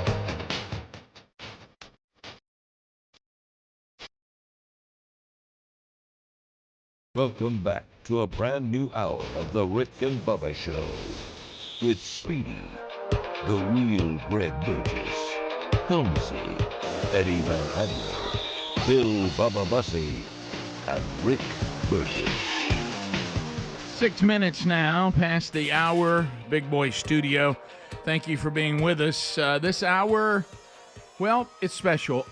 Today, we say goodbye to an old friend, the Mobile Assault Broadcast Vehicle. It was an engineering marvel. When Bubba put it together, made from an old box truck. She served the show for many years. She has been in retirement. She's too special not to be used in some way, shape, or form. And Bubba, today, thanks to listeners Ryan Johnson and Heath Loki, Agape Baptist Church in Scottsboro, Alabama, 1017 is where you hear the show there. She will be working for one of their ministries called Community Care Village. Speedy is in the parking lot right now. The Mobile Assault Broadcast Vehicle is hooked up to the tow truck and ready to leave the confines of the Big Boy Studios. Should we get our picture made in front of it before we go? Yeah, probably not. Probably should have done that in the commercial Right, I'm trying break. to think if we're going to roll it away. I guess I could stop at the end of the parking lot and we could run out there. Let her roll. Yeah, so it was a good run. Speedy, is everything ready to go? Yeah, I'm here with Ryan and Heath, and Greg is out here as well. And tell us again what tow company is doing this. Patrick and Aiden from Independent Towing.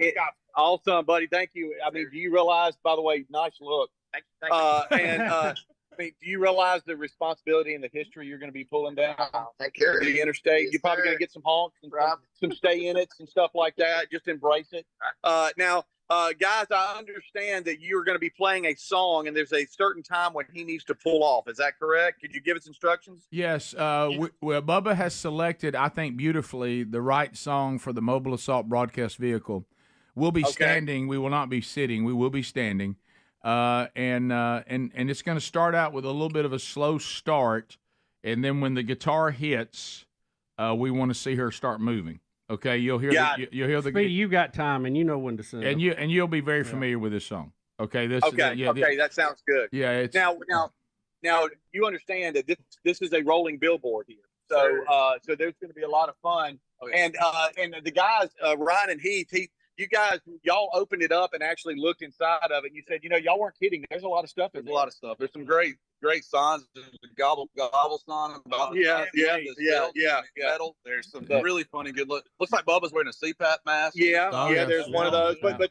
But all of this will live on. Oh yeah, it will all live on. Am I right? Yeah, we're gonna find a way to make it live on in Rick and Bubba glory for years to come. Right. Now, Greg, what's you your varnish emotions it or about this? something? You haven't been out here in a while. Yes, Greg did.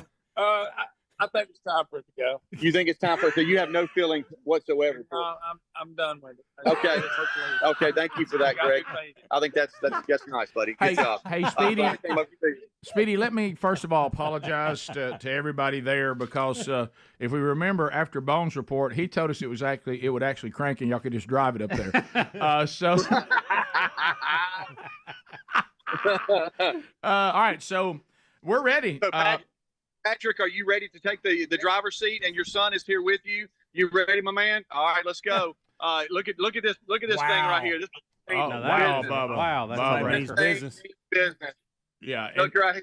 You don't think they didn't get a big one right here? Look at that. Could pull the space shuttle. It could. And Bubba, I want to say this: once she's rolling, they're in Birmingham safely, from Birmingham all the way back to Scottsboro. If you see it, you give it a honk. You need to give it a honk, and if you could send us a picture of it, either to text it in, and we'll see it. Text it in to 866 We Be Big. We'll see your pictures of it moving.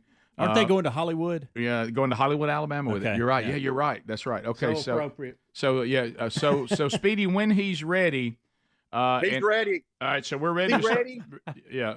He's ready, Rick. Bubba, let's stand. Yeah. All right, Helms, let's stand. Yeah, let's look and Speedy. So here. What's our plan here? Yeah, let's look toward the screen behind us. Okay. All right. And then. Hey, Blake, could you start the music? Let me see if I can hear it. It started now. Playing. I can't hear it. All right, I'll tell you when to go.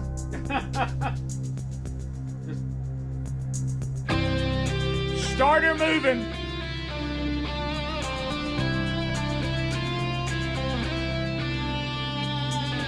There she goes, Bubba.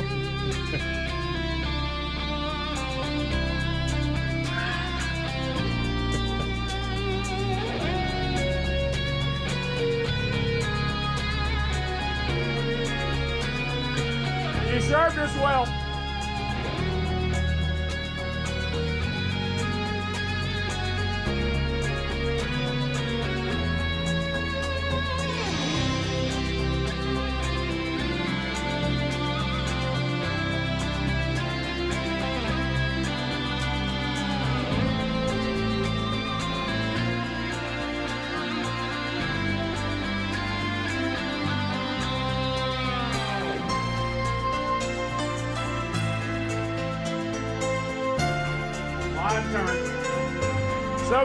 So many broadcasts.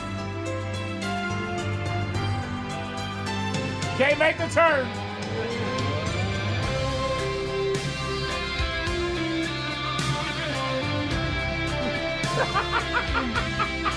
Hung in a tree, much like the show. It's hung in a tree. It's a tough turn. Pull her on through.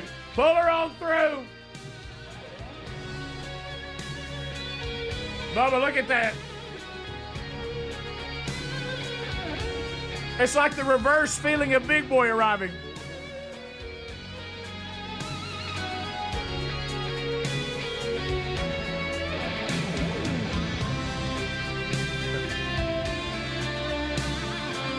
There we go. There it goes, Bubba. It's out on the road. There it goes. Go, girl. We decided on 280, huh? There it goes. Oh, those. How many times did people bring us delicious food? We get incredible gas, break wind, and no seats. Yeah. Let me tell you, those seats have seen a broadcast. Look, last little view there. There it goes. Going out. So if you're on Highway 280, you're going to see that here shortly. So. And then I'm not sure their route to Hollywood, Alabama, but probably up 59. Yeah, Speedy can't believe he's got to come all the way back now. He ran so much. It's so hot out there too, isn't it? It's so hot. Speedy is so hot. Well done, Speedy. That way goes Speedy. That way to document. How'd it feel, Bubba? Well, it was, it's emotional, no doubt. With just a hint of relief. Yeah. Yeah. That's a write-off right there, guys. That's a big old write-off. Well, I'm not sure what it's valued at this point, but so there it is.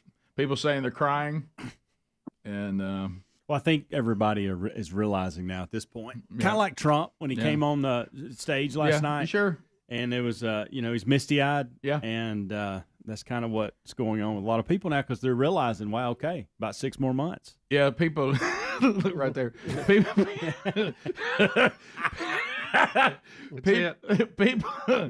People are, yeah, that's right. Hollywood, Alabama was and always will be the first Hollywood in the United States of America. Well said. But the maybe they can varnish it or put it in a big block of acrylic or something. There you go. Did you see the guy saying, "I can't wait for that record to see all the texts from other record drivers on how he should have taken that turn"? Yeah, oh yeah. But he got it. You can't get on him. He got it done. That's a big old record. That's a big old record. Nice. What else can pull it? Huh? You better bring a big one. I like that record. Well, I want to thank Ryan and Heath for caring enough to keep her in service, and all those who are going to work and repair her and put her back to work. And thanks for was it independent towing? Yes. For taking are the guys coming back? What is Speedy doing right now? He's walking through the woods. Speedy, now. what are you doing? Is he now getting his workout in? Okay, now he's. Oh, he's going to be sweaty when he comes back in. Oh, so sweaty. Yeah, he'll be so sweaty. Out of breath. All right, we'll come back. 15 minutes past. A lot of folks saying their allergies are acting up. They're not really crying. Yep. Mobile assault broadcast vehicle. It's real, people. It's real. It's real. There she goes. She might have left that lot, but she won't be forgotten. That's right. You know? Yep. We'll be right back. Rick and Bubba, Rick and Bubba. Have you heard of cancer?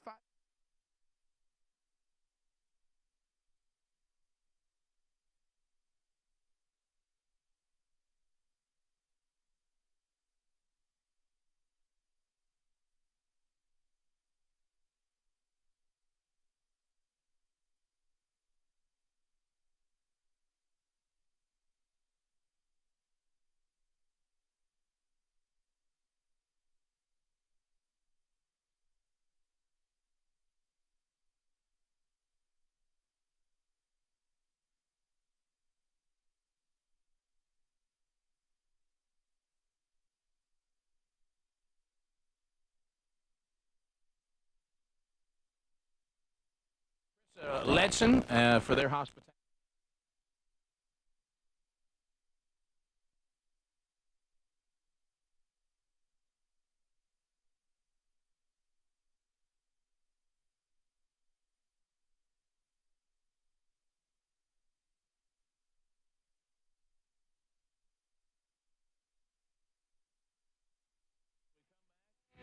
Bill Bubba Bussey is ready for Good Old Boy Theater. As you will notice, he was dressed in his Shakespearean garb, prepared to quote to you from some of his favorite Shakespearean works. All you have to do as a listener and a viewer of this program is to tell us what Shakespearean work that Bill Bubba Bussey is quoting from. Now, Bubba is a Shakespearean connoisseur. I like you doing this. Yeah, I noticed that. Well, it's drama. Bill Bubba Bussey is a Shakespearean connoisseur, which means, anytime he could just pull out. Can I tell you something? This is not fitting as good as it used to. Is your head growing? I've got a big head. I think it's getting bigger. What do y'all think? Because that thing has not gotten smaller. You wouldn't think, would you? How Has could somebody been playing with this in the office? Because it ain't fitting like Was it it like used a? to. Is it? D, have you had it on? I need to know. No, I don't think I could fit it. What is that superhero you like to play in the office sometimes? I see you flying around. That's Blank Man. Blank Man? Blank Man. I thought it was the Black Viking. What was that? Oh, bro, man. So your head's growing. Apparently so, Rick. Well, when you put in as much knowledge as I soak in every day here on this show, you've got to have somewhere to put it. Right. I mean, it ain't like you can get a used store it down the street here. Yeah, You know? and take knowledge and just keep it over there. No, you got to carry it with you. So Bubba, at times, will just quote from a Shakespearean work because he has memorized each and every work of Shakespeare. And all you have to do is identify what Shakespearean work that Bubba be quoting from. You do that, you win in Good Old Boy Theater. Rick, you know, hardly a day goes by that somebody doesn't come up and tap me on the shoulder. Oh, wait a minute. I do quote this, right? Okay. That's right, yeah. Hardly a day goes by that somebody doesn't come up and tap me on the shoulder and say, "Excuse me, sir, are you the spokesperson for the governor?" And I will say, no. No, I'm not, No. as a matter of fact. No. I've never been called Rip and don't plan on it. Rick, and then usually they will say, "Bubba, why do you continue this barrage of culture?" Yes. And I say, friends, we are living in a cultured area. You better believe it. And if you don't believe me, Yes. you just check out The Bachelor tonight Mhm. and look at what we will go through to try to marry off a young man, and you will realize, my gosh, this is a cultured area. You better believe it I mean, is. it'll hit you just right in the Right head. there, like bam. It could even partially paralyze your face. Yes. Hit it so hard. It's true. So it's up to you and me. It is up to Rick Burgess and myself to feed the beast, feed the beast, feed the beast. Because if any of you work in a corporate environment, you're familiar with the term feed the beast. Ladies and gentlemen, what famous Shakespearean work is William Bubba Bussey quoting from in today's edition of Good Old Boy Theater? There can be no kernel in this light nut. The soul of this man is in his clothes. The third time, come on. Can be no kernel in this light nut. The soul of this man is in his. Bubba now pausing for effect. This is called a caesura. Theater enthusiasts know this move as it adds to the drama of what he's about to say. Close.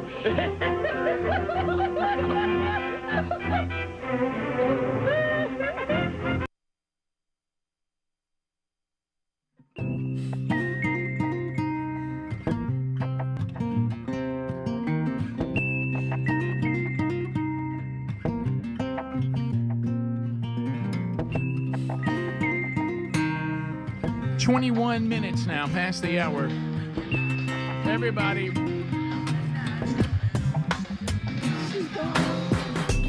The mobile assault broadcast vehicle has now left the premises.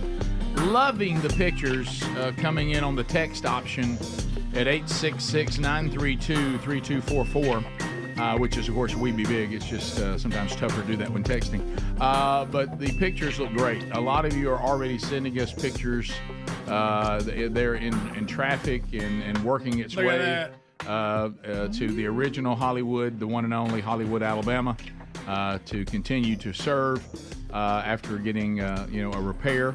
And so love those pictures. Keep those coming. That's a good one, right People there. in Scottsboro can't wait for it to get there, guys. Yeah, they're jacked and they're ready to go. And it's honestly, if say for instance, you guys, I know you're thinking about what to do. Let's say that God forbid that Biden or whoever the Democrats finally do make their nominee in August were to win. It really is not a bad place to live. I mean, it's still clean inside. Yeah, and it's nice in a lot of places we stayed at. Yeah, absolutely. Look at all these people now sending pictures. 2014 that they took, I guess, while they were here. There's the Expo 2014. Because even when it was no longer being used or housing a broadcast, it was a billboard at all kinds of live broadcasts and all kinds of stuff. We put it outside the Expo. It'd be outside Every turkey toss. Yeah, every turkey toss. Did we? Tell me if this is right. I may be off on this. Was she still running, and did we get her outside all the theaters on the 20-year tour too? Was she usually sitting outside as you were coming in? I don't think it made all of them. It didn't? Okay. I remember it being, correct me if I'm wrong, the Mr. Lucky shows, it being in the big park. Oh, now that I know. Yeah, because that's all the way back to 97. So that must have been when we built her. Because that tour was 97, 98 right in there. So I guess that's when. You're talking about Fat Fest. Fat Fest. No, Yeah, those were 99, 2000, 2001, 2, and 3. That's a good one right there. Yeah, there, look at her. Going on to serve, Bubba. No, right where they are.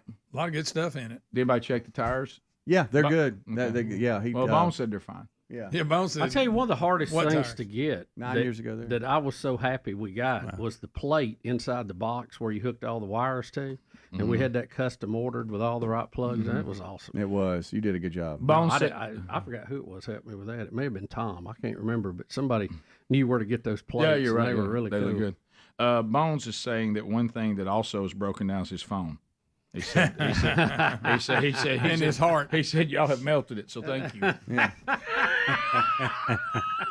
Well, I appreciate his thorough job. Hey, you know what? I'm shocked he noticed. So good.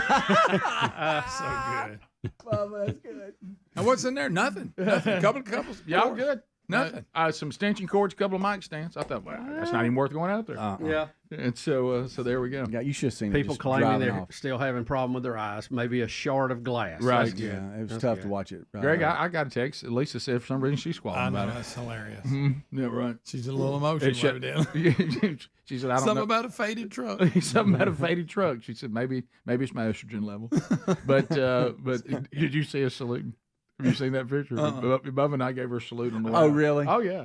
Oh, that's good. Bones for couldn't see tax anything. assessor.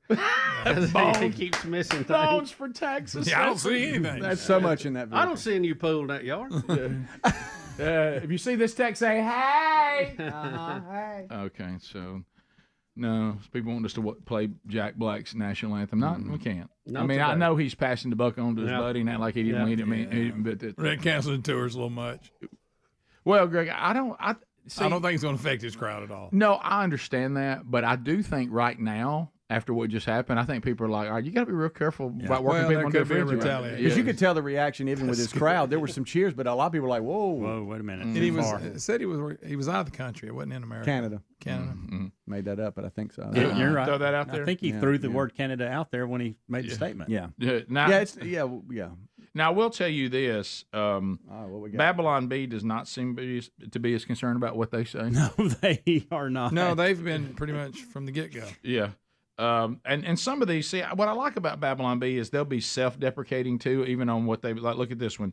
J.D. Vance, horrified. He just realized he must now use Truth Social. I mean, that's funny. That is funny. You know, That is funny. I mean, That's a good. that is a good one. And Secret Service vows to find out what really went wrong at the Trump rally as soon as they figure out who left cocaine in the White House. You're right. Right. Yeah, It's so the same group. Yes, isn't it? yeah, that's funny. Yeah, you just see, there always are going to be momentary type lapses and things like me trying to speak, but Right. when you see these things over and over again. And this is not one of those things where you try to bat 300. No. You got to be perfect in this job. Biden tells Americans that we must eliminate political violence and also Donald Trump. Yeah. Rick, to your point, talking about blowback to Jack Black, they're in Australia, by the way. Okay. And an Australian senator is demanding them to be deported. There you go. So, I guess people are. Well, it's one of those things where you looked at his buddy and said, "Wow, Hey, thanks. We didn't need that today. We're about to get Dixie checked here. How about that's fine. That's good, Bubba. That's real good. I have a whole set list you have to play. And we're not. So now, but because what's happening now is when you get yourself in a bind is when you can potentially get in trouble with people who really care. But they're also now combined with a much larger group who people think they should care. Right. So they don't really, but they're like, well, I can't be. I got to look like I care about this now, like the Democrats are So sort of you'll doing. leave me alone, right? And so when you add them to the people who really do care, it's a pretty large number. Mm-hmm. It's a volatile little topic. Yep. And here's another one. Babylon B. Democrats ordered that flags be at half-mast because Donald Trump is actually still alive. Yeah. Yeah. That is a good one. Hey, they're on fire. Now, they are not near as worried about it, but yet you're not going to cancel them. They just that was the Democrats that canceled them. Yep. Do you realize, though, how many times they got in trouble because the Democrats simply don't understand humor? Right. A bunch. Can't laugh at themselves either. No. So anyway, we'll work on the the next job for the mobile assault broadcast vehicle. So we'll need you guys to keep us posted on how she's doing. Give us updates. When first time she's send pictures on her birthday. Yeah, right. That kind of stuff. Yeah. Kind of like all of Greg's puppy owners do. Would you mind letting us know how she's doing? That's good. Yeah, and wow, the picture. Yeah. So Yeah. the lot of pictures. Check in, coming. Rick, see how they do. Yeah. So what route would you go going to Hollywood? Did you say 59? Probably 59. Yeah. All right, okay. So to give you guys some idea, because most of you can nowadays, you can just simply Google where it is and go, well, hey, that's going to come right by me. This is kind of like when the torch comes by, for the start of the Olympics. Which, are y'all fired up about the Olympics about to start? Isn't that starting? Summer Olympics I've always enjoyed because of the track and field, basketball, all that. Swimming. I think it'll be it'll be a very emotional Olympics with everything going on in the world. Yeah. I can't wait to see breakdancing. Forgot about that. You know what? I'm kind of glad they added that. After watching Speed on Netflix Is it the about spinners all or the pop and lock guys? I think it's the people spinning on their head. all the sprinters. It's made it's kind of sprint. Sorry, not speed. Sprint. After watching that on Netflix, it's kind of gained some interest. Yeah. I'm like, okay, let's see what happens in the 100, 200. Yeah. No, got you a little more invested, didn't it? Yeah, we got some personalities. Yeah, again you do. running. We'll come back. More Rick and Bubba coming up right after this. Rick and Bubba, Rick and Bubba. If you think you know it, be caller number 1 at 877-WE-BE-BIG. Get the Shakespearean work right and you win, and never under any circumstance should you ever play good old boy theater at home, because we are professionals. Now, Rick, I do have a hint here if you just want it. Now, this will give it away. Right. Act 2, Scene 5, line 42 through 44. I guess that gave it away right there. To the phones, looking for a winner. Look out now. Look out. Look out. Well, I got you. Because I don't know it as well as you do. You have to tell me. Well, you don't have enough time. Let's start. Hi, you're on the Rick and Bubba Show. Do you know the answer today in Good Old Boy Theater? Hey, man, I'm going to try Dick Dose. Dick Dose? No. A lot of you who don't know this, that's the Spanish version of the Shakespearean classic Richard II. Yes. Let's continue. Hi, you're on the Rick and Bubba Show. Do you know the answer in Good Old Boy Theater? Is it La La La? Loves, labors, lost. No, you have lost. Let's go to line 4. Hi, you got an answer in Good Old Boy Theater? Henry I.V.? Henry I.V., no. That's the nursing favorite, but that is incorrect. Continuing, Good Old Boy Theater, looking for an answer. Hello. Have you got it? Is it Merchant of Venice? The Merchant of Venice. No. But, boy, have they got a sale coming up end of the month. Yes, they do. Look out, baby. Just in time for the biggest shopping day of the year. That's right. Hi, you're on the Rick and Bubba Show. What's your guess today in Good Old Boy Theater? Hamlet. Hamlet is incorrect. But it makes a great omelet. But you got to know how to flip it. Just a little. Hi, you're on the Rick and Bubba Show. What do you think it is? The Rick and Bubba story, Much Ado About Nothing. Incorrect. But you are correct. It is the Rick and Bubba story. As a matter of fact, there are some authors that are wanting to write a book about this show, and I think that ought to be the name of it. And, Rick, fortunate for us, it will only take one page. Or it could be this guess. Hi, you're on the Rick and Bubba Show. What do you think? Hey, is it A Comedy of Errors? Incorrect. Ah. No, I'm afraid that would be subtitle for government processes. Yes. Hi, Rick and Bubba Show. What do you say? Taming of the Shrew. Taming of the Shrew, no. Whenever you see a shrew, though, please tame away. By the way, you're not going to believe this. I'm going down one of the main highways where we live. And you tamed a shrew? Highway 280. Now, this is out in the middle of, this is not a real rural area, okay?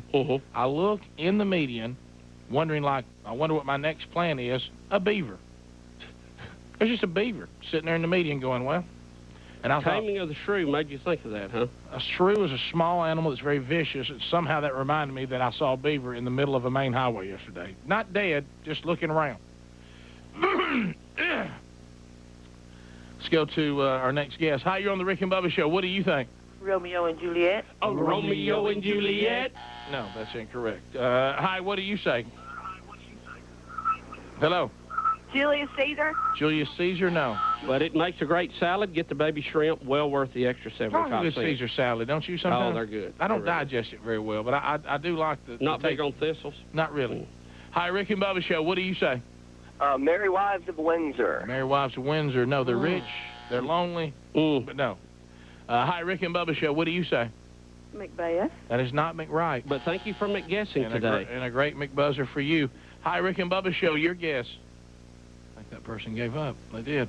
Let's see. Hi, Rick and Bubba Show. What do you think? The parable of Jesus' broom, all's well that ends well. That is correct. Referring to yesterday. We'll have to explain that for those of you that missed it. All's well that ends well is the correct answer. We'll be back.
It's 35 minutes now past the hour. The mobile assault broadcast vehicle loving your pictures as she rolls her way to her next assignment. And they're coming in from everywhere, Bubba. Some really good pictures on our text option, 866-WE-BE-BIG. Helmsy has just returned. It seems to be a recurring theme here in the new building.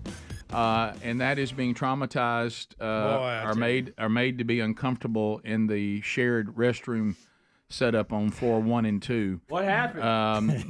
Yeah.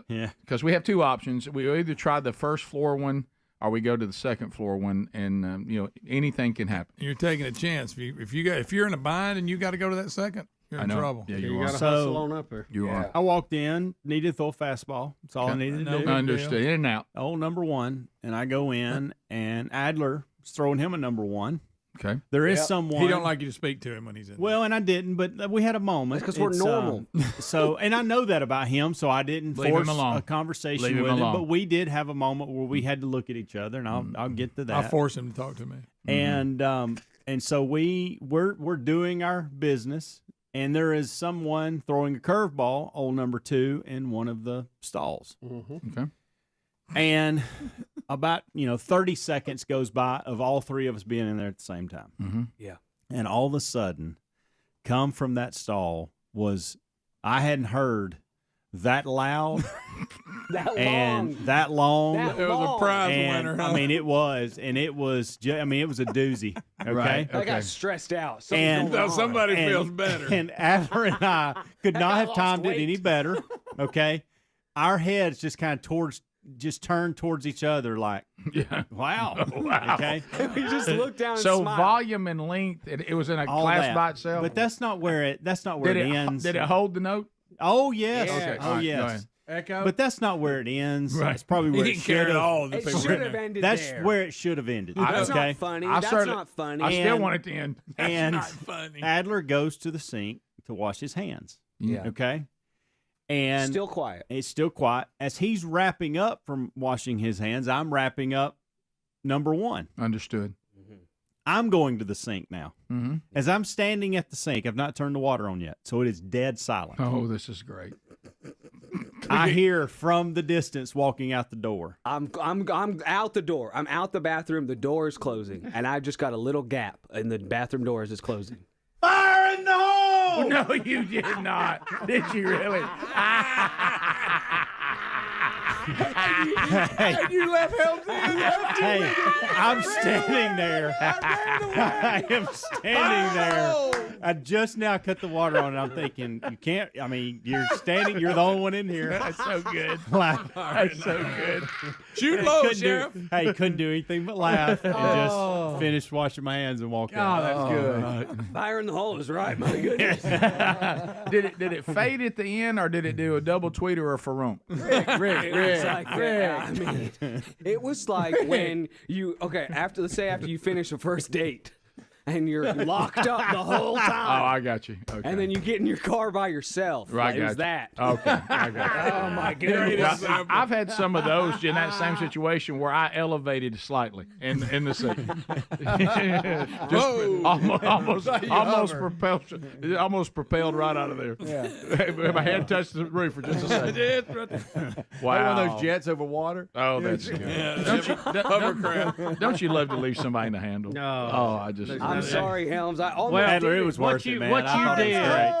What you did, we call hand grenade. That's it. Yeah. You rolled it in, you shut the door, and you left. And we also call what the guy in 2 did. Yeah, that's also something else. It was one of those moments I could not be mad. It was too good. Right.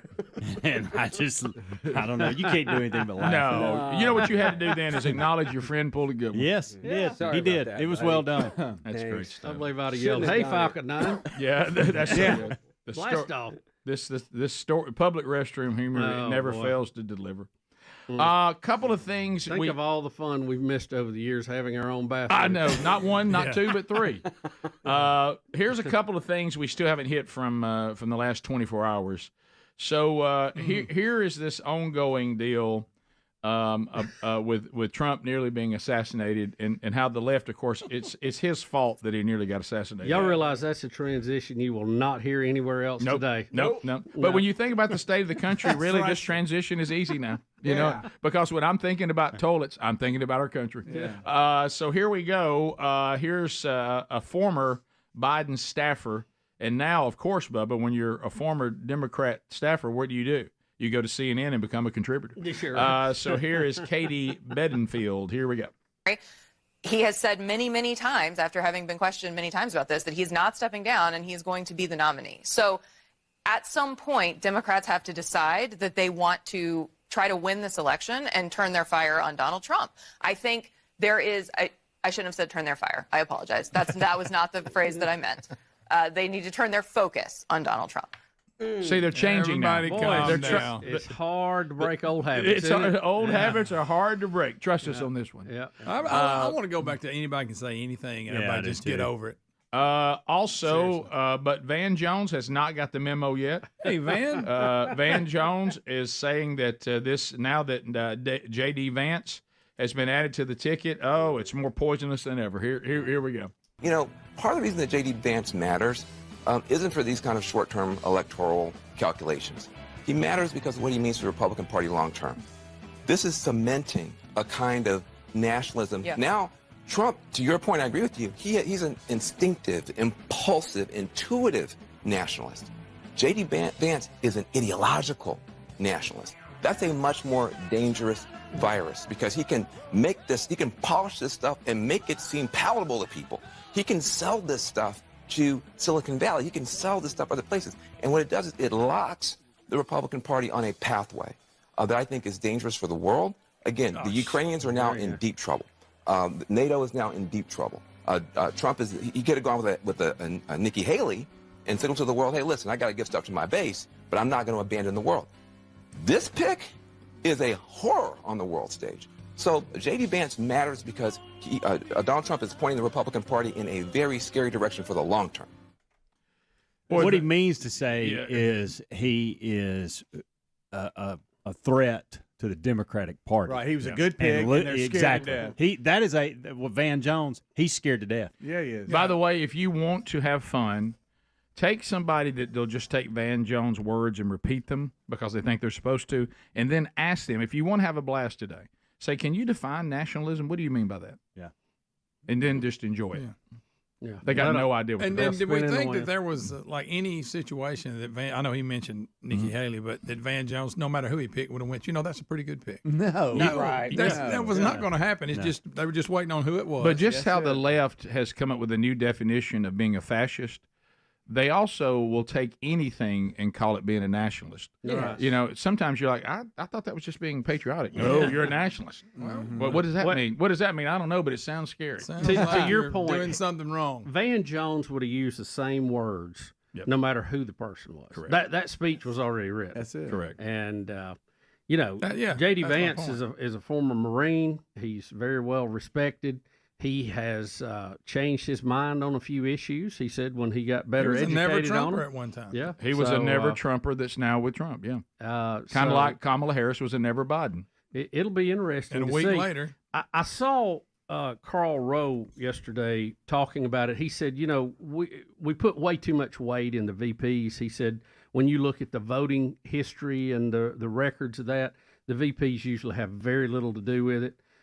You remember the Democrats tried running Geraldine Ferraro with Mondale when they knew they were beat. that went well. The Democrats You get it on didn't- record? The Democrats, now people who are Democratic voters, did not turn out in any bigger numbers for her than they did the year before. The women did not turn out any bigger than they did the year before.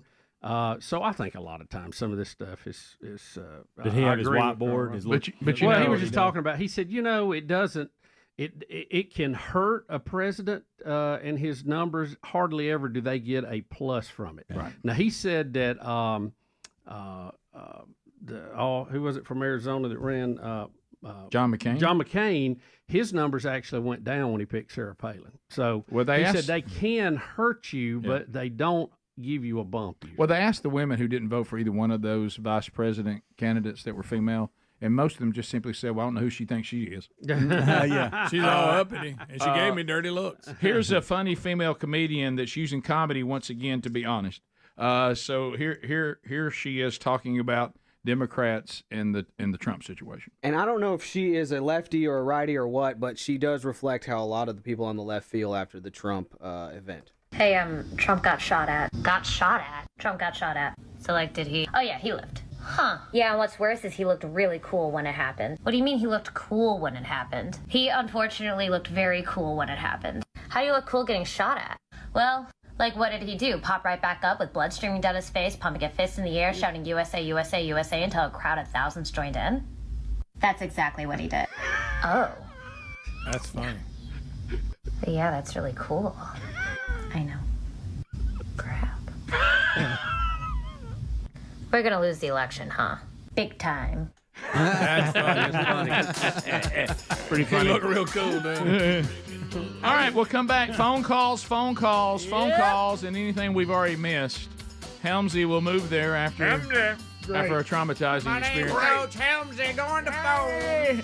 866 We Be Big is the number, and we'll chat with you guys all across America. If you desire to join us, fire it up. We'll talk to you next.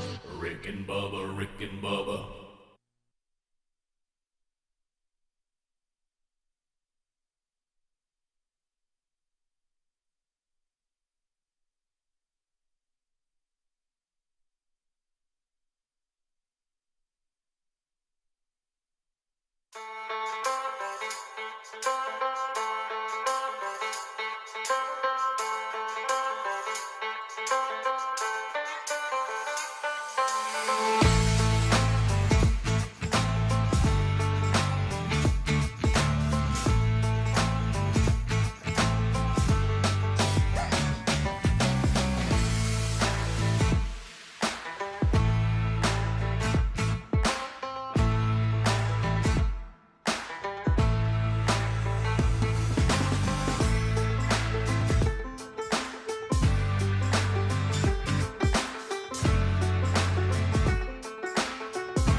Rocksteady yet. A lot of you have been asking for this. Big Richard Trucks and Rocksteady went on their first date last night to see Cats, and then on to a dinner, and then a goodbye there at the door, which did not involve a goodnight kiss. And she said that he would know when she wanted a kiss. And now everyone's wondering, now, how will he know? Here is someone who said they used to date Rocksteady. Oh my gosh. An anonymous. Here, and I know, We'll Richard, protect this is his identity. I know this is uncomfortable, Richard, but we have to. We have to investigate this. And look, Richard wants to know too. Hello, anonymous caller. Turn your radio down. Anonymous caller. Leonard. What did he say? Who are you? Did he say Leonard? Leonard or hello, Leonard? anonymous caller. I don't know what that was. I think I know who that was, but hey, is he on? No, he hollered Leonard or something. That's what it was. If he said Leonard, it might have been one of my old ball playing buddies. Was he messing when you were there? Yeah. Trying to pull one on you? Yeah, maybe so. Tommy in Decatur. Tommy, how are you doing? Hey, good morning, guys. Hey, buddy. We're great. Go ahead, Tommy. Monkey grass. Well, thank you, sir. Thank you for listening to the show. I appreciate you guys every day. The suggestion is someone very close to everyone there. You might be able to ask Ryan Greenwood what the look is. Okay. Guys, now, look, Tommy, hey, come on. Hey. I'm not insinuating that they actually did it, but that Right. he might know the look. No, well. Right. Okay. I can guarantee you he does not know the look. All right. Tommy, thank you. Okay, bye. Look. Okay, bye. Okay. Okay, bye. All right, Tommy. Okay. He had a bigger smile on his face this morning than I did, I believe. Really? Oh, here's he go. Here's he gone.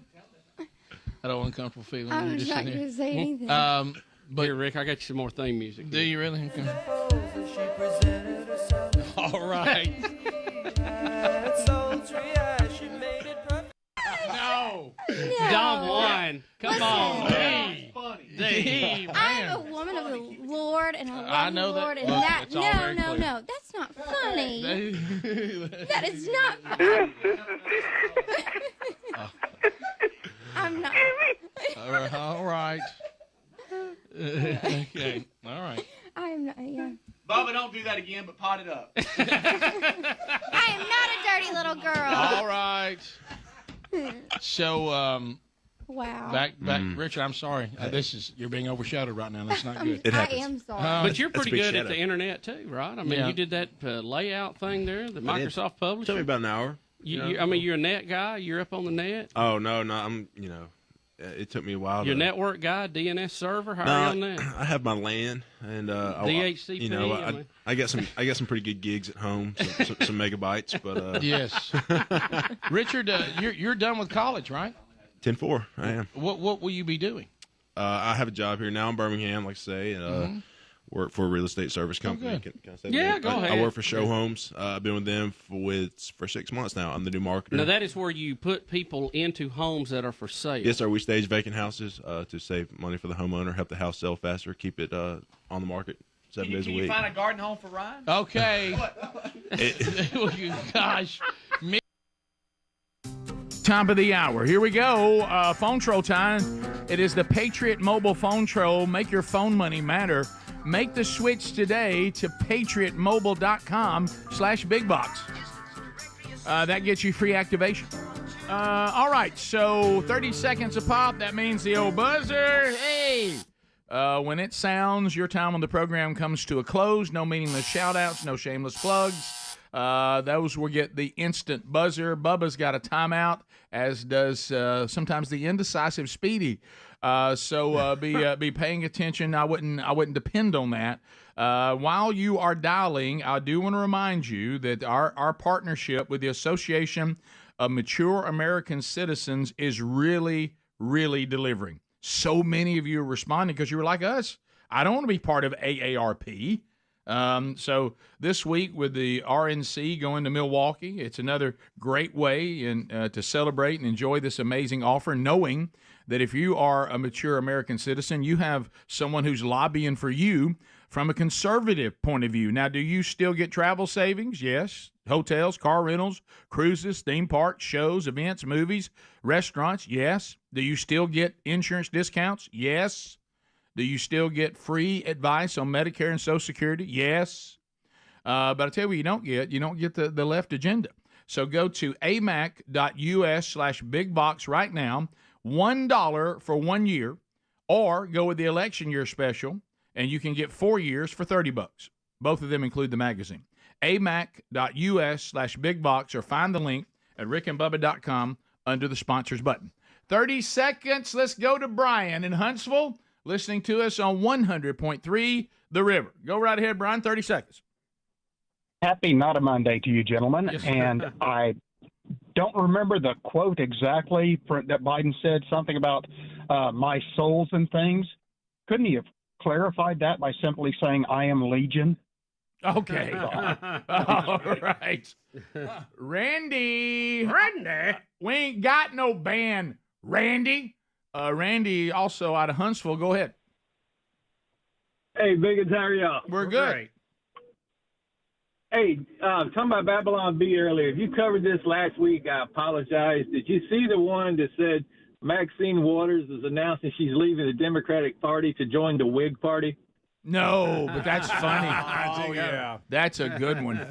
That I don't know who that guy was on social media that did his impression of her, and he put a wig on and started doing exactly what she was doing, waiting in that interview. That's lines are available. You can join us right now. Helmsy is ready at 866-WE-BE-BIG. Nathan out of Florence, listening to us on WLAY. Nathan, go ahead.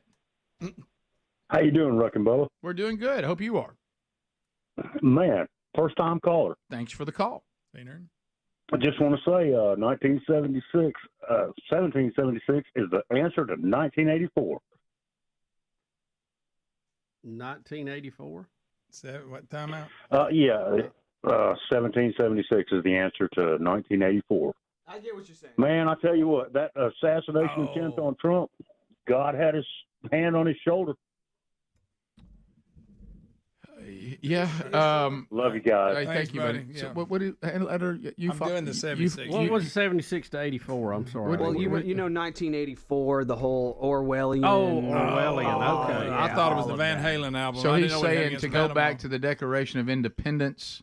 That's how you get rid of Orwellian society? Yeah. Okay. Yeah, okay. We need a revolution. We're Got under it, Orwellian Yeah, that was a rule. That was a right. Okay. It was deep. It was, and so there's a lot of things, and people are talking about that, supernatural aspect. Of course, as we said, we know that God is in control, but of course, always you can't leave out the part of the family whose loved one was killed, right? Because you don't want to get into the thing that's but when some people talk about that, and there's all kinds of things. I mean, we've said this before. Trump might have been spared for his own redemption. Yep. I know we think it's all about the nation. Yeah. It'd be much bigger than that. It might have been his own redemption to force him into repentance, going, hey, wow, if I had died today, what would have happened to me for eternity? There's grace and mercy in that, too, not just for a country, but for an individual. And it's hard to see sometimes, and some of you won't hear what I'm saying, but even for this gentleman that gave his life, a tragedy for his family, but it sounds like he was ready to go. That's right. And, we're told in Scripture sometimes God takes people what looks like before their time to save them from things down the line that they don't see coming. Mm-hmm. So it all is working to the greater cause. Well, you even go back to the establishment of the church. You see James, the brother of John, he's taken out quick. Yeah. But then you see Peter being let out of jail, but then later Peter is martyred, but not until God was there's time and place, right? Yep. Sometimes you're like, hey, how come the angels didn't let me out? Well, you're done. Got that. Your day was written as today, and so there's but the looking for the why and all that. There's always John the Baptist. Yeah, John the Baptist. He even sent word, didn't he? He probably would have liked to have been around to see right.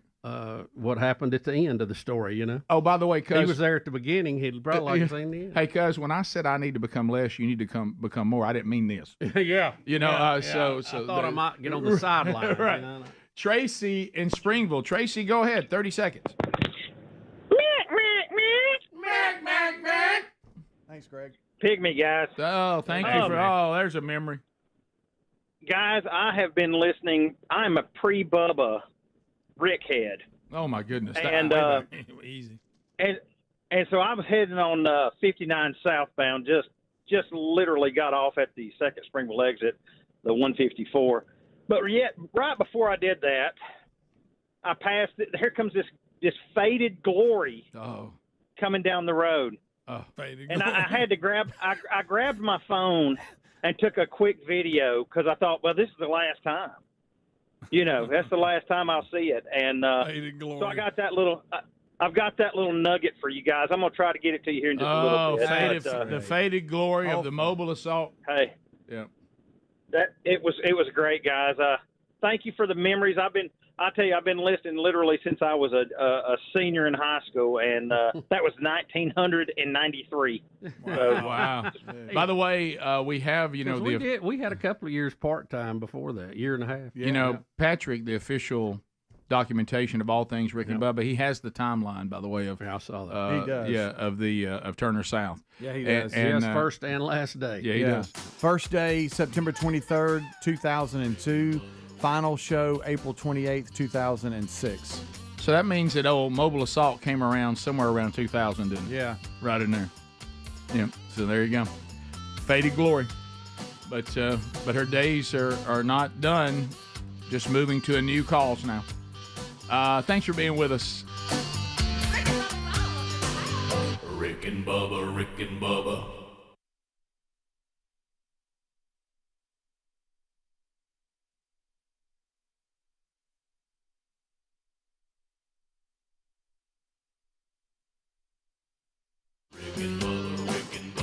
This is the Rick and Bubba Show. Watch more at blazetv.com/Rick and Bubba.